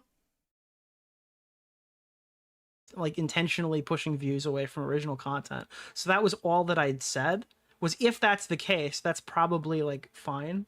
No, he's not. I'd say that would be fair also, but that's not what he's doing. I have a question. So what is Paige Christie's current position on the Denims, Frogan, and Casey Tron lawsuits? Are we going to maintain this position? I'm just curious, because I feel like mine's fairly consistent. Are we going to maintain this position that that would be fair also? I'm just wondering. We're talking... Okay, at this point, it's clear that Paige is also talking about these other fucking DMCA takedowns. Nick is ignoring that fact. Talking about clips that are 20 seconds to 1 minute, not exactly intending to rip off a 30-minute podcast. And again, I was waiting for a formal video to break this down, or I was waiting for Ethan to announce a lawsuit. We mentioned this like fucking multiple times. I was waiting to see what would actually get taken down, because I don't necessarily take whatever some person writes as a snark subreddit as fact. I've seen what they write about me. I don't necessarily believe everything that I read on a snark subreddit. You have to take stuff like that with a grain of salt. It never really happened. And then the lawsuits that actually came out. So that was kind of that. Screen, this is a... Okay. I mean, the focus here is the lawsuits, and it would have been in July. Not bringing up the DMCAs is like... I say it's dishonest? It's not the full picture. It's certainly like refocused like onto where Nick is like in this content where he wants to place it. Sure. Okay, sure. That's exactly what I said to Nicholas Diorio. Now, I did this because whilst Nicholas Diorio will suck the literal skin off Ethan Klein... This is in January, by the way. I think, how many videos had I made about Ethan Klein by January? Was it like, dude, holy shit, she probably has such a horrible fucking idea of me now. She probably fucking hates me now. Holy shit, dude. This is, you gotta understand, this is pre-content nuke, too.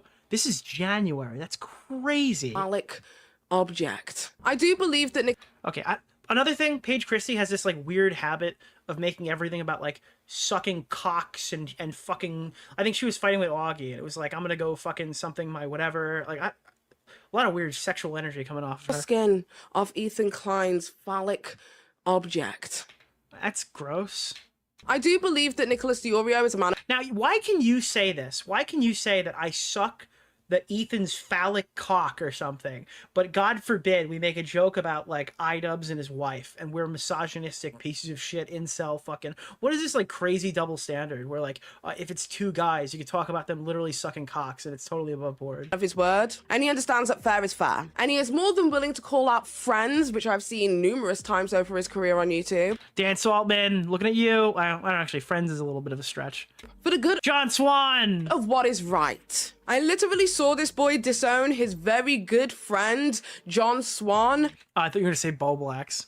Over lies it is that he told that reflected bad on the commentary community. Nicholas DiOrio went... Dude, she cared so much about this that she went DM me, immediately clipped them, set them up for the video, and dropped them in here instead of actually expressing that. Out of his way to make a stance and say, this is fucked up and I don't stand by it. I'm just like, what order of DMs would I have had to send to her for her not to use this as content? Now, I did also... I have no problem with her leaking them, by the way. I've leaked DMs plenty of times, but like I know when somebody's doing it to me. So I know when to stop responding to somebody. I think to myself that maybe Nicholas DiOrio just simply doesn't care about copyright law and copyright infringements and false copyright claims. But no, Nicholas DiOrio also has a patented history of speaking about copyright infringements within his... I would be so fun. Yeah. Yeah, Nick should have talked about the DMCAs on Reddit. I mean, I don't know what else I meant to say. Like, yes. He should have talked about this stuff. He should have spent more time, I don't know, essentially addressing the DMs. He moves on very quickly from it. And then it becomes into this wider thing about Nick's behavior. Not should have talked about it. He just did. He lied. I don't know.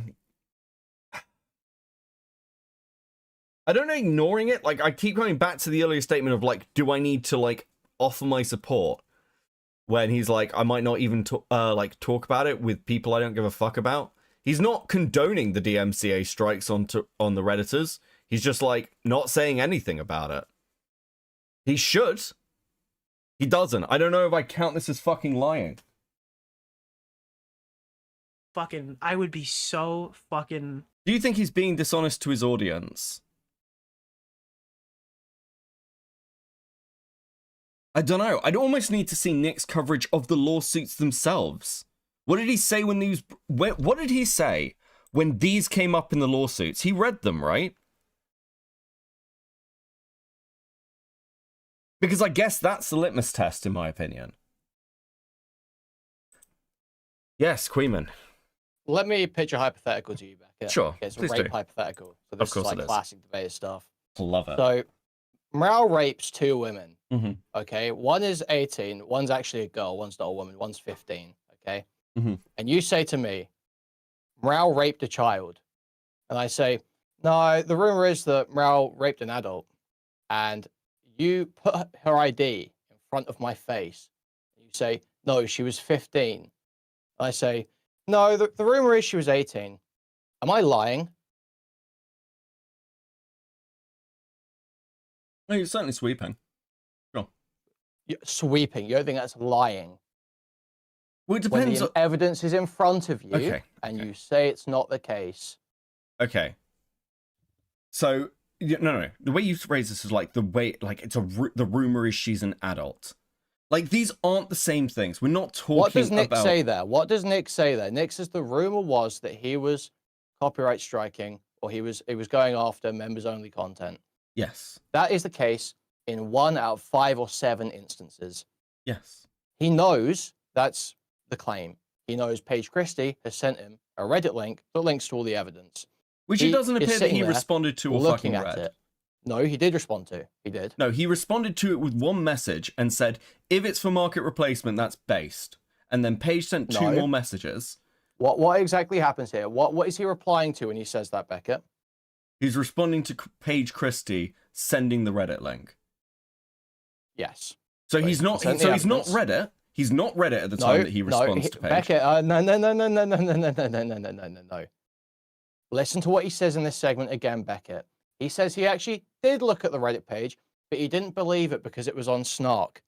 Then, what else does he say?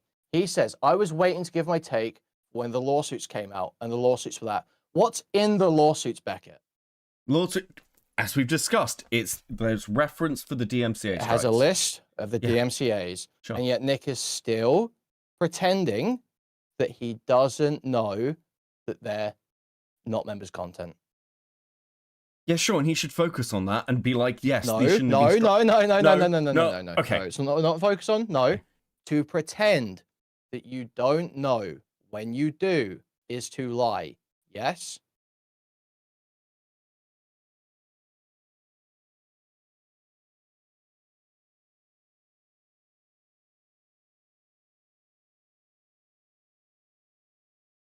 I don't want to attribute to Diorio that he is lying about this. I don't. I know you don't. I know you because, don't. like, I know why you don't as well. No, hold on.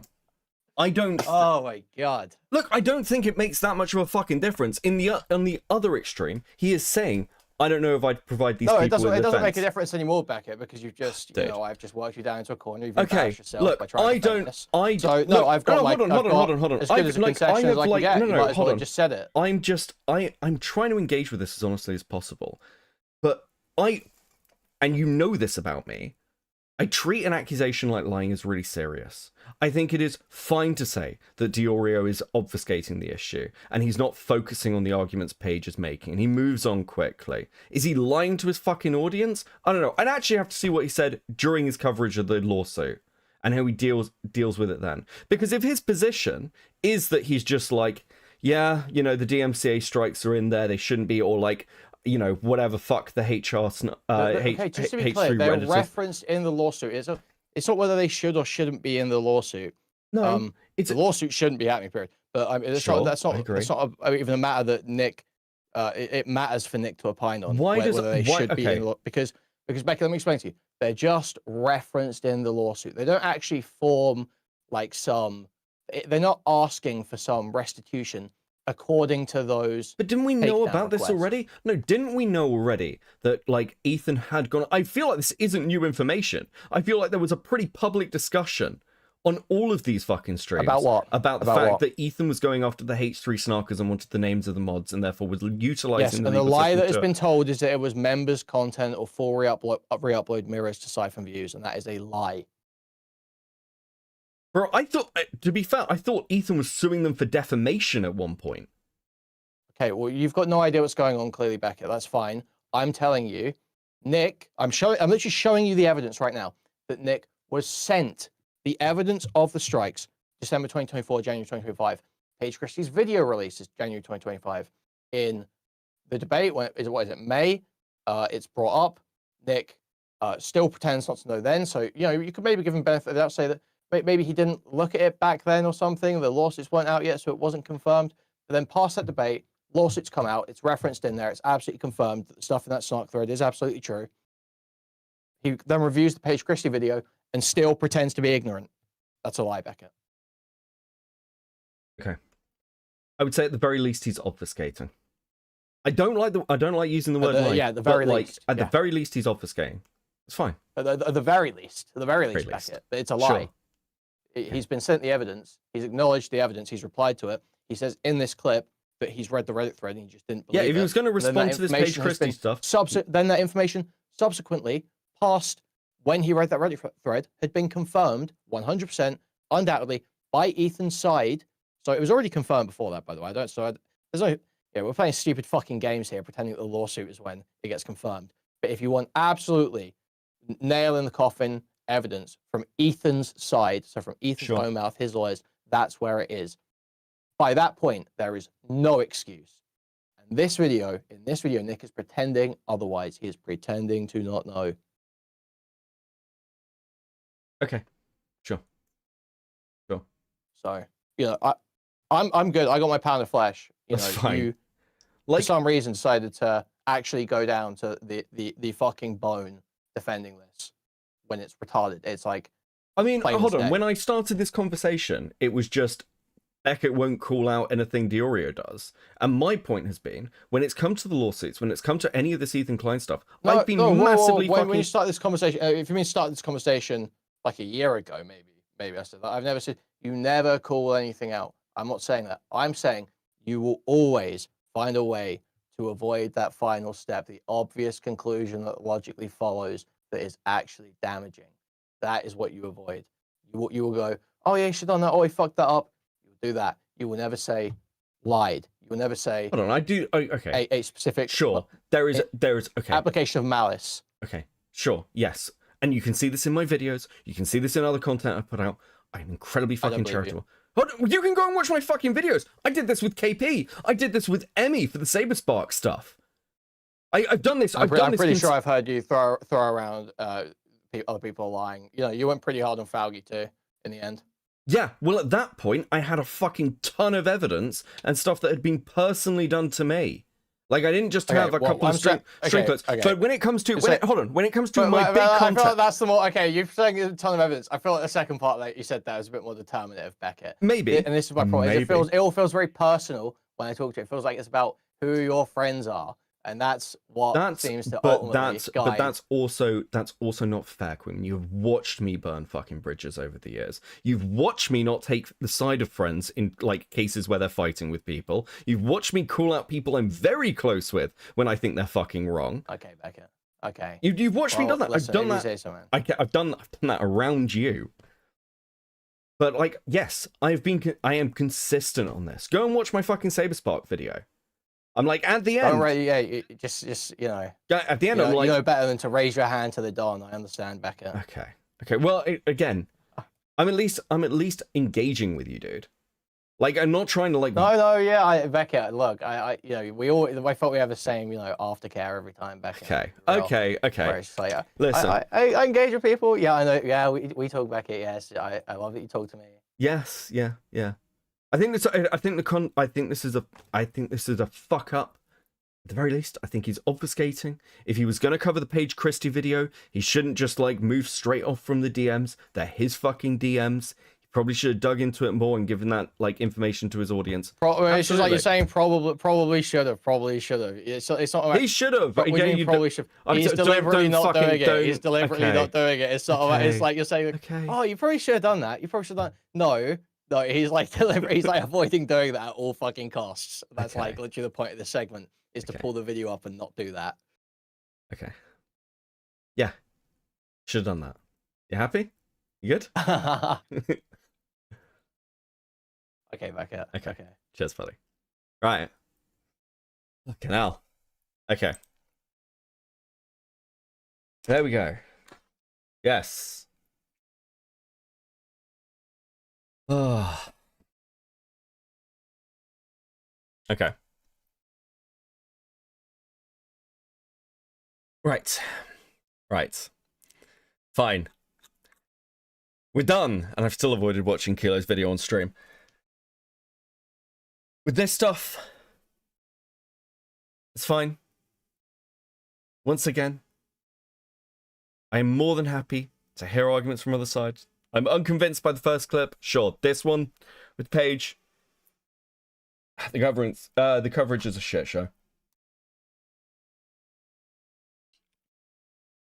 But, yeah, okay. Back to Jeremy. I think we're done with Jeremy, actually. Should we check in with Jeremy and see if he's, like, fucking drunk tweeting still?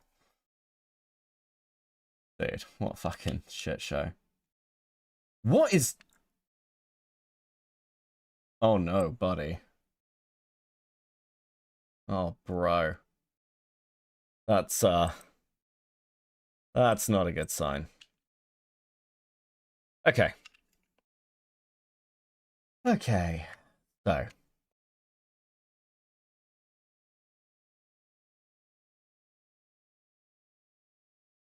Why the fuck are you reposting Kevin Sorbo?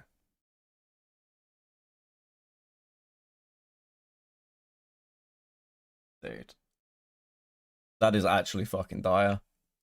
That is actually fucking dire, bro.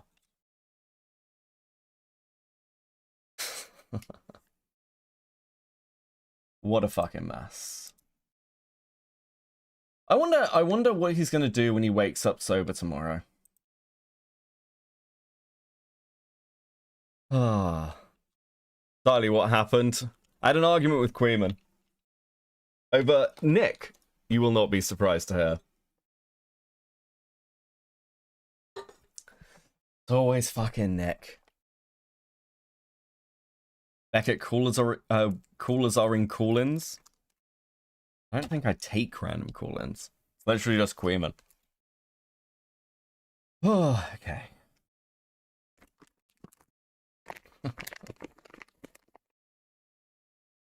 Hope you're enjoying your weekends, true. What did Nick do? When the DMCA stuff with Reddit came out, and when he covered Paige Christie's video on it, he deeply obfuscates certain aspects of the lawsuit to do with the Reddit DMCA. Aiden wants to call in. I'm not doing an Aiden call in. Literally rather set fire to myself.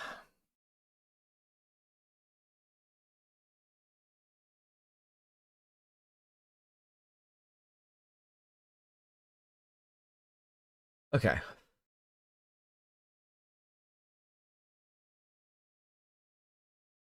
Dude, like, okay. Or Aiden. Listen, Aiden's been getting slightly less unhinged, I hear. It's gone, like, 2 months without talking about Lio. It's improvement. It's always nice to have improvement.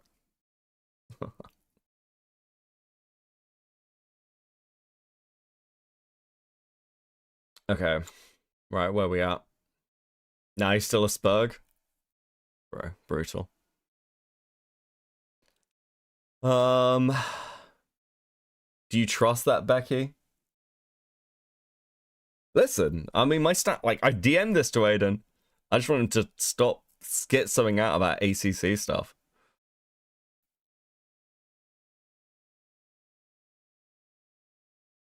Pretty much it. That's pretty much it.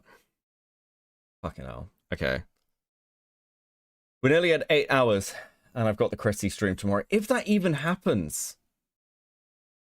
Is the Chrissy stream even gonna fucking happen?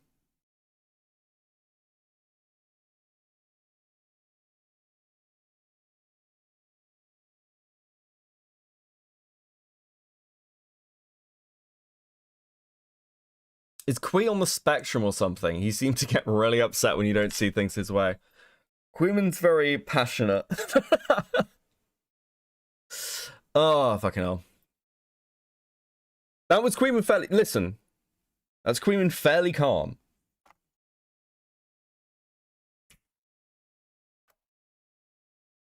And he does feel strongly about this. I don't know. I have no idea what else is in Kilo's video about Nick. Or what's in Kilo's video that... Yeah, I guess the section's about Nick. So I only know about these because multiple people tweeted at me. Actually, it's because I responded to Lima, isn't it? I'm going to keep doing it. Passionate about trains? He's passionate about his desk.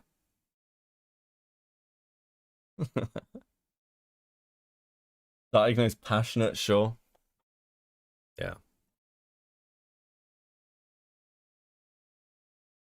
Look, they really hate Nick. And they have fucking ages. And like Queeman's position on Nick, as I understand it, is he feels like Nick has no fucking principles and just goes where the fucking content is.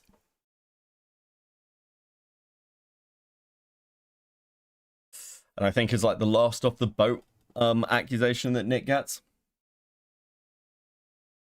But I don't know what to say.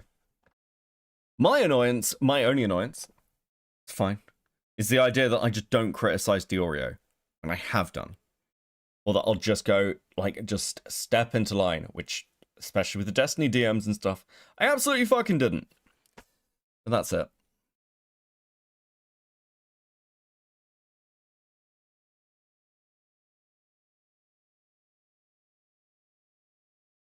It's also Nick's dishonest coverage of things Ethan has done. I mean, again, I don't watch this Ethan shit. And I haven't. Basically at all. I think the last time I covered Ethan and Hassan was when I was blind fucking drunk. It's the only way I could see myself getting through it.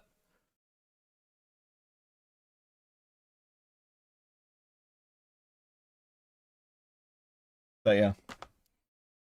Yeah.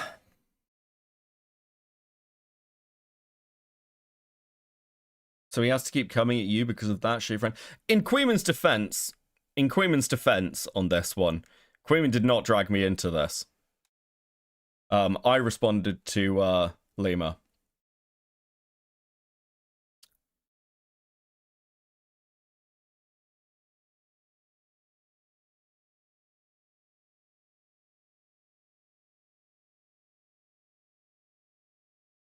EHD is extremely boring. Yes, it is. I find it hard with a drama like that because I just don't like really anybody involved. The Ethan Destiny slash Dan Saltman side is just dislikable. Ethan's stuff with lawsuits and strikes and whatever are massive ecosystem attacks. They have a chilling effect. And on the other side, I don't like Hassan. I obviously don't like Destiny. And I don't like iDubbbz. And honestly, the iDubbbz content was just too much. Even everything has its fucking limit.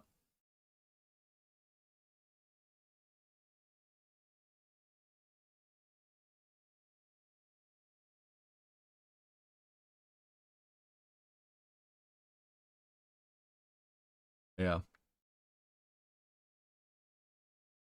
Don't worry, I'm not taking a call from fucking Aiden. It's fine. Oh, dude. You know he wouldn't have to sue if people didn't steal to begin with. I mean, my position on the lawsuits, once again, is like pretty well stated. I think he wanted to sue for defamation and couldn't. I would have less of an issue with Ethan if he sued for defamation. I think that's a legitimate use of that type of lawsuit. I think the copyright lawsuits are a massive stretch.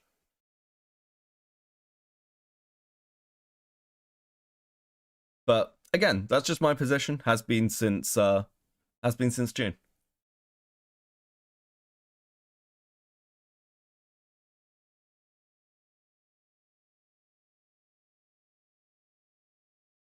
Defamation is harder to go and win in court. I know. Doesn't mean that it's not like what he should be suing them for. If that's because like when I read through the lawsuits, I was like, these read like defamation lawsuits. His claims within the lawsuits are what people have said about him. He has a picture of fucking Hitler in it. And I was like, it's clear that Ethan wanted, in my opinion, it's clear that Ethan wanted to sue them for defamation.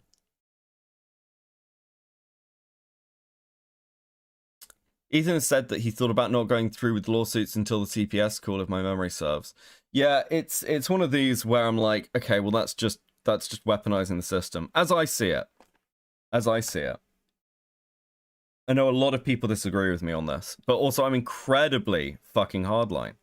I don't think you should take down, like, even if somebody is putting up a market replacement, my line is you probably shouldn't take it down. And that's, I literally dealt with this personally recently, and that was my position. No one has to agree with me.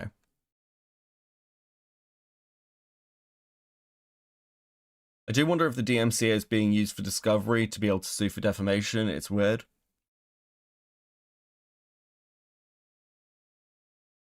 I feel like Ethan said that. I may be wrong, but that's the impression I got with the going after Redditors. And going after Reddit mods is fucking mental. Because once again, if you're getting bullied by fucking Reddit, you need to get off the internet.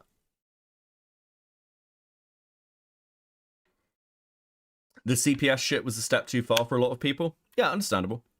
I'm not defending the snarkers. These people are fucking unhinged.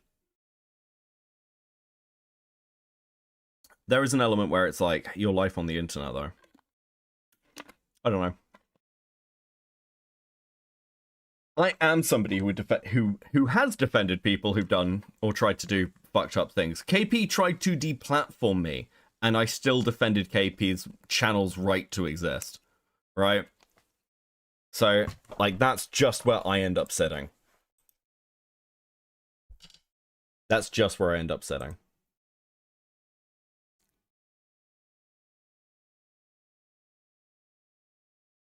No hate, by the way. Good to have discussions. Yeah, that's fine. Again, I've said this multiple times now.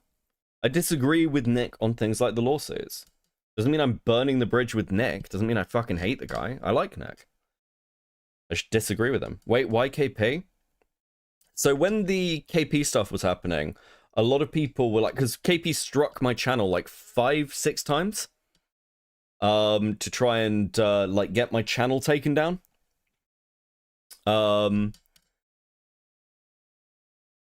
And while that was all going on, a lot of people were like, well, we should report her channel. We should get her channel taken away. See how she likes it. And I actively sat on stream and was like, do not go and report KP's channel. Do not strike her. Do not use these tactics against KP. I do not care. Even if she got my fucking channel taken down, my position still wouldn't change.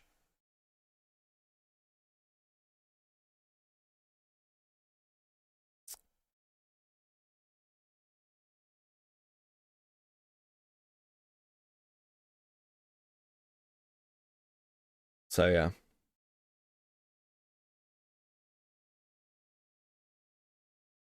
And this is already more Ethan and Hassan stuff than I ever wanted to know about in the year of our Lord 2026. Dan Saltman can fuck off, like, actually. Yeah.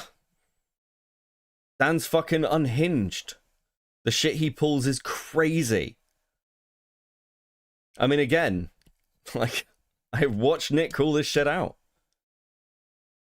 Because Dan was openly bragging about calling some dude's workplace. It's fucking nonsense. And the endless fucking Destiny doxing shit. Insanity. Absolute fucking insanity. So yeah. Yeah. Okay. What else have we got? Anything more? Nothing more. I feel like I'm just waiting for a last Jarbo tweet. Jarbo. Fucking... That's... Jeremy's becoming fucking Jarbo in my head. That is, concerning. I think maybe part of the H3 suits was because he was pissed about the CPS shit. I think that was a pretty major part of it. I'll be honest with you. Gerbo? Yes. I think that was a pretty major part of it. Again, personally, and it's why I don't support it. But yeah. Hold on, we've got a Bearing tweet. That'll do. So in the space of a couple of hours, the quartering went from the haters got our channel banned to this is Bearing's fault for fanning the flames to it must be a YouTube glitch that is simultaneously deleting all of our videos from Rumble somehow to it's totally my editor's fault that rascally editor did this. Whoopsie. Stop it, get some help. Dude.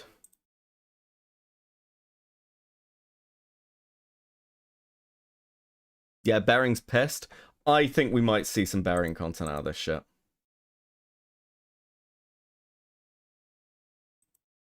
Did I ban Quack in Super Chats? No, I didn't.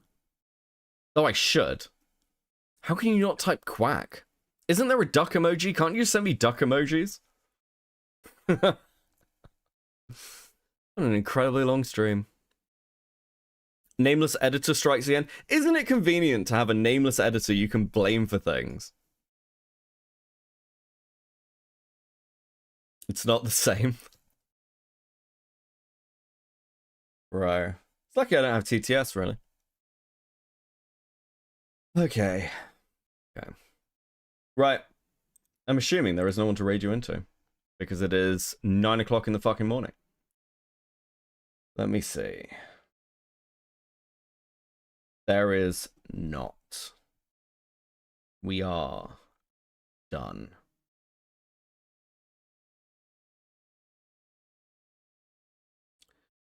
Okay. Right, time for bed? Yes, I will be back. I will be back at 5:30 EST. Or like 2:30 PST, I think, tomorrow. If Chrissy actually goes live. If Chrissy goes live, we are actually, well, today, I guess. I'll be back in a few hours to go over this Chrissy shit, because I desperately want to see how this shit turns out.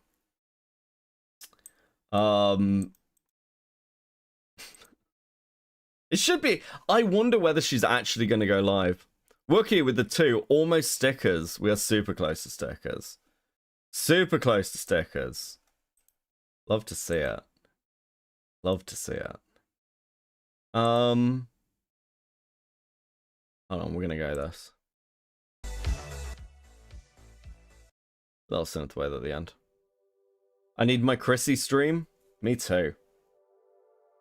I can tell you where to stick a Wookie. Oh, Jesus fucking Christ. Mitch, also, you made it in the June the King video, buddy. Based. Mitch coming up in the world, actually posting regular content. What a crazy idea. What a crazy idea. Sleep well, thanks for the digital math. My pleasure. Happy to fucking help. Okay. Right. Let me give you a sticker right at the end. Guys, thank you so much for hanging out and chilling tonight. It's much appreciated. As I say, back tomorrow. We have more. This quartering shit isn't over. I will catch you on the next one. Peace.